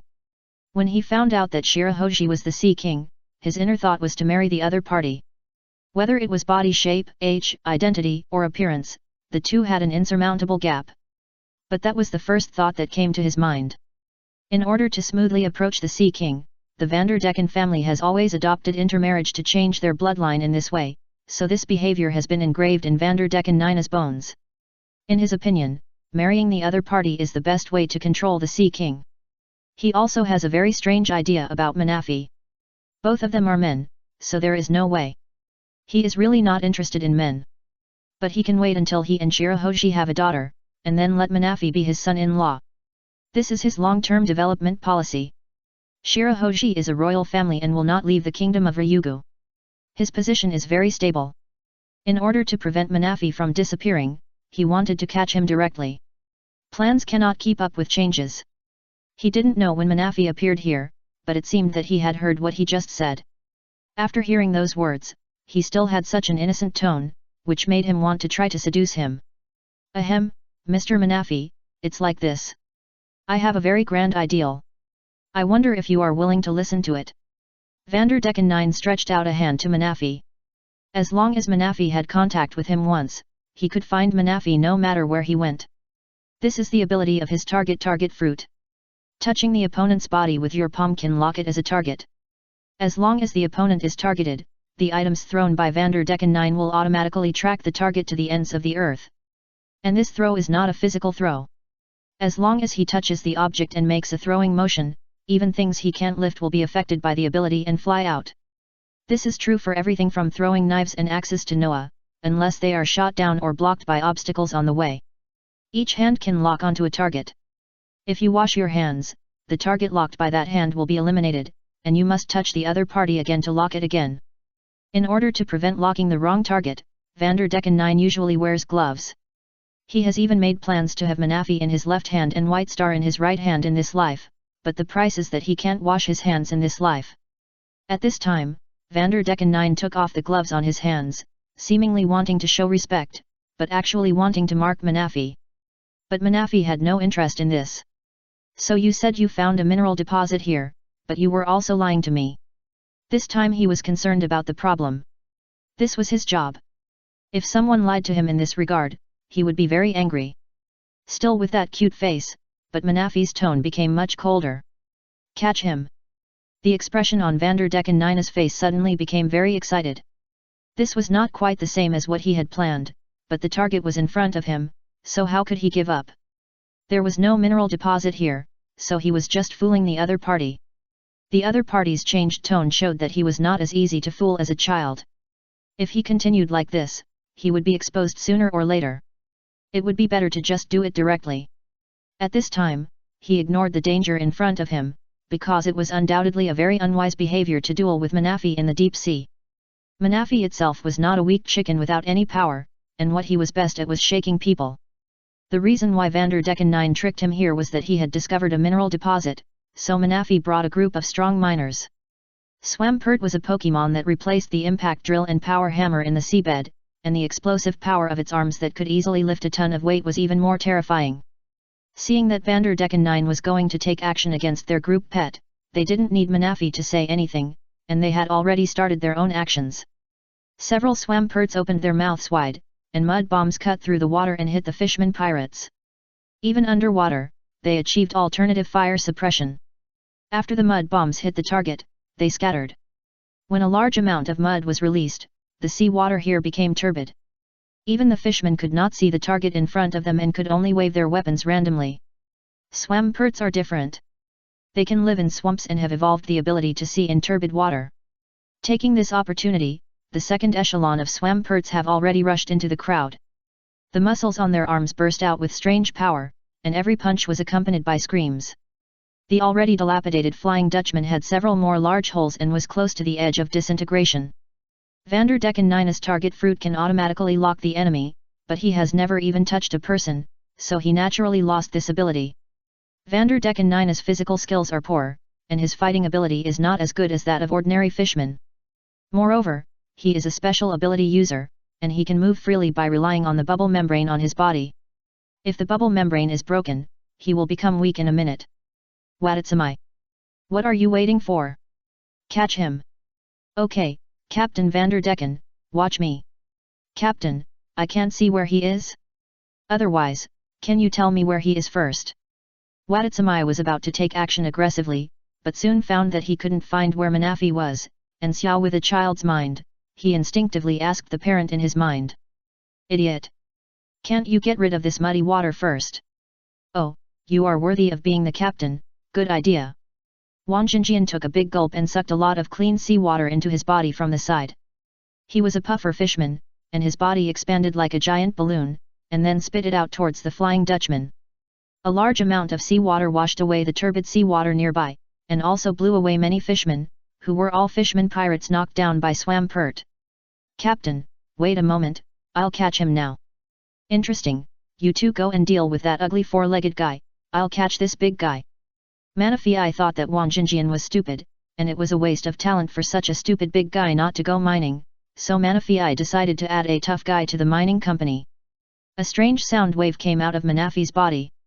In the mud not far away, a strange fish with lobster claws seemed to hear the call and swam towards Manafi. Although Vanderdecken 9 was talking nonsense, it was very easy for Manafi to find a sea king in the sea. For the fastest update of Arceus's pirate journey. Chapter 635, Manafi's secret skill, calling people. Manafi Watan Jinjian, this stupid big guy just needs to be fed, and there is no need to pay a salary. Although the food expenses of this big guy are much higher than those of ordinary employees, the benefits brought by doing it well are also real. The giant swampers are a little short of this big guy, so he chose to call people. Why do you have to do it yourself when you can let others solve the problem for you? Watatsumi himself has not undergone any training. He is just a giant fishman who relies on his size to fight. To deal with him, you only need to find someone bigger than him. Watatsumi is a rare big man among the fishmen, but compared with the sea kings, he is a small witch meeting a big witch. For Manafi, finding a thug is just a matter of words. At this time, the sea kings are still on their way, and Manafi is in a playful mood. He circles around Watatsumi. He is flexible and moves freely with the sea current. Watatsumi can't touch Manafi at all. Here, come and catch me, big guy. Damn it. Don't run, Captain Vanderdecken will scold me if I can't catch you. Okay, I won't run, you come and catch me. Manafi came in front of Watatsumi. He was not as big as one of Watatsumi's knuckles, but the difference in size did not make Manafi feel nervous. Just as he said, he stood in front of Watatsumi and did not run away. Watatsumi reached out his two big hands towards Manafi, and clenched his hands tightly into a ball, fearing that Manafi would run away. Captain Vanderdecken! I caught him! Watatsumi shouted excitedly, as happy as a big child, or he was originally a big child, but at this time, Vanderdecken 9 did not have the strength to answer Watatsumi. Just now, the two giant swampers launched their own attacks on him, and even used their own combination skills. The two giant swampers hugged together to form a tire shape, rushed their tail fins outside, and rushed towards Vanderdecken 9 after performing the iron tail. Under high-speed rotation, they formed a cutting saw. With Vanderdecken 9's weak combat power, he could not withstand the frontal impact of the two giant swampers. The most important thing is that the bubble film on his body was broken by the cutting of the iron tail. As a person with a bloodline very close to fishmen, he can breathe without the bubble film, but the side effects of the devil fruit also appear. According to a legend someone heard, devil fruits are the product of idealism, symbolizing the wishes of certain people. These fruits that were born against the laws of nature were hated by the mother of the sea, which resulted in the P particles, a component for devil fruits. When a person with the ability encounters this component, he will become limp and powerless. At this time, Vanderdecken 9 was already lying on the deck and could not move. Captain! Big guy, you should think about yourself. The voice of Manafi came from the palm of Minatsu's hand. He did not run, but his body melted into a stream of water and flowed out from the gaps between Minatsu's fingers. Look behind you, I found an opponent for you. Without doubting the enemy's words, Minatsu turned his head and looked over. A sea king with a pincer bigger than his head was floating behind him. Big pincer, help me knock this idiot out, Thank you. Manafi waved his little hands and said something that Minato could not understand. Hey, who's the idiot? Doan. With a muffled sound, Watatsami's head suddenly became dizzy. I'm not an idiot. After saying the last sentence tenaciously, the Sea King's pincers hit his head again. The Sea King felt embarrassed that he didn't knock him out, so he increased the force a little. Now Watatsami had no ability to resist, and like Vanderdecken 9, he lay on the seabed. Thank you, can you do me another favor and help me send this guy and the ship back to Fishman Island?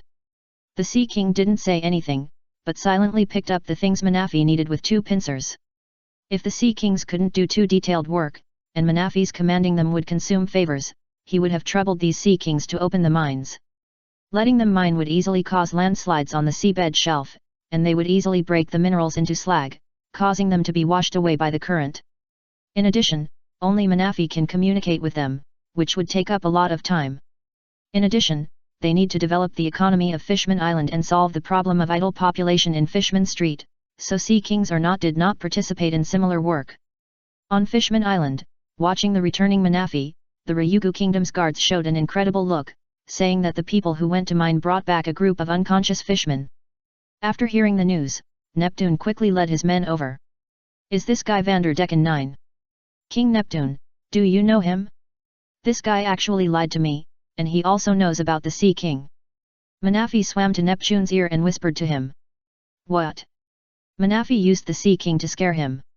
At first, Vanderdecken 9 wanted to be tough, but he had not hidden information from his brothers before. Under the threat of the Sea King, his brothers quickly told him his plan. Including the fact that he wanted to marry Shirahoshi. Put them all in jail, and no one is allowed to visit them. Neptune immediately issued his orders to the Sea King army, and personally supervised them being sent to jail. On the way back, they were all knocked unconscious by Swampert, which turned out to be a good thing for Neptune. As for imprisoning them, there was nothing wrong with it, because Vanderdecken 9 was also a pirate. From a legal point of view, as a member country, the Kingdom of Ryugu had the obligation to capture and imprison pirates, but the special and embarrassing status of Fishman Island made this rule almost non-existent. After all, Fishman Island relied on the pirate flag to protect itself. The Sun Pirates had never done anything to harm Fishman Island, and they were even protecting Fishman Island. But the Vanderdecken pirates were different. They were not under Tiger's management, and they were the more dangerous elements on Fishman Island, and they also knew the secret. Although the laws of Fishman Island were relatively loose, these people were still inevitably imprisoned. At least Neptune would not let them leave until Shirahoshi had enough power to protect herself. After this incident, Otohim's favorability towards Manafi increased a lot, because Manafi did not kill those people, but captured them all. This gentle method was closer to Otohim's proposition. At the same time, Manafi also began to recruit Watatsami. Although he was a big fool, he was really loyal to Vanderdecken 9. When Vanderdecken 9 did not abandon him, he insisted on following the captain. But Vanderdecken 9 did not pay so much attention to Watatsami. Seeing that he was captured and thrown into the prison of Ryugu Castle, the other party was still interested in his subordinates. He sold Watatsami in exchange for some treatment. In order to prevent him from escaping from prison, Neptune not only put sea stone handcuffs and leg irons on him, but also put on a sea stone collar. The purity of sea stone and the strength of the ability user will affect the situation of the bound ability user. Vanderdecken 9 was basically paralyzed like noodles under the quadruple bondage, so he simply exchanged Watatsami for a slightly more comfortable treatment. For the fastest update of Arceus's pirate journey, please enter m.spewin.com in the browser to view. Chapter 636, Brother Momonosuke should be living a good life, right? Manafi didn't care about the life and death of Vanderdecken 9. The Kingdom of Ryugu could deal with it as he pleased. To him, this was just a clown, and he wouldn't bother with clowns. Hody Jones at least caused a certain impact, making everything look ugly, but now Vanderdecken 9 has almost no impact and was caught by a group of miners. In the past, the giant swampers had attacked the rocks in the deep sea. This time, they were merciful by not turning them into fish cakes. The matter of Fishman Island was basically over, and Manderfesh was going back to his own territory. But before leaving, he took the opportunity to promote their security lock to the Kingdom of Dragon Palace. That is, the magical fingerprint lock made by Quinn, which will be electrocuted as long as the fingerprint is correct, and the keyhole under the fingerprint button is the correct way to unlock. According to Pierman's report, Hody easily stole the national treasure of the Kingdom of Dragon Palace as an ordinary soldier, which shows that the security measures here need to be strengthened urgently. After seeing the absurdity of this anti-theft measure, Neptune purchased several boxes like this. At the same time that Manderfish left here, Tiger also summoned some of his old subordinates to form his own Fishman expedition team, and Aaron was naturally among them, which temporarily shattered his dream of continuing to ride the Ferris wheel. Ghost Island. During this period, the Beasts Pirates had a new member, Foz. While the second generation of the Beasts were playing around and sightseeing, Foz also successfully returned from the East China Sea and brought back the head of the king at that time, acting as his token of surrender. Through this incident, he was officially joined the Beasts Pirates. Jack led his direct subordinates to carry out several missions, and after that, his subordinates respected him a lot, because they found that Jack was not so kind.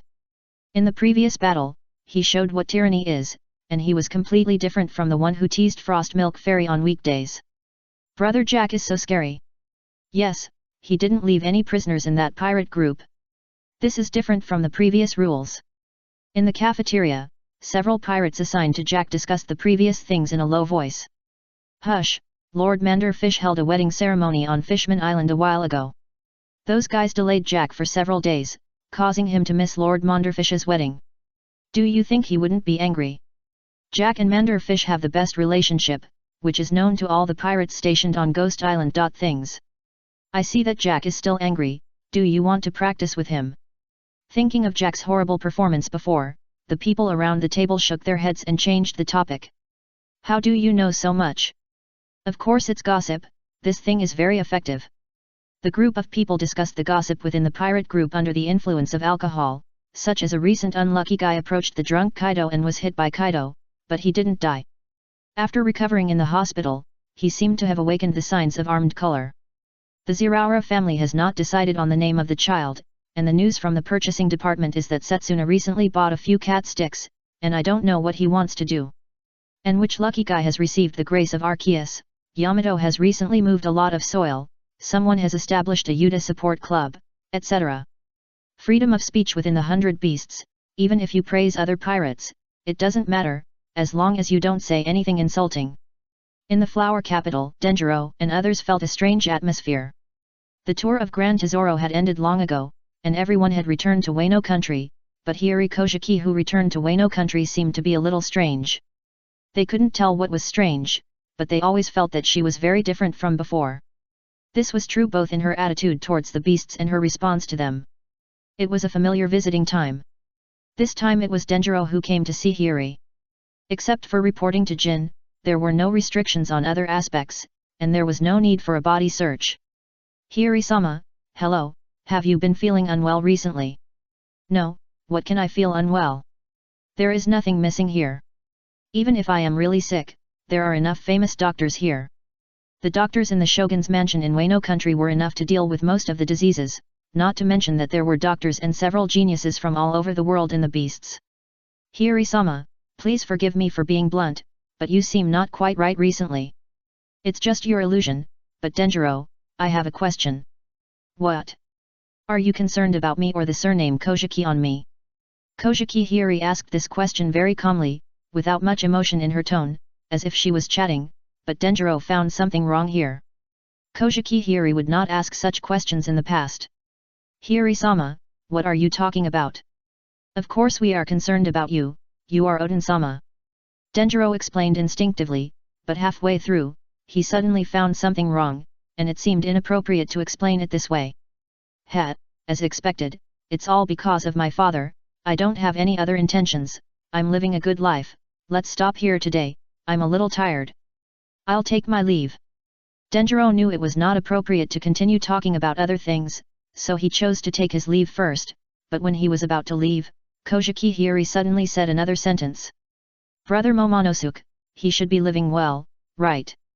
Denjiro left here with a headache. Koshiki Hiri's words made him feel like she was in the rebellious period of adolescence, and he couldn't figure out her thoughts at all. In fact, Koshiki Hiri was just a little unbalanced. Although she was born in the outer sea, she soon returned to Wano Country and didn't know much about the outside world. She didn't feel anything before, because Momonosuke who escaped must have had a hard time. But this trip made her have different ideas. Life in the outside world didn't seem as terrible as she imagined. With enough money and status, scum like the celestial dragons could live a prosperous life. At this time, she misunderstood Momonosuke's situation and had some doubts about Kojiki's choice to keep her and send Momonosuke away. As the children of Kojiki Oden, why can Momonosuke live freely, while she is subject to such great restrictions because of this identity? Kojiki became a bondage, and it was the enemy who gave her the opportunity to travel. Apart from the episode with the celestial dragons, she felt that the outside world was very beautiful. Momonosuke might be enjoying life while she was suffering. When this feeling appeared in her heart, she would inevitably feel unbalanced. For the fastest update of Arceus's pirate journey, please enter m.spuin.com in the browser to view. Chapter 637, Shakira and the Stick of the Remaining Strength of the Sixth World. It would be fine if she had never experienced the outside world, but it is different now. In layman's terms, her emotions towards Momonosuke have changed a lot and have reached the edge of blackening. But this is not to say that black is black, at least it takes time to accumulate. On the other side, Yamato ushered in another misfortune. Aegean 6.0 failed to retire smoothly like 5.0, but unfortunately died in battle. The cause of its death was not others, but Kira. Spit it out. Spit it out. That's not for you. Yuki. Yukara scratched his head helplessly. This was really embarrassing for him. He had an accident while eating just now. For some reason, he was very hungry today. He couldn't eat enough.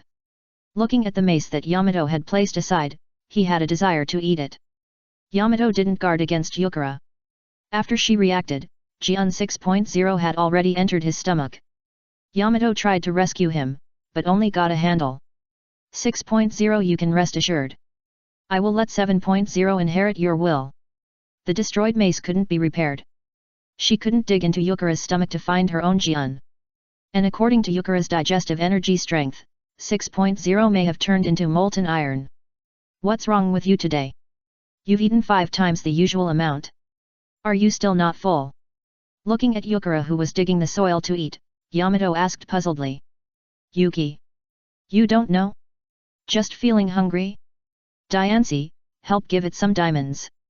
If it's still not full, you have to take it to the doctor. Yukara's appetite has also increased slightly in the past, but the increase has never been as large as today. Even Yamato knew that a sudden increase in appetite was not a good thing. After entrusting Diancie to make more diamonds, she continued to observe Yukara. Finally, she found the problem. As Yukara's body glowed with white light, she understood what was going on. Are you going to evolve? Yuki. Yukara was completely enveloped by the white light before he could react. It has been a long time since Yukara was hatched. Kaido did not move back to an island directly. Arceus also aimed to raise Yukara, so Yamato was immersed in training. Although the ultimate goal has not been achieved yet, her strength is constantly growing. Yukara did not eat an island directly, but a large amount of ore and soil were sent to it from different places every day. Over time, the energy stored by Yukara is enough for it to evolve. Just now, because it was about to evolve, its body began to consume a lot of energy, which eventually led to the subsequent events. The white light dissipated, and Yukara evolved into Shakira. The short hands and feet were all turned into bubbles at this time, leaving only the blue shell wrapped outside. Shakira's whole body was covered with a grey-blue hard shell. Except for the pointed little horns on the surface of the body, there were only a few strange holes left. At this time, it was jumping around on the ground. Although it lost its hands and feet, Shakira seemed to have become more active. It is now in the pupa form. The food accumulated during the Kira period has turned into energy in its body, which is supporting the body inside its shell to complete metamorphosis. Dong dong. Yamato knocked on it. Although it is similar to a cocoon, the hardness of the Kira shell is much higher than that of ordinary rocks. Shaky. Kira motioned Yamato to climb on his back. Although he didn't understand what it wanted to do, Yamato still sat on its head. Then the dust below was suddenly rolled up, and the pores on Shakira's shell began to spray out violent airflow. With the power provided by the airflow, Shakira actually flew up. This is also the glorious moment in the life of this Pokémon. Although Shakira has no hands and feet, it is their most flexible stage. Shakira will compress the gas in its body and then eject it violently, flying like a rocket. This ability will last for a long time until the day when it breaks out of the cocoon and evolves into Banjira. The airflow from the large Shakira was very strong, and a lot of waves were raised in the inland sea of Wano country, which made Peggy 1, who was fishing, drop the fishing rod in his hand. All the fish ran away in this way, and there was no point in continuing. Just when he wanted to go back with the empty bucket, he was suddenly pulled. "Sister? Why are you here?" "Little Peggy, look at that Yamato, how happy she is playing in the sky alone." So, for some reason, Peggy 1 had a bad premonition. It was not a good thing for Ultai to suddenly appear beside him at this time. "Let's go fly too. Your large Pokemon can fly with jets, and your ability is also jet flying.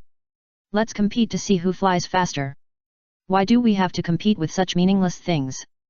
Go. Go. Little Peggy, why don't you accompany me to play?" Ultai almost hung on Peggy 1's neck.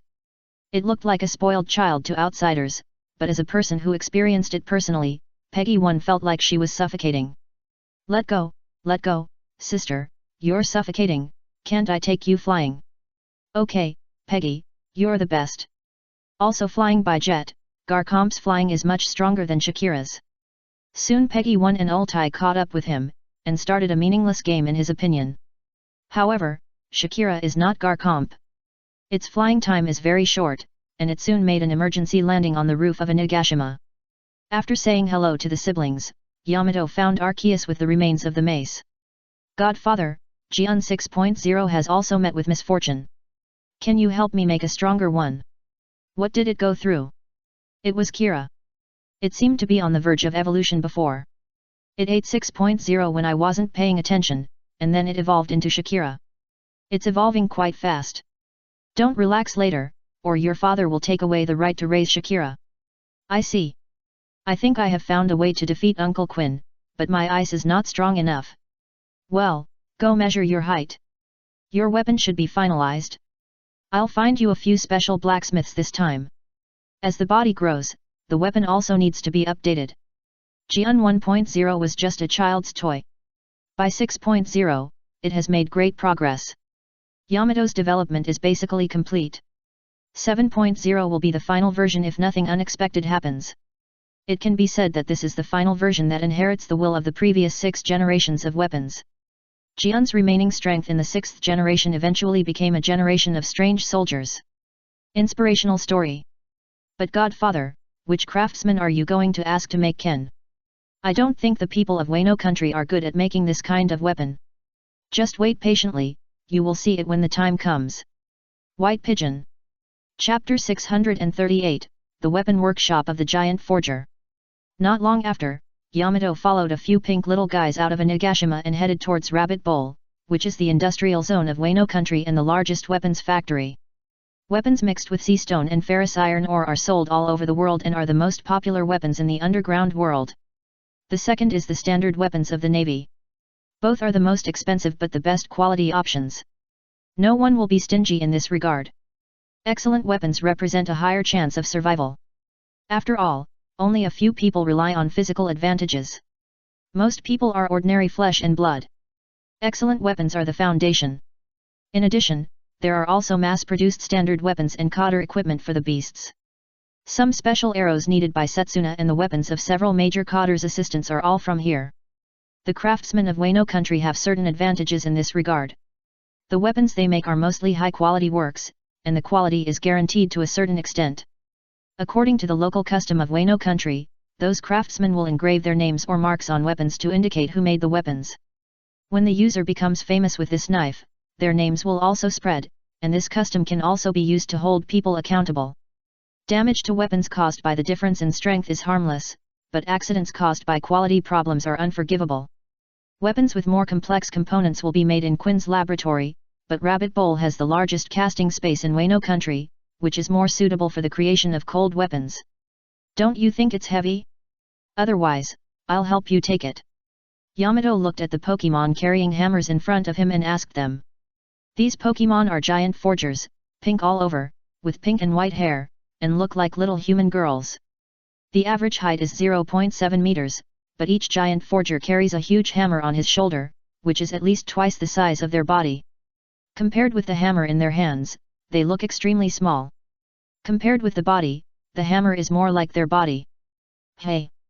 The leading giant forger waved at Yamato, then held his hammer in one hand and played a trick, indicating that Yamato didn't have to worry about such things at all.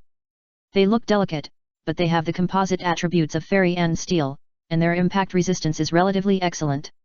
Moreover, the hammer is the foundation of the giant forger race.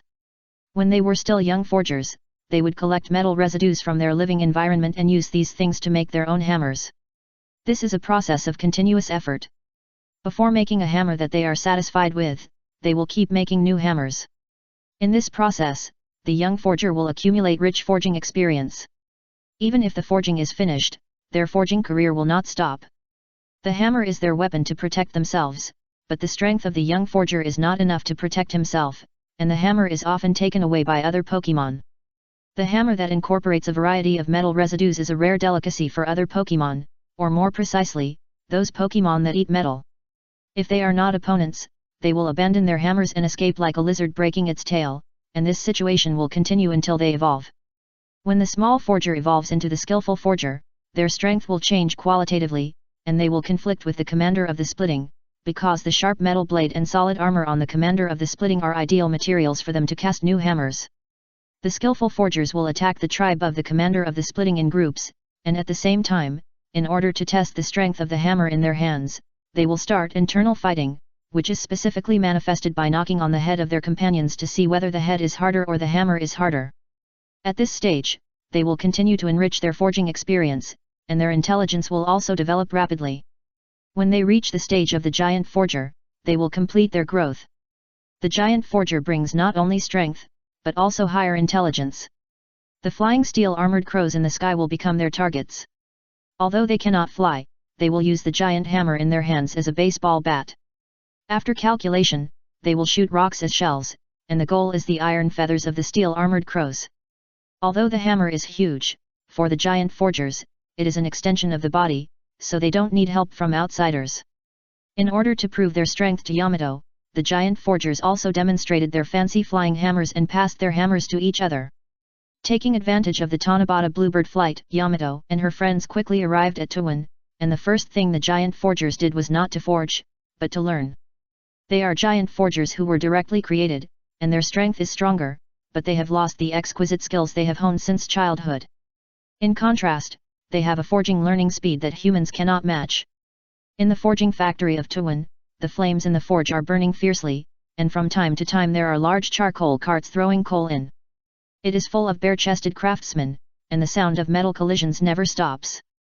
This factory is full of normally hired craftsmen. The prisoners in the Tuwon mining field work in the raw material workshop, and these delicate jobs are generally not allowed to be touched by them. The efficiency of voluntary labor and forced labor is completely different, especially the internal ranking mechanism. These people don't want to be compared with their peers, but compete with each other to forge weapons of better quality. Master Oni, you are here. The guards at the door saw Yamato with the giant forger and made way for the door. They were arranged here just to prevent some rare materials from being taken out privately, and they were the same as the factory security guards. Please come here, Master Arceus has arranged it. The giant forgers went to different positions separately, and only one stayed with Yamato. They didn't speak, but just watched the work. The forgers swung the hammer, quenched, and polished, absorbing experience crazily. Master Oni, please come this way. Master Arceus said that you can choose the materials for the new weapons yourself. She didn't have much use in the factory. Forging is not just about brute force. Other giant forgers learned the skills of forging, and the giant forger beside her helped her choose the materials. There is no need to learn to distinguish the quality of materials. For the giant forger, it is like an instinct. Under the leadership of other pirates, Yamato followed the giant forger to the rabbit bowl quarry, which was also busy. Hurry up! Bring all the materials to the square. Lady Anuhime is coming soon. Be honest, especially you guys. You only have a few months left in your sentence. If you offend Lady Anuhime, Lord Arceus will not let you go. It will be a delusion to think of mining here. White Dove. Chapter 639, The Result of Being Caught Skipping Classes. The voices of resistance in Wano are basically here. Even if there are some left in the outside world, they are two completely different people. The prison is full of radicals like Hody Jones, and most people in the outside world have given up resistance. As time goes by, even their hearts are changing. Those dangerous elements are all serious criminals and have no chance to contact Yamato, but the prison guards are worried that some of these ordinary prisoners will be bewitched and do some irrational behavior. Even if they just throw an ordinary stone or say an insulting word, it means that they are derelict in their duty. These are not death row prisoners, so deterrence in terms of sentence is the best method. Iron ore, sea stone, the shell of Boscodora, the rock fragments dropped by Guedud in the fight, the special crystals dropped by Pandora, whether it is the underground mineral deposits or the materials produced by Pokemon, all were carried to the square. Master Babanuki is ready. The empty square was piled with a mountain of materials. In Wano country, these materials are enough to drive any blacksmith crazy. For them, this is a treasure that is priceless. With these excellent materials, they can complete the casting of many things. Even ordinary people can use this batch of rare materials to exchange for a large amount of funds. Apart from other things, those high-purity sea stones are not much even in the world government, but here they are just ordinary materials. Very good, Davego, you take people to patrol more, don't make any trouble today. It's been arranged, boss, don't worry, those people still want to get out alive, they won't make trouble at this time. It's better to be careful, some people in Wano country are not smart, you know that. Well, then I'll go. What Babanuki worried about did not become a reality.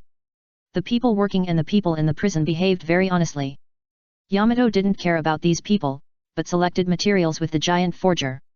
The way the giant forger selected materials was very direct, that is, to smash them with their own hammers. They can judge the quality of the materials in this way. After selecting the right materials, the giant forger also returned to the forge and joined the giant forger learning team. It still takes some time for them to learn. The natural forging talent will greatly shorten their learning cycle, but it is not something that can be learned at a glance. It takes some time. Yamato temporarily lost her weapon, but she realized that this was a unique opportunity. What did you say? My Aegean is broken. The giant forgers are still learning forging, so I don't have a weapon now. I can't train with you, father, during this period. It's a pity. For her, this seems to be an opportunity to ask for leave. Yamato, Jack, Maria, Setsuna, Olga, they can be said to be Kaido's first and second term students. At their level, physical training is meaningless. And physical training does not require Kaido's intervention. In this regard, Kaido is not as good as weight blocks. They will take the initiative to exercise. Kaido brings more practical combat, such as the extended teaching of his Thunder Bagua, the practice of domineering and so on. Yamato spends most of her time challenging the big cotters, but Kaido occasionally gives her a surprise inspection or extra training. Aegean 6.0 damage gave her an excuse to rest. It's a good reason. Hearing this, Kaido shook the 8 fasts in his hand for a few times, and then put the mace aside. Father, do you think it's reasonable? Then I... Swish! A few strands of hair fell, and green claws of light extended from Kaido's fingers. It was the claws of the dragon. At this time, the extended claw blades had already deeply penetrated the ground in front of Yamato. Wow! Are you going to kill me? How could that be? As long as there is a breath left, your foster father can save you. It seems that something has gone wrong with you. Don't you know how to fight without your weapon? No, I don't mean that. I mean stop talking nonsense. Before your weapon is repaired, I won't be able to use the animal body of the weapon. It is the greatest weapon. You have to learn to use the power of this fantasy beast. I think you may have misunderstood something, father. Looking at Kaido, who was showing his domineering, devil fruit, and the ability given by Arceus at the same time, Yamato had a very bad premonition. There is no misunderstanding. The enemy will not stop attacking you just because you have no weapons, so you are here to hone your fists and feet. This time the task is to use your fists to perform the Thunder Bagua. Don't worry, I will do my best, including using the power of your foster father. The reason for Yamato's request for leave was just given Kaido had a perfect opportunity. If he didn't have weapons, he would fight hand to hand. There were many ways to train in combat, and it just happened to add a new subject for her. Kaido did not use weapons, but the dragon claws attached to his hands made his destructive power even more terrifying. Yamato started to be beaten unilaterally again. It's not that she can't fight without weapons. Kaido was beating her with his fists before using weapons, but it was the first time he used dragon claws. Soon she was forced into a dead corner of the training ground. Facing Kaido's returning dragon claws, the barrier she was defending also quickly opened in front of her. Oh? Have you been able to use it skillfully? It seems that you haven't been slacking off recently. The dragon claws were blocked by the barrier, and Kaido also praised Yamato to some extent. Yes, so father, what I want to express is actually. She just wanted to find a reason to ask for leave. The various things Arceus gave her had a side effect at this time.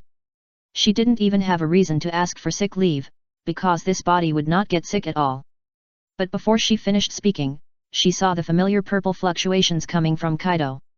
Wait. Dragon dance? Didn't I say I would go all out?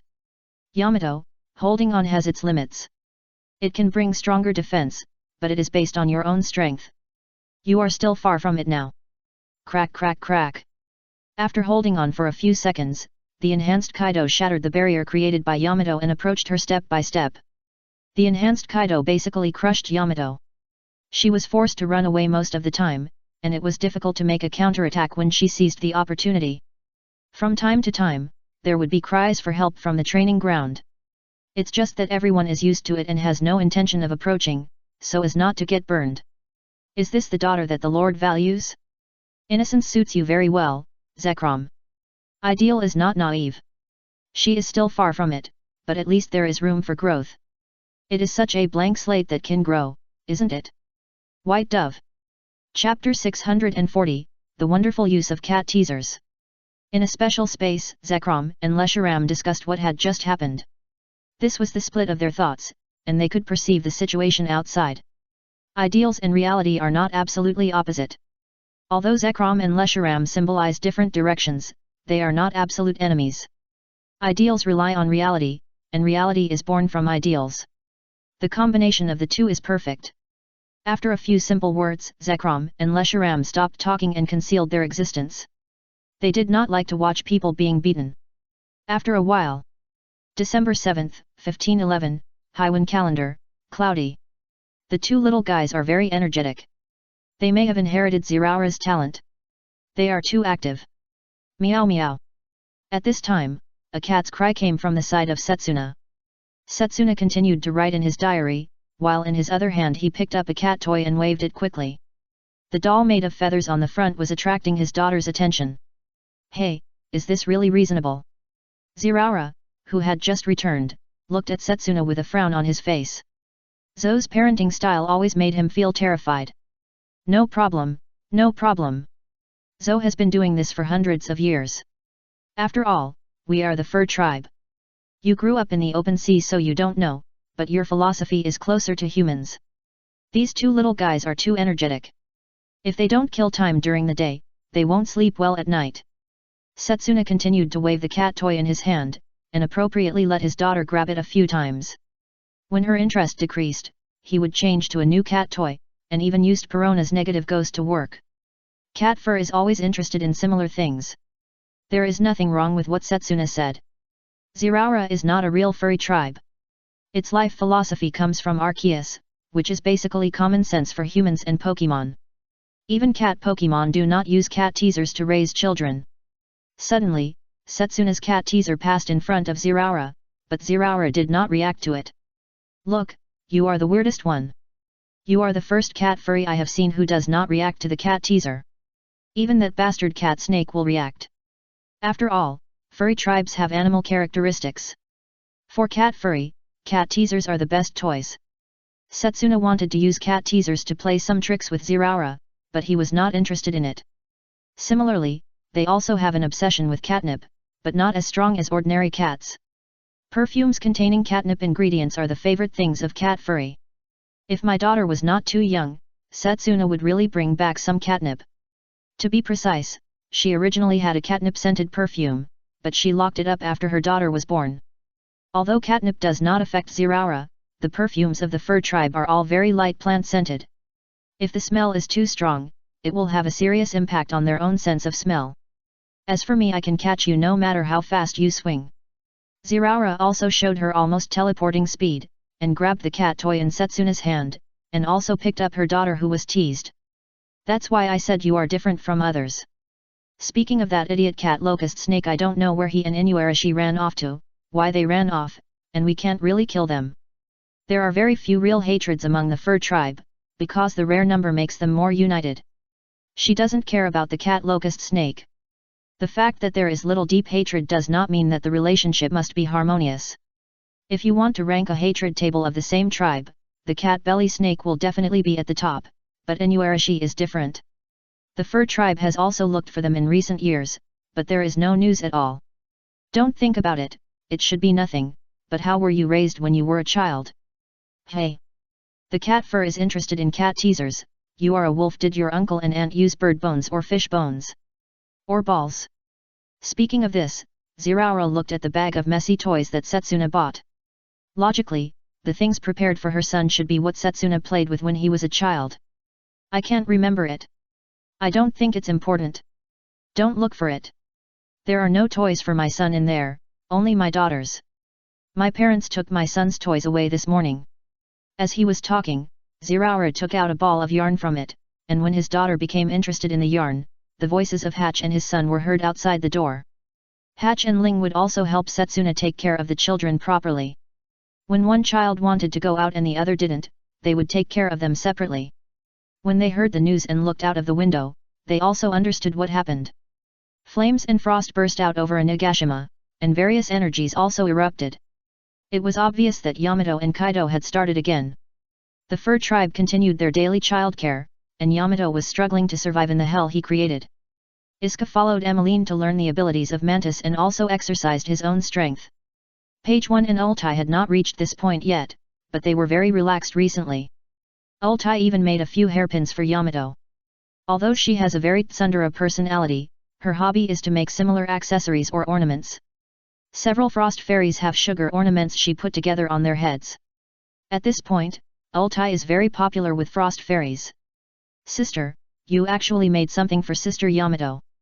I hope she can hold on a little longer. The longer she holds on, the more focused Kaido, the idiot, will be. He will selectively ignore us. Do you want to experience his training? Oh, by the way, how many times have I said, don't call others sister, you have me as a sister is enough. Page 1 selectively ignored the second half of the sentence, but thought of herself under Kaido's training. Everything else is easy to say, Kaido's training. Sister, I'll help you, do you need any materials? Let others take over this kind of thing. No one is more suitable for this position than Yamato. But such days did not last long. When Kaido's excitement passed, the two of them were also dragged into the battle, and it was a battle between siblings. Kaido gave a very strange reward. If Ultai won, Page 1 would obey her orders for 3 days, no matter what the order was, and if Page 1 won, he could live quietly for 3 days. For this goal, the two siblings fought with real skills. Time passed quickly, and soon it was February 1512, and Yamato's Aegean No. 7 was about to be released. During this period, the blacksmiths in the forge had a new way to compete. White Pigeon. Chapter 641, Locals of the Seven Water City.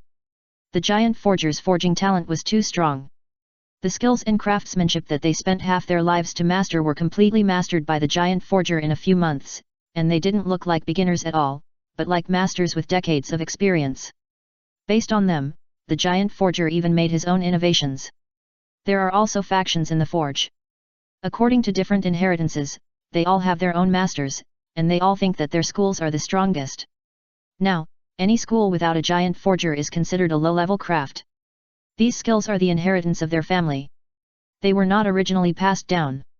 Except for those who are recognized by the master, ordinary disciples cannot learn the essence, and it is a taboo for outsiders to learn secretly. If the beasts sent people to learn, it would not be so smooth, but the giant forger is not a human, which solves many problems. Since most Pokemon in Wano country have become grass-headed gods, all industries are looking forward to the arrival of their own grass-headed gods as soon as possible. It is also very troublesome to find a suitable successor. The appearance of the giant forger is a new hope for them. In their view, the human craftsmanship is recognized by the gods, which is the highest achievement. Not only did they not refuse their observation and learning, but they also took the initiative to teach them and teach their own craftsmanship to the giant forger. Dong! Dong! Dong! Muffled sounds came from the middle of the forge, and 5 giant forgers took turns swinging their big iron hammers.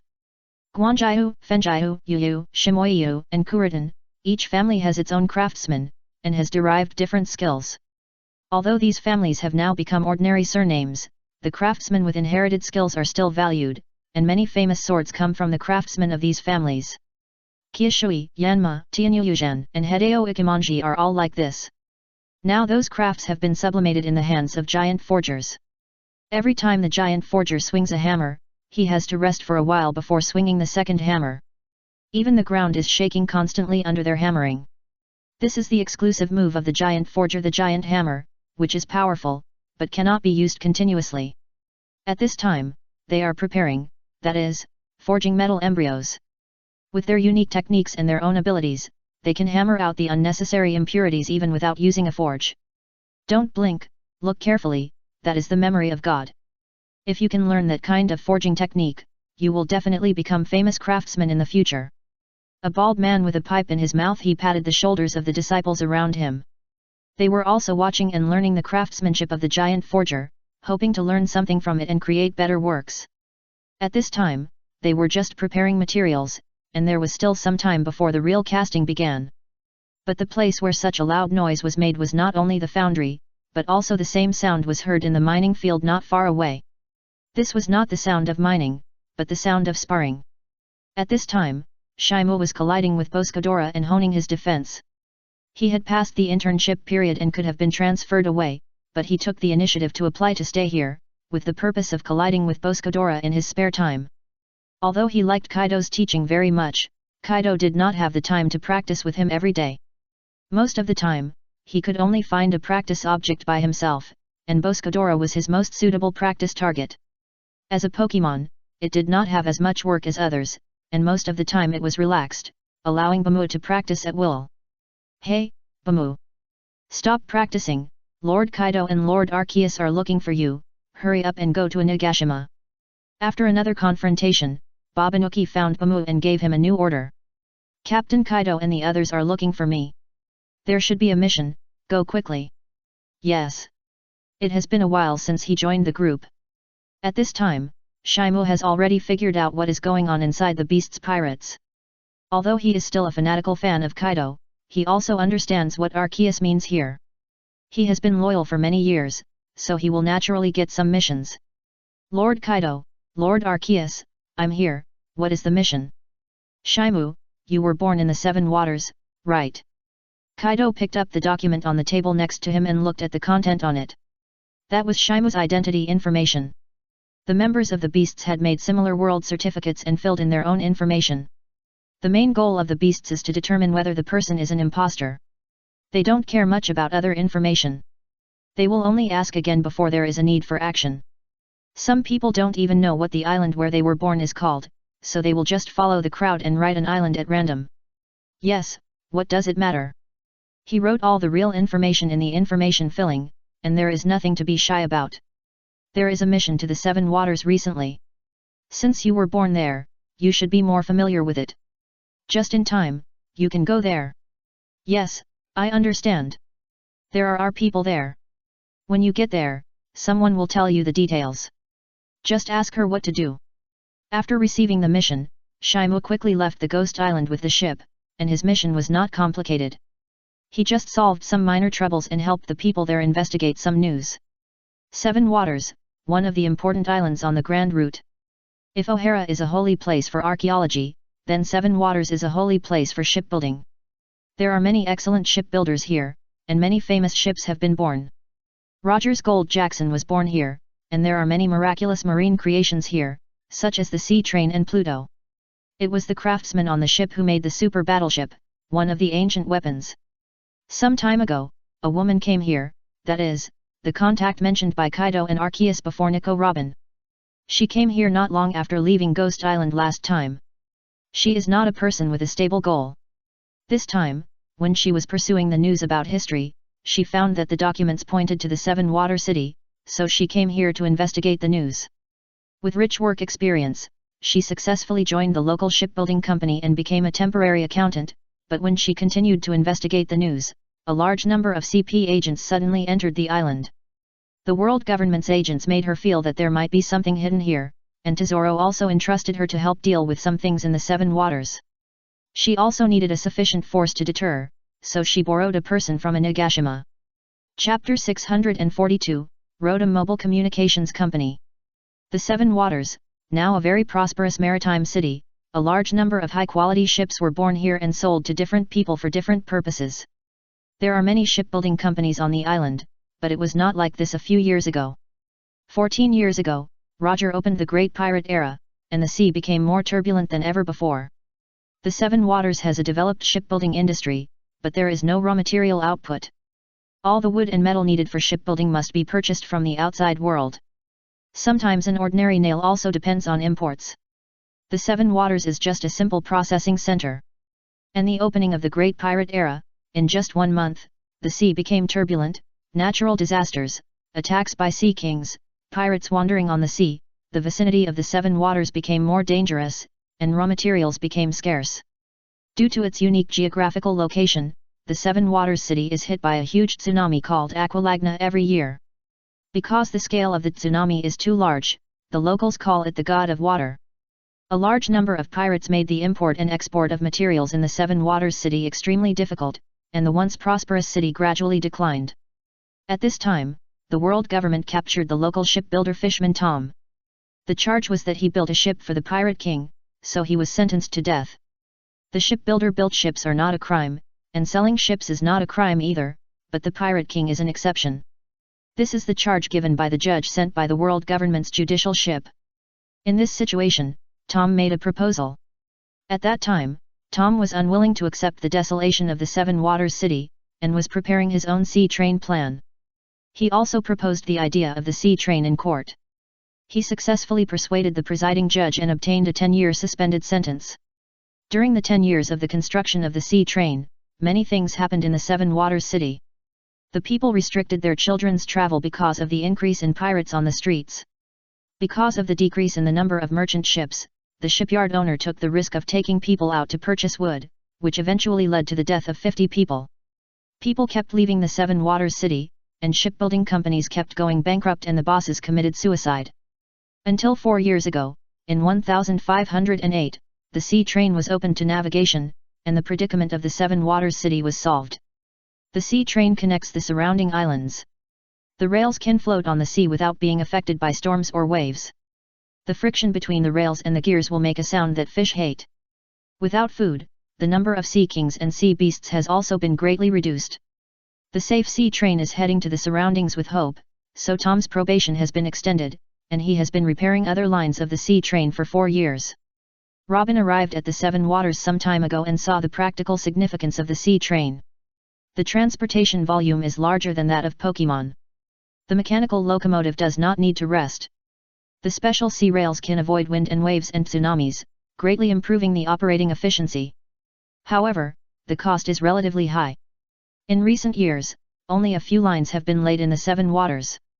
It is not realistic to popularize it on a large scale, but the income brought by the behemoth of the 100 Beasts fruit can theoretically support the construction of this thing. She wrote a letter back to Inagashima about similar things at the time, but this is not the reason for her to apply for support. Some time ago, Tesoro launched a new product under the instruction of Inagashima, and a branch just happened to be opened in the Seven Waters. When he knew Robin was here, he asked Robin to help deal with recent sales and financial issues. This new product is the Rotom phone, a Rotom phone without a Rotom host.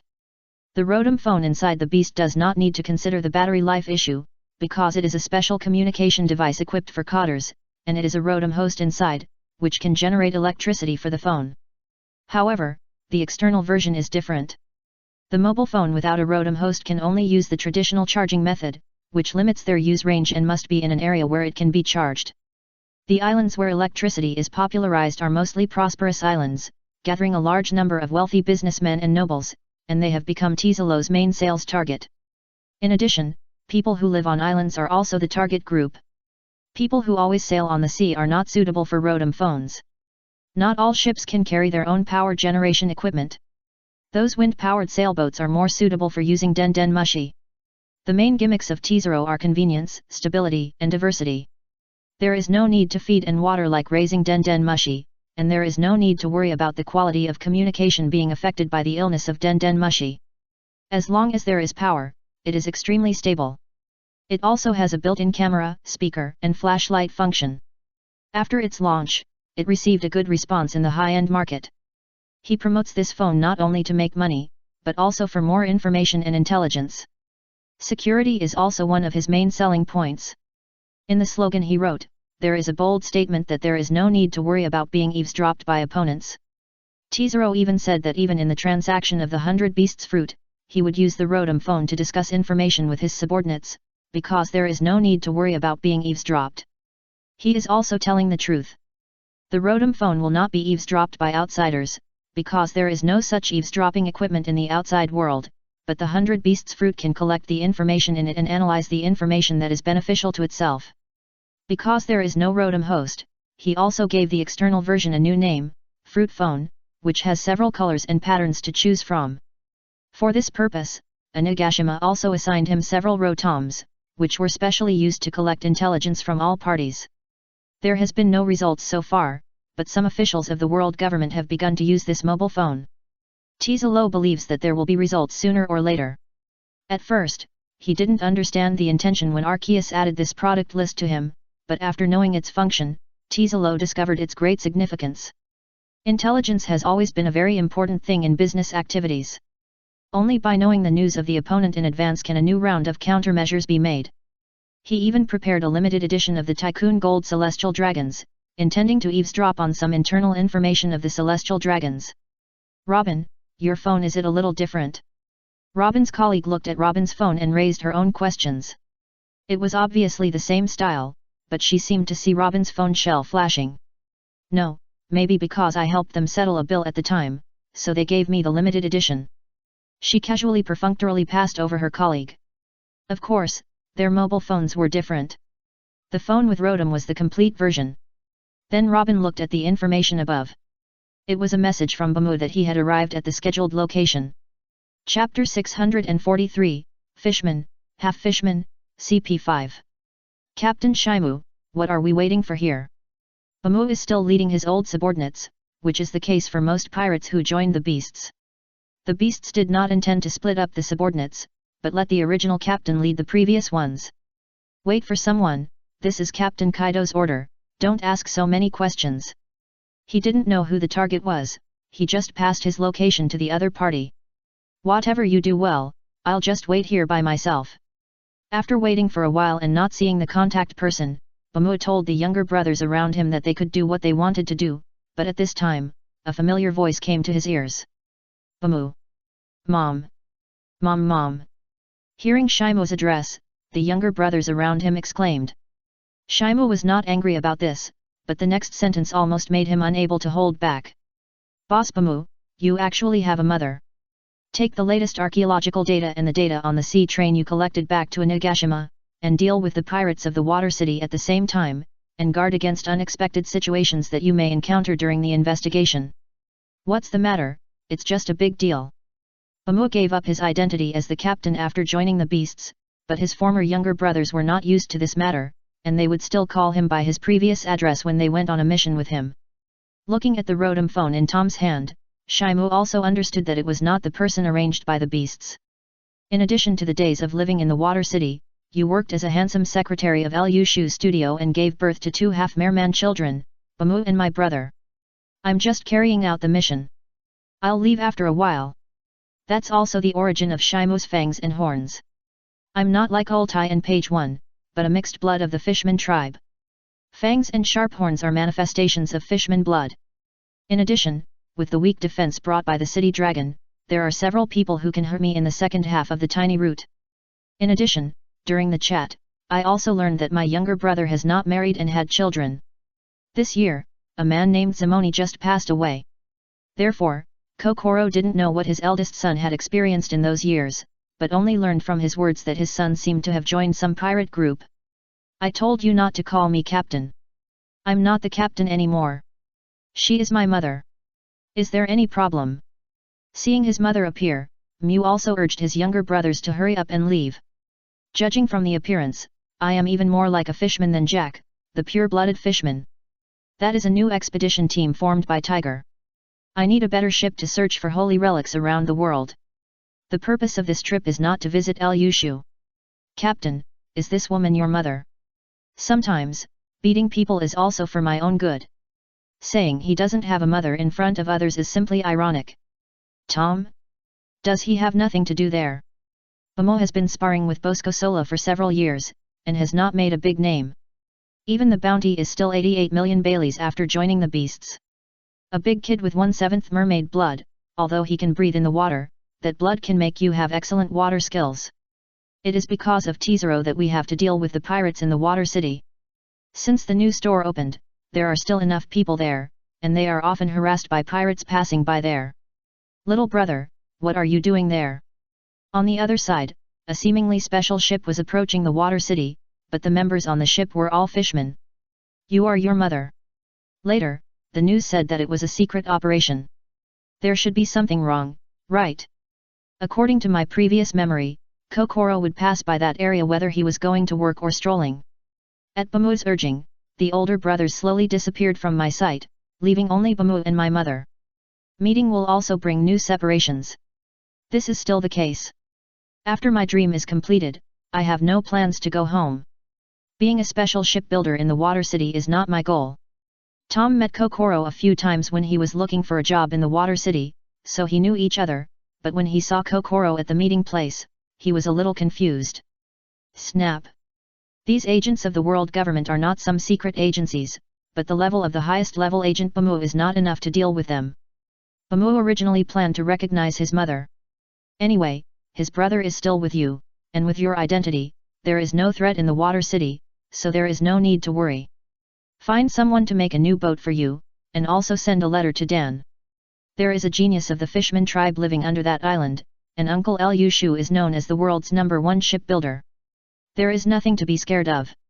You are just pursuing your dream. What about you and your brother? It was not Bamo who took action, but the younger brother next to him. They pulled the speechless man aside and cursed, "Is he an idiot? Is there a mother who jumped out of a stone? I do know what the specific mission is, but I know what kind of secret operation it is. If it were Ran, he would be waiting outside. It was not expected that I would meet my mother by chance. He suddenly went out to sea, and you and his brother got a little scared." In the end, Bamu did not choose to go home, but went directly to carry out his mission. Whether the bounty has changed or not represents whether the strength has changed or not. Compared with himself a few years later, Bamu has not made a qualitative leap. At first, because of admiration for Robin, she came to the water city, but she married a local human because the locals were not familiar with the matter of Fishman Island for a long time. Originally, that matter should have been handled by Tezzero, but I have been busy with business expansion recently, and Lushu also needs manpower anyway, so I simply let you handle it together. Tom called out the name of Bamu's mother Kokoro, a mermaid. Grandma Kokoro, you came there to meet someone, how could he be there? While Bamu was chatting with his mother, my Rotom phone released a strong current into my body, reminding me in that way that the contact person had not arrived yet. Let them do what they should do, don't bother you. On the other side of the island, CP5 led by Spondam was also on the way to the water city. It's still the same, don't you have any plans to come back that time? Tom's purpose in the water city was also completed. It was not a big problem for some family members to know your identity, and your purpose of applying for manpower was also simple. Chapter 644, Tiger, Tom, Frankie.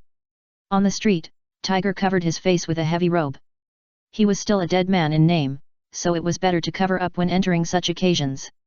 Prosopagnosia is very serious here. Although the cloak is a bit strange, it will not attract any attention. Brother Tiger, the people here are a little strange. Except for Tiger, the other fishmen did not hide their identities, but the surrounding residents looked at them without discrimination. Because they were discriminated against so much, they were not used to the normal looks.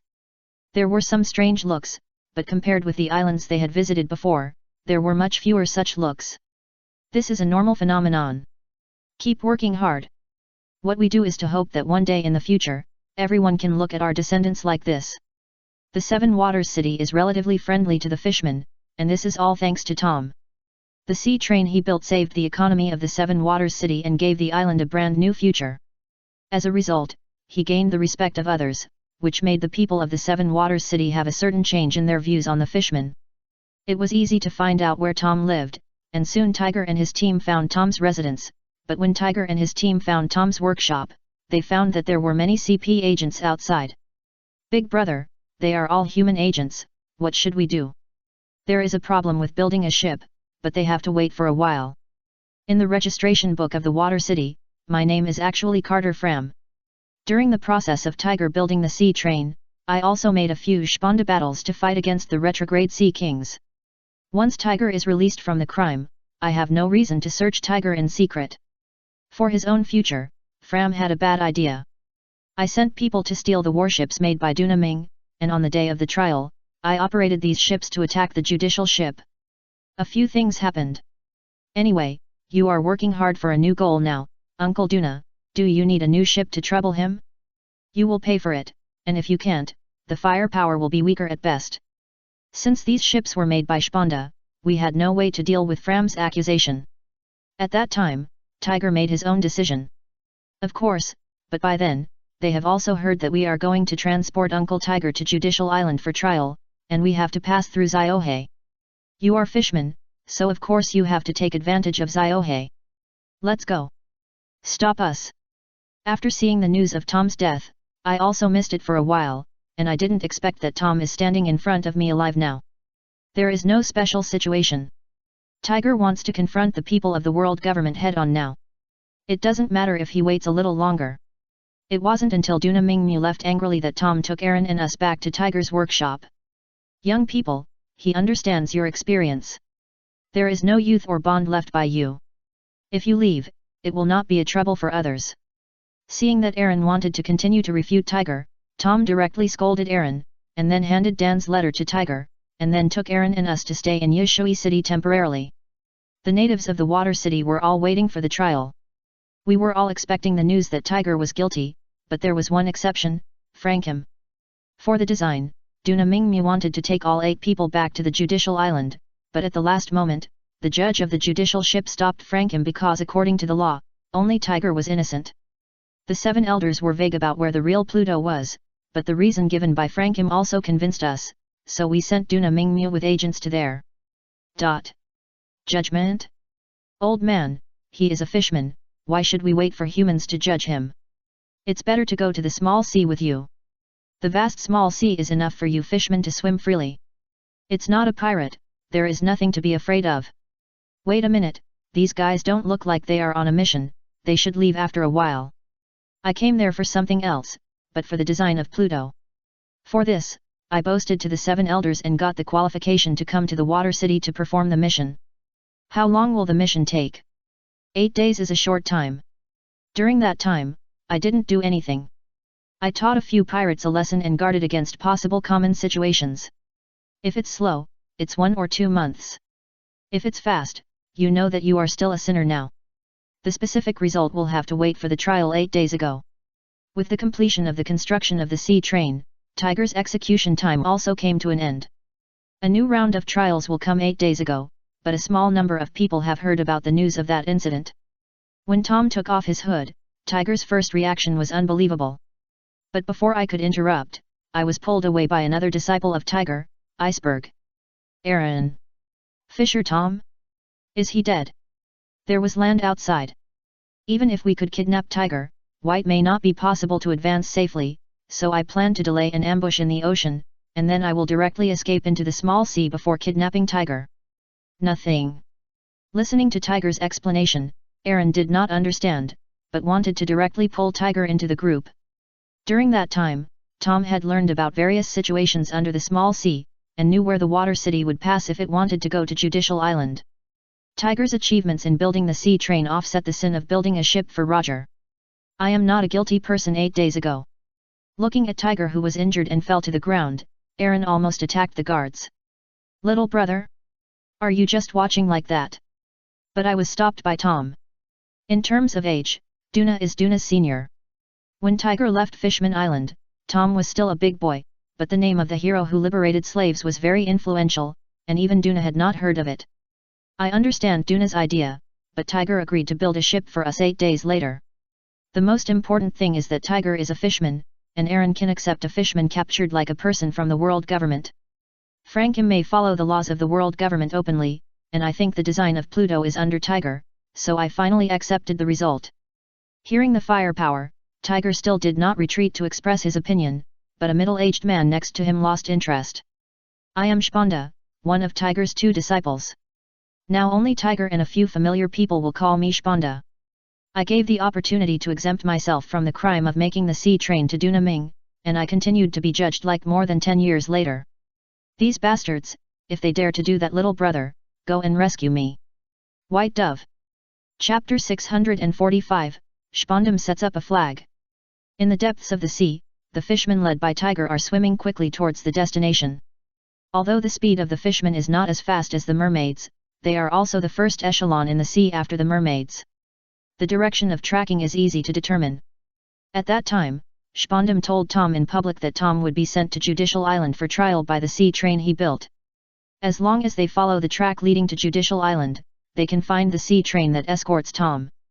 Big brother, there is a small boat on it. It seems that Tom's human disciple is on the boat, and there is a frog that can swim freely next to him. The position where they are swimming is not too far from the sea surface, and they can roughly see the situation on the sea surface. Brother Tiger, that guy seems to want to save Tom too. Should we change our plan? No, he has nothing to do with us. Let them send the people to Judicial Island, then we will have no chance. If he has an idea, it's just right. After he takes action, the enemy's vigilance may be reduced, so we should maintain the original plan unchanged. The track of the sea train is laid for a long distance. Tiger chose the middle of the track for the action, where the current is relatively the most dangerous, which is more convenient for them to move. As long as the sea train can enter the water, those currents will cause them enough trouble. Normal tracks cannot be built here, but the track of the sea train is very strange. It is not as strong as the rails on land, but floats in the sea like a soft rope, so it can exist in the dangerous current. The metal used to make it is not ordinary steel. It is not only extremely corrosion resistant, but also has strong ductility. It will rise and fall with the waves. When there is no sea train passing by, the track is basically underwater, allowing most ships to pass over it. Otherwise, with the completion of the track, the Seven Waters City will become an isolated island in disguise. Tiger and others continued to swim forward with the current. After a short while, the current around them became much more turbulent than before, which also meant that they had reached the predetermined location. Almost done, break this section of the track and rescue Tom here. It's a pity, this is also Uncle Tom's hard work. Aaron, you take people over there, I'll do this side. Looking at the winding track in front of them, it took Tom and his men 14 years to build it, but if they want to rescue Tom, this is the way with the highest success rate. They can also do it if they break into the train directly, but there will inevitably be certain casualties. It is inevitable that some of these agents are stronger, and it is most beneficial to turn the environment into their home field. Tiger also advocates peaceful coexistence, but the enemy is not within this range. Several fishermen took out hatchets and machetes and chopped at the rails. But soon they found that this was useless. Even if the fishermen were stronger, their weapons only left a few white marks when they chopped them up. Brother Along, you can't break it. Yeah, this rail is too strong, my knife is bent. Tiger's side was fine, relying on his brute force, the rail gradually deformed like a twist in his hand, but the other side was different. Ordinary fishermen had no way to deal with this solid rail. Get out of the way, let me do it. Along pushed away a few of his brothers, came to the rail and bit it.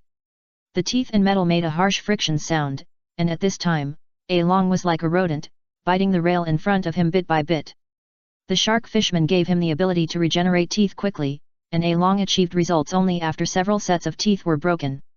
Big brother, it's done.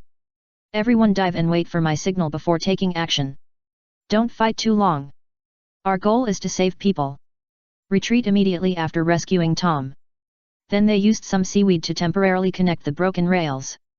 It couldn't be seen from the train that it was shaky, but as long as the sea train passed by, the seaweed couldn't withstand such force. Tiger and others were waiting underwater. The train was also running at high speed. On the train, Tom was the only outsider besides the world government agents. Because he did not trust the ordinary drivers, Spondam asked his men to take over the operation of the train. He was lying in the luxury carriage with bandages wrapped around his body. He was hit in the face by the angry Frankie with a gun butt. This directly disfigured him, and even plastic surgery could not save him. Besides his face, the rest of his body was wrapped in bandages, making him the most seriously injured person among all CP5. And his subordinates were no longer surprised by this. Their boss was a waste. From CP1 to CP8, even the secretary in the office could fight better than him. Carter Fram, that idiot, actually used his body to resist the C train. He should be dead now. What a pity. I wanted to hang him with my own hands after dealing with Tom. While talking to himself, the movement of Spondam's mouth moved the wound on his face, and his expression suddenly became very colorful. He wanted to move but didn't dare to move, so he could only lie back on the chair like a zombie. Hey, how long will it take to get to Judicial Island? Report to Chief Spondam, it will take about an hour. Do you need to ask the driver to go faster? This C train seems to be able to speed up. There is no need. There will be no second idiot like Carter Fram. Let him drive steadily. When we get to Judicial Island, I will see if that stinky fish man will still be stubborn. Judicial Island is nominally a place of trial, but in fact it is just a process. There is no such thing as innocence for prisoners sent to Judicial Island. Whether they are wronged or not, as long as they arrive at Judicial Island, their only identity is a sinner. Either the death penalty or life imprisonment, there has been no exception in the past 800 years. It is also a key agency of the world government, where nearly 10,000 garrisons are stationed all year round. It can be said that as long as he gets there, he doesn't have to worry about accidents. Compared with the speed, the pain of the wound caused by the bumps made him feel upset. Contact a doctor for me. What are those quacks in the Seven Waters bandaging me? Before Spondam finished complaining, he suddenly felt dizzy, and then his face hit the glass of the carriage, and the wailing sounded throughout the C train. Asshole! What's going on? What happened?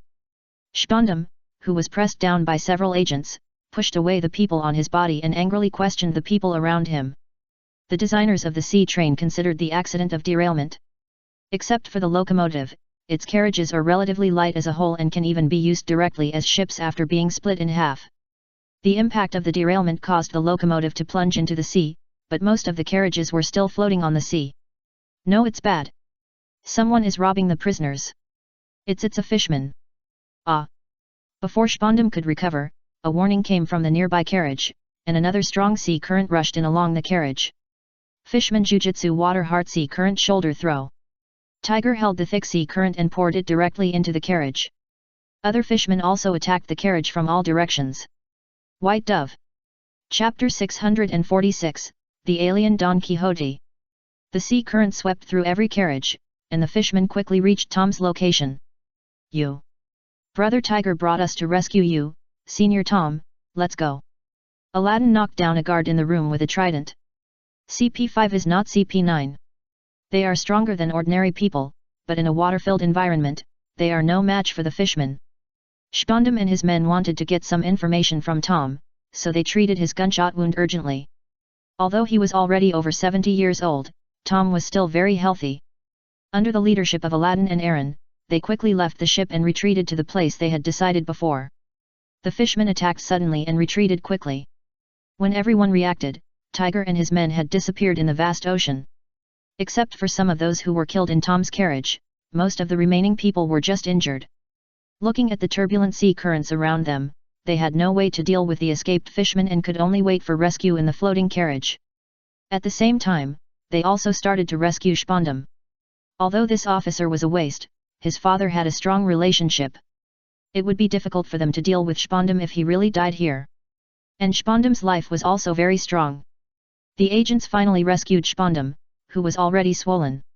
On an island near the Seven Waters, Aladdin further treated Tom's wound. Thank you, but I'm going to break my promise. In this situation I'm afraid I won't be able to help you build a boat for a while. Tom knew what Judicial Island meant. If it weren't for his disciples, he wouldn't bear this responsibility. Tiger and his friends rescued him, but it was impossible for him to return to the Seven Waters. It would not be good for him to be exposed to the public. It doesn't matter. There's still plenty of time. Let's find a safe place. We can build a new boat together. But Uncle Tom, what are your plans next? Tiger didn't care about the delay. With Tom, the world's #1 shipbuilder, the construction of the ship was just a matter of time. Let's take it one step at a time. It's not convenient for me to go back to the Seven Water City and Fishman Island now, Uncle Tom. The reason I asked you to build a ship is to set up an expedition team to find something. Now we are still lacking an excellent shipbuilder. Why don't you join us? If you don't want to continue the adventure, I have a good place where you should be able to show his ambition. As he said that, Tiger took out a small waterproof notebook. When Aaron and other people who had been following Tiger for a long time saw the notebook, they knew what was going to happen. That was Tiger's new hobby during this period, missionary. It's just that people's situations are different. Tom didn't have a direct epiphany like Tiger. He temporarily joined Tiger's team, and living with his compatriots is also a good future. On the other side, the prisoners escorted by Spondam were robbed, and they were robbed on the way to an important institution of the world government. This is a very serious matter for the world government. Through questioning the survivors, they drew several portraits based on the description. Although there was no portrait of Tiger, they were all members of the Sun Pirates. The world government couldn't find where Tom went, but they could find Fishman Island and Jinbei. Jinbei? Are these people all members of the Sun Pirates? Don't you have anything to explain about this? No, they have long since left the Sun Pirates. Jinbei, we have no other intentions. Hand over the kidnapped prisoners and those people, and there will be no problem with Fishman Island and your position as a Shishibukai. If you find a pirate, go to the country where he was born. How many countries are left in the world? Which island can guarantee that there have never been pirates here? At the World Government Office in the Sabayati Archipelago, Jinbei came here at their request to explain the vicious incident that had occurred. Originally, the world government sent these people to Fishman Island to question Neptune in person, but they did not dare to go to the sea to Fishman Island, so they changed to this method. Whether it was the red face or the white face, Jinbei acted indifferent and answered everything fluently, but he bit those people dead and had nothing to do with him. Why did they quit the Sun Pirates? Because you killed Brother Tai. When it came to this, Jinbei made a move to flip the table, which scared the officials on the opposite side. As Jinbei said, if the country and others are held responsible because the real culprit cannot be found, there will not be many people left in this sea, so the world government did not intend to take action against Fishman Island and Jinbei. They really don't want to care about Fishman Island, but they don't want to force them into a desperate situation. If all the people of Fishman Island with a population of 5 million are forced to rebel, it will be a disaster for the sea. As a Shishibukai, Jinbei can barely be regarded as the face of the world government, and he can't slap himself in the face for this. The most important thing about Tom is the design of Pluto, but after being arrested, every part of his body has been searched, and the design of Pluto is not on him, and the 5 elders also know where the real Pluto is. If it weren't for Spondam's exaggerated words, the previous actions might not have happened. The accountability at this time is more to give himself a step down. Just when the conversation reached a deadlock, the official who was talking to him suddenly received a call from the higher UPS, saying that the matter was over. The official in charge was confused, and Jinbei didn't understand what was going on, but returned to Fishman Island with new information. Marijoa, the 5 elders, the highest authority of the world government, was also discussing this matter. They withdrew the officials because they found a suitable step, but this step also made them feel a little strange. Why did Musgard make this suggestion? I don't know, he should just like Fishman slaves. I heard that he went to Fishman Island a while ago and suffered a shipwreck there. In the end, the princess of the Ryugu kingdom personally accompanied him back to the Holy Land. Dongquixote Musgard, the celestial dragon, was the one who proposed the suggestion that the world government let the matter go for the time being. Since he returned from Fishman Island, the whole person seems to have changed. It doesn't matter. It's not a big deal. People can't remember the design. Instead of worrying about this, it's better to worry about the Hades under Wano country being dug out by Kaido. Isn't he looking for stones all over the world? Pirates like this are less troublesome than guys like Roger, but you are right. It's not surprising that there are more weirdos in the Don Quixote family. For the fastest update of Arceus's pirate journey, it. Chapter 647, 2 Years in a Hurry, Sky Taxi. The 5 elders are very clear about the characteristics of the celestial dragons in the Holy Land, and during this period, the celestial dragons often do some strange things. For example, the Flanders family inexplicably intervened in the matter of a child star and an entertainment boat. But compared with the feats of the Don Quixote family, what the Flanders family did was simply a trivial matter. Many years ago, Don Quixote Homingue gave up his identity as a celestial dragon because he wanted to live an ordinary life. He is too kind and almost an outlier in the group of celestial dragons, and his son is also a madman in the eyes of the five elders, because Doflamingo actually wants to rejoin the celestial dragons with Homingue's head. Musgard, who likes fishman slaves, has changed his mind since he went to Fishman Island.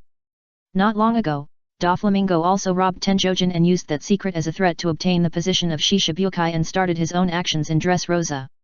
The three people of Don Quixote's family have made the five elders slightly accustomed to them, and they can only say that they are not surprised by their abnormality. It's just a fishman, it won't cause any impact, but Doflamingo, why did that kid know that secret? The bald five elders slightly unsheathed their swords, which flashed with a hint of coldness. If they hadn't been concerned, they would never have let Doflamingo go. I don't know, but the cleansing was not decided by us. Lord Im's time has not come yet. We just need to wait. No matter what happened on the sea, it didn't matter to the five elders. If a person affected them, they would erase that person. If an island affected them, they would erase the island. They have done this countless times in history.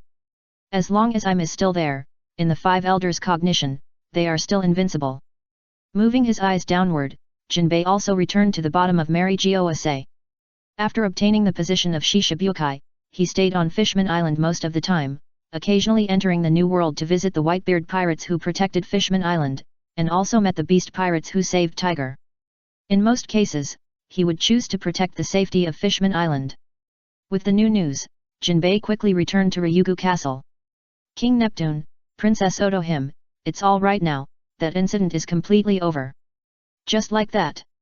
I seem to have heard them mention the celestial dragons. Maybe the celestial dragon that the princess rescued before helped us, but can that kind of person really change? People always change. I believe that not all celestial dragons are like that. It seems that he has changed. Musgard particularly likes fish slaves. The reason why he went to Fishman Island was to take back the liberated slaves. Fishman Island has undergone great changes now, and the fishman slaves outside are almost extinct. However, Musgard was attacked by the Sea King during his voyage.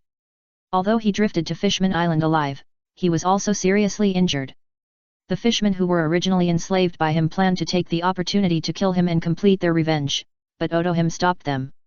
In order to prove to more residents of Fishman Island that there are not only dangers outside, Otohime personally sent Musgard back to the Holy Land after his injuries recovered. Due to Otohime's special physique, this is almost the most perfect proof.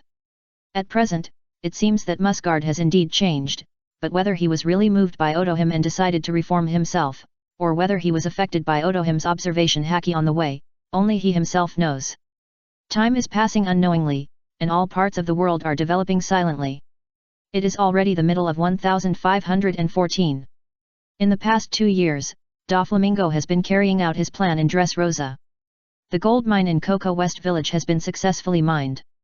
Although the orange orchard still exists, it has simply become a food production area for here across, and the entire village has begun industrial transformation.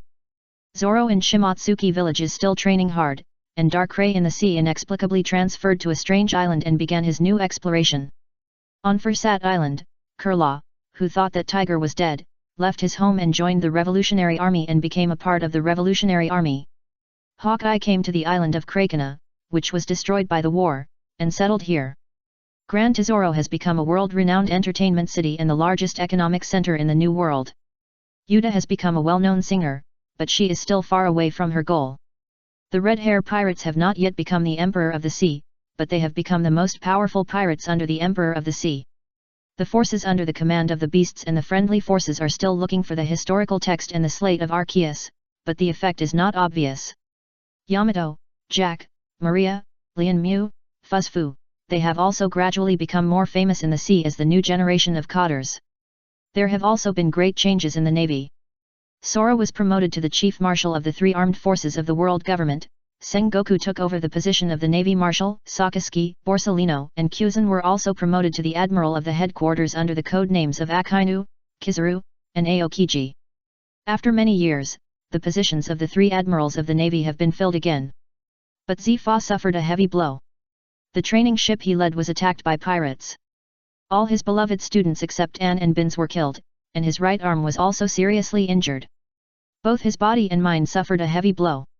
The 3 new generation admirals led the navy to launch a series of actions, but their monster-like strength did not calm the sea, and the number of pirates going out to sea continued to increase day by day. In this case, the beasts also started a new action: transportation. It is not to let Tom build a sea train. Tom is still adventuring with Tiger and has not come to the territory of the beasts. The current shipping can still meet the needs of the beasts, but the speed is a little slower. Not all cotters can fly, and ordinary people in the territory also need faster and more convenient transportation. In this case, the business of sky taxis has gradually become popular. Based on steel slabs, a large number of steel-armored crows appeared on the sea. Kixie Bluebird and Millennium Dragon became the means of transportation inside a Nagashima because their backs were softer and more comfortable, while on the outside, they were gradually replaced by steel-armored crows. As the name suggests, their feathers have changed during the evolution process. Except for the soft feathers on the chest, the rest of the feathers have become steel. Although their bodies are heavy, the steel crows can still fly freely in the sky. The power contained in their bodies is also the reason why they act as sky taxis. Chapter 648, Steel Crows and Arranged Marriage Enthusiasts. Their claws are also covered with a layer of steel armor. The bird claws can firmly grasp the special carriage and bear the weight of the passengers and the carriage itself. In the sky, the steel crow is a dominant creature. There are no sea kings in the sky. Monsters, with steel armor and strange power in their bodies, they are not afraid of native birds, and even the extreme climate of the New World can't do anything to them. Even if knives fall from the sky, they can still take passengers to their destination steadily. And the steel-armored crows also have very smart minds. They can also respond better to sudden situations on the sea. Above the track, a slightly larger steel-armored crow grabbed the carriage and observed the surrounding environment. After confirming that it was safe, it landed on the ground with the carriage. Like the Tanabata bluebird, the size of the copper pin crow is also the same, used to receive guests of different types. It's just that these steel pin crows, which can be called the overlords of the sky, are a little scared at this time, not because of anything else, but because this is Ghost Island. They are not afraid of most Pokemon, except for one Pokemon Giant Forge. But among the many Pokemon living on Ghost Island, there is a Pokemon called Giant Forge. Pokemon itself also has an ecological chain, and the cute-looking Giant Forge can be said to be the nemesis of the steel-armored crow. The Giant Forgers here will not actively attack the steel crows, but there was an accident before. At that time, the Giant Forgers were playing baseball, which was a game they studied for forging ore. Through the Giant Forgers' repeated hammering, the impurities in the metal were removed. A Giant Forger accidentally used more force and accidentally injured a passing steel crow. Although the Giant Forger apologized, the leader of the Steel Crows was very dissatisfied at the time and angrily went to the leader of the Giant Forgers to duel. After that, although there were more Steel Crows, they had never beaten the Giant Forgers, and they had a certain psychological shadow from then on. Arceus did not intervene in this matter. To him, this was just a fight between children. As long as there was no breakup, there was no need for additional mediation. The carriage was put on the ground by the Steel Crows, and Yamato and Ultai walked out of it. Then the Steel Crows took the carriage back to their residence on Sky Island. I will never go to that place again. That woman actually wanted to take away my Xiaopei. Sister, don't say such misleading words, and isn't she interested in all of us? The woman in Ultai's mouth refers to Charlotte Linling. The 3 of them went to attend Charlotte Linling's tea party, but at the tea party, Charlotte Linling's old problem recurred. It was not cravings, but her blind date love syndrome. Charlotte Linling already had many husbands. This tea party was also held because the 39th daughter of the Charlotte family, Charlotte Linling's 85th child, Charlotte Annina was born. This is also Charlotte Linling's last child. At this time, she has no interest in continuing to find a husband, but she still has her own children. Charlotte Linling has always advocated arranged marriages, and this time she became interested in Yamato and others. In the past, she would only let her children marry pirates who joined her, but the Beast's pirates was an exception. The Beasts could not be merged into Big Mom, although she had a lot of friendship with Kaido and was very familiar with Kaido. But because of this, Charlotte Linlin knew that Kaido would not be willing to be inferior to others. Similarly, she could not accept this, so she made an exception and wanted her children to marry the other party. But whether it was Yamato, Ultai, or Page 1, they were not interested in this. Yamato and Page 1 simply had no interest in the opposite sex, and Ultai only had a possessive desire for her younger brother. Whoever wanted to snatch her younger brother would be on her blacklist. Maria's target was Kaido, and Yamato had no interest in men, so Ultai could get along well with them. In contrast, Charlotte Linlin, who wanted to find a wife for Page 1, naturally became someone she hated, and she included the kingdom of Totland in her forbidden area. Forget about it. I also think that tea party is meaningless. How about we go play baseball? Yamato took out the Aegean No. 7 from her space waste bag. This is a new weapon forged by the giant forgers after thousands of forgings. It not only inherits the will of the ancestors, but also perfectly integrates rare metals such as Arceus steel. It is the strongest mace at present. It was born with the 8 Fastness 2.0. For so many years, Kaido's weapon has also ushered in a remodeling for the first time and has been reborn. Since getting the new weapon, Yamato has developed a certain interest in baseball. No, you should go play with those giant forgers. Only you can stand this kind of baseball. Yamato didn't play ordinary tennis, but like the giant forgers, they were all special metal balls. This is also one of her recent entertainment methods. Except for the giant forgers, no one in the 100 Beasts is interested in this kind of thing. The only one who is interested is Kaido, but Yamato doesn't want to play this game with Kaido at all. Kaido is not on a Nagashima at this time. He is out of contact. According to past examples, he will appear in the newspaper within half a month and return to a Nagashima within a month. Godfather, I just saw brother Zeraora go out. What did he do? Zeraora's 2 children are gradually growing up. He and Setsuna's vacation life has ended. The 2 will take turns to go on missions, but this time Zeraora seems to be in a hurry. It's nothing big, just some minor troubles on Sky Island. Zeraora is the most suitable person to deal with this matter. Not long ago, there was a request for help from Sky Island. Intruders appeared there. This is the first time Sky Island has asked for help in many years. Sky Island, located in the sky, has an excellent geographical advantage, and there are giant monarch snakes transformed by Arceus stationed there. It has been peaceful for many years. Most of the time, Sky Island is there will be no external enemies. Even if there are, they are no match for the Shandayans. The number of times the monarch snake has taken action is few and far between. But this time is different. The enemy attacking Sky Island is the strongest one in history. The monarch snake is trying its best to fight, but it can't do anything to this enemy. Because he is too fast, the monarch snake did not fail, but it can't do anything to this enemy. Such a battle has affected the lives of ordinary people in Sky Island and delayed the collection of Sky Island shells, so the rescue message was sent to Ghost Island. With extremely fast speed and the ability to use lightning, Zeraora is born to be the best solution to fight against such people. Chapter 649, It's not just rubber that can hit lightning. In the first half of the Grand Line, Gaia Island, Kulik was exploring the road to Sky Island while salvaging, but from the beginning, he found the wrong target. For people who don't have the ability to fly, the only route to Sky Island that can safely reach Sky Island is the top of the West Sky, but the entrance of this road is very far away from Gaia Island. If Kulik wants to reach Sky Island smoothly, the only choice is to ride the rushing sea current. For ordinary people, the rushing sea current is a dead end, and the chance of successfully reaching the Sky Island is very small, so Kulik has never succeeded. With the information provided by the tavern owner, he also has more purpose. The purpose of salvaging is to obtain living funds and accumulate commissions. Whenever he meets an adventurous pirate, he will ask the other party to take him to the Sky Island. But he has not succeeded yet, and has been made a laughingstock by many people. Rolando's life has not changed much, but the environment here has changed greatly. Since half a month ago, there have been huge thunders in the sky. It is obviously a blue sky, but the thunder sounds irregularly day and night, as if someone is fighting in the sky. The shadows of monsters often appear on the sea, as if there are monsters fighting in places they can't see. Because of the shadows of those monsters, some people in the town of Magic Valley are panicked. Kulik just picked up the fishing net and planned to go out to sea to catch some food, and the roar of thunder and lightning came from the sky again. At this time, 10,000 meters above, Lord of the Sky Nolan roared angrily into the sky, and then a large amount of energy leaves gathered from behind him and shot towards the figure in the sky. Beast, you are just a beast. Now this god gives you one last chance.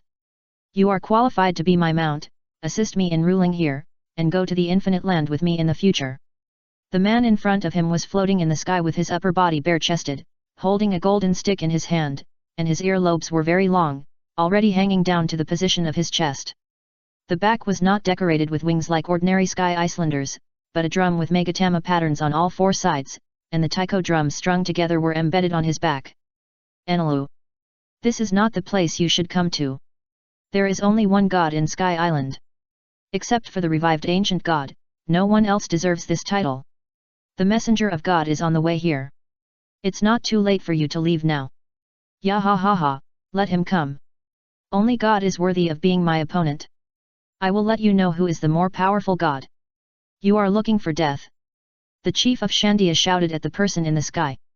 He knew the other person's name because it was not the first time for the other person to come here.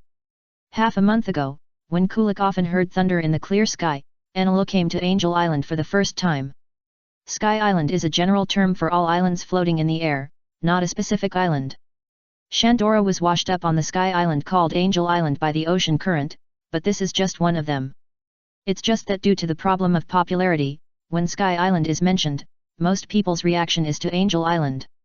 There is another Sky Island near Angel Island, named Bika, where Enelu was born. But not long ago, he destroyed Bika with his own hands and led some of his men to attack here. The purpose is to completely occupy Arpa Yard, which is the part of Gaia Island that was washed up into the sky. Because he accidentally ate the thunder fruit, Enelu was invincible in Bika, which gave him the illusion that he was a god. There is no soil on Sky Island, so Arpa Yard is called the Island of Holy and God, and it has become Enelu's own territory in his heart. Sky Island, which occupies a geographical advantage, was originally like a paradise. There are only a handful of Qinghai pirates who can reach here in a year, and most pirates are not opponents of the defenders here. The naturally warlike Shandia people, the Sky Island people who guard their homes, the high-quality arms shipped from Ghost Island, and the fancy equipment DIYed by Sky Island shells, the combat power of Sky Island is completely sufficient in the first half of the Grand Line. Even if they were not opponents, there were still giant monarch snakes guarding here. It was not until the arrival of Enel that the peace here was broken. He pursued the infinite land, and thought he was a real god, and did not care about the lives of ordinary people. On the first day he appeared here, a conflict broke out between the two sides. The Shantunja people were unwilling to give up their homes. This was a home that they had finally returned to, and no one recognized Enel's title of god. At that time, Enel did not attack them immediately, but waited for them to attack him, because after eating the thunder fruit, he became immortal in Bika, and no attack had any effect on him. He was very arrogant and wanted to use this method to let the Shandayan people know the difference in strength. The first wave of attacks was as he expected. Whether it was a bow and arrow or a spear, it went straight through his lightning body. But the Shandayans were not panicked at all. Nature type ability users. Change bullets. For the people living on Sky Island, the beasts brought them not only supplies, but also knowledge. The Shandayans now are not the natives who have lagged behind for hundreds of years, but the new Shandayans with more common sense. They are conservative, so the beasts let them accept those new things in the form of divine transcendence. Due to its own hardness and characteristics, the outside world cannot make them into ordinary bullets, but the beasts can, and they have a large number of craftsmen from Wano country, and they can process sea stone into various shapes. Under the order of the chief, the Shandayans quickly changed their weapons, and the bullets containing sea stone continued to attack Enel, but Enel's ability was not only the thunder fruit.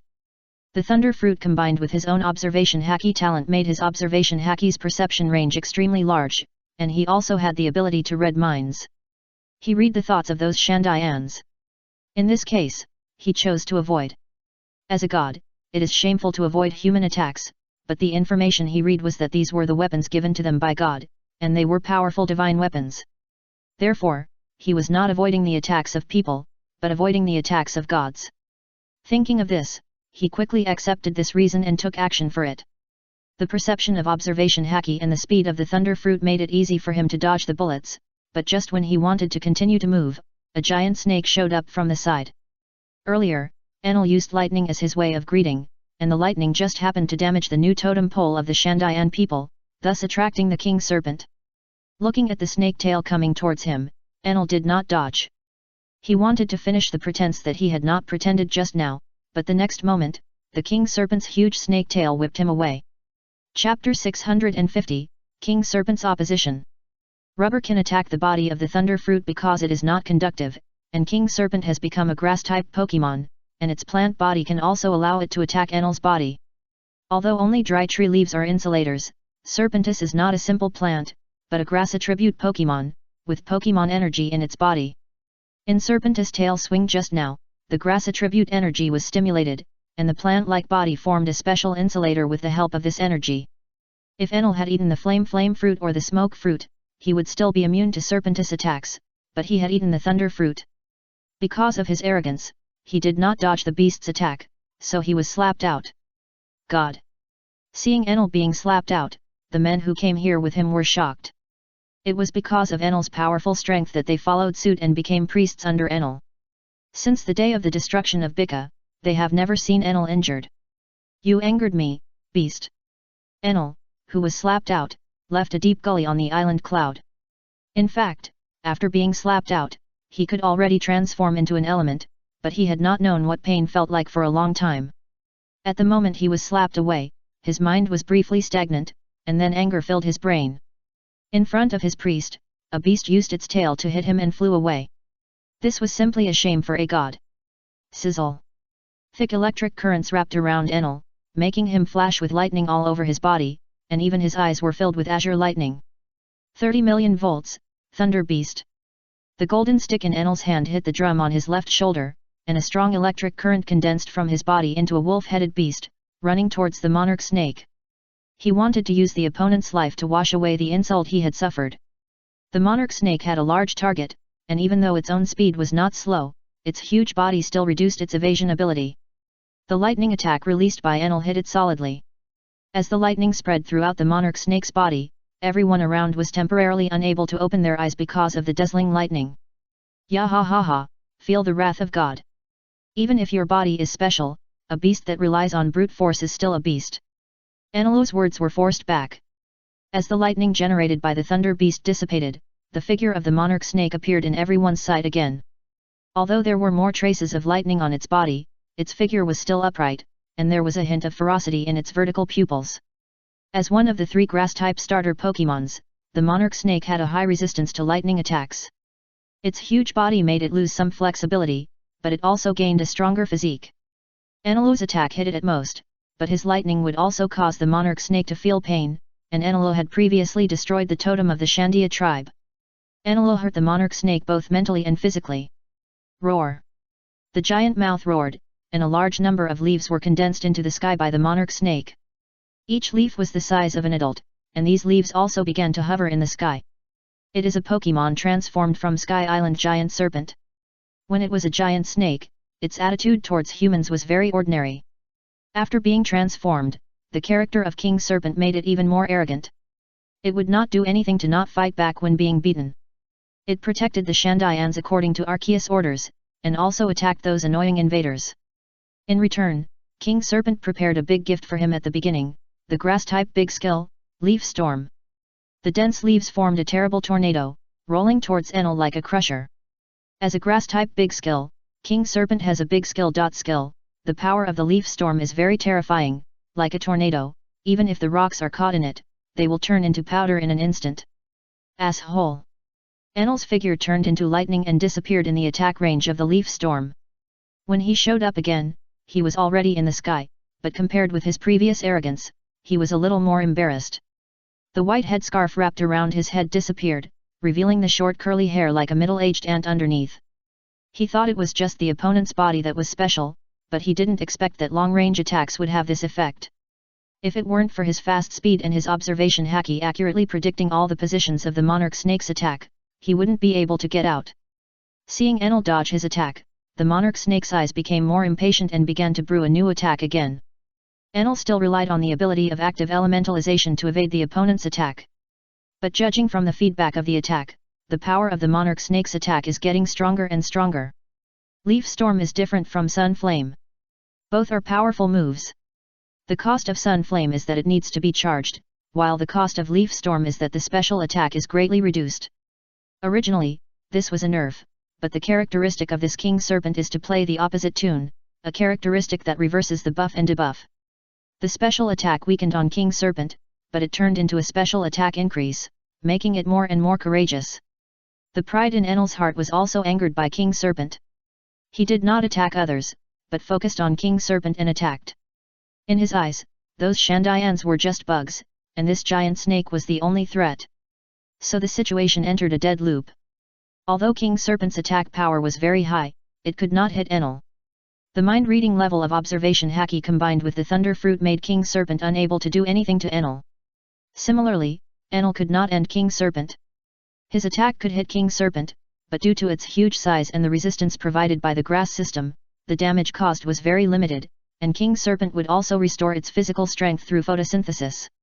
After fighting for a while, Enel chose to retreat temporarily. Beast, remember this, I'll give you some breathing time to think about whether to join me. The initiative is in his hands. If Enel wants to leave, the monarch snake can't stop him. In the days that followed, Enel would attack here once every 1 or 2 days, and each time he would make new attacks. The power of the observation color and the ability of the Thunder Fruit both reflect Enel's talent, and his battles have gradually become able to achieve some results. Although he still can't do anything to the monarch snake, the damage caused is gradually increasing, and the scope of destruction is getting larger and larger, even affecting the picking of Sky Island shells.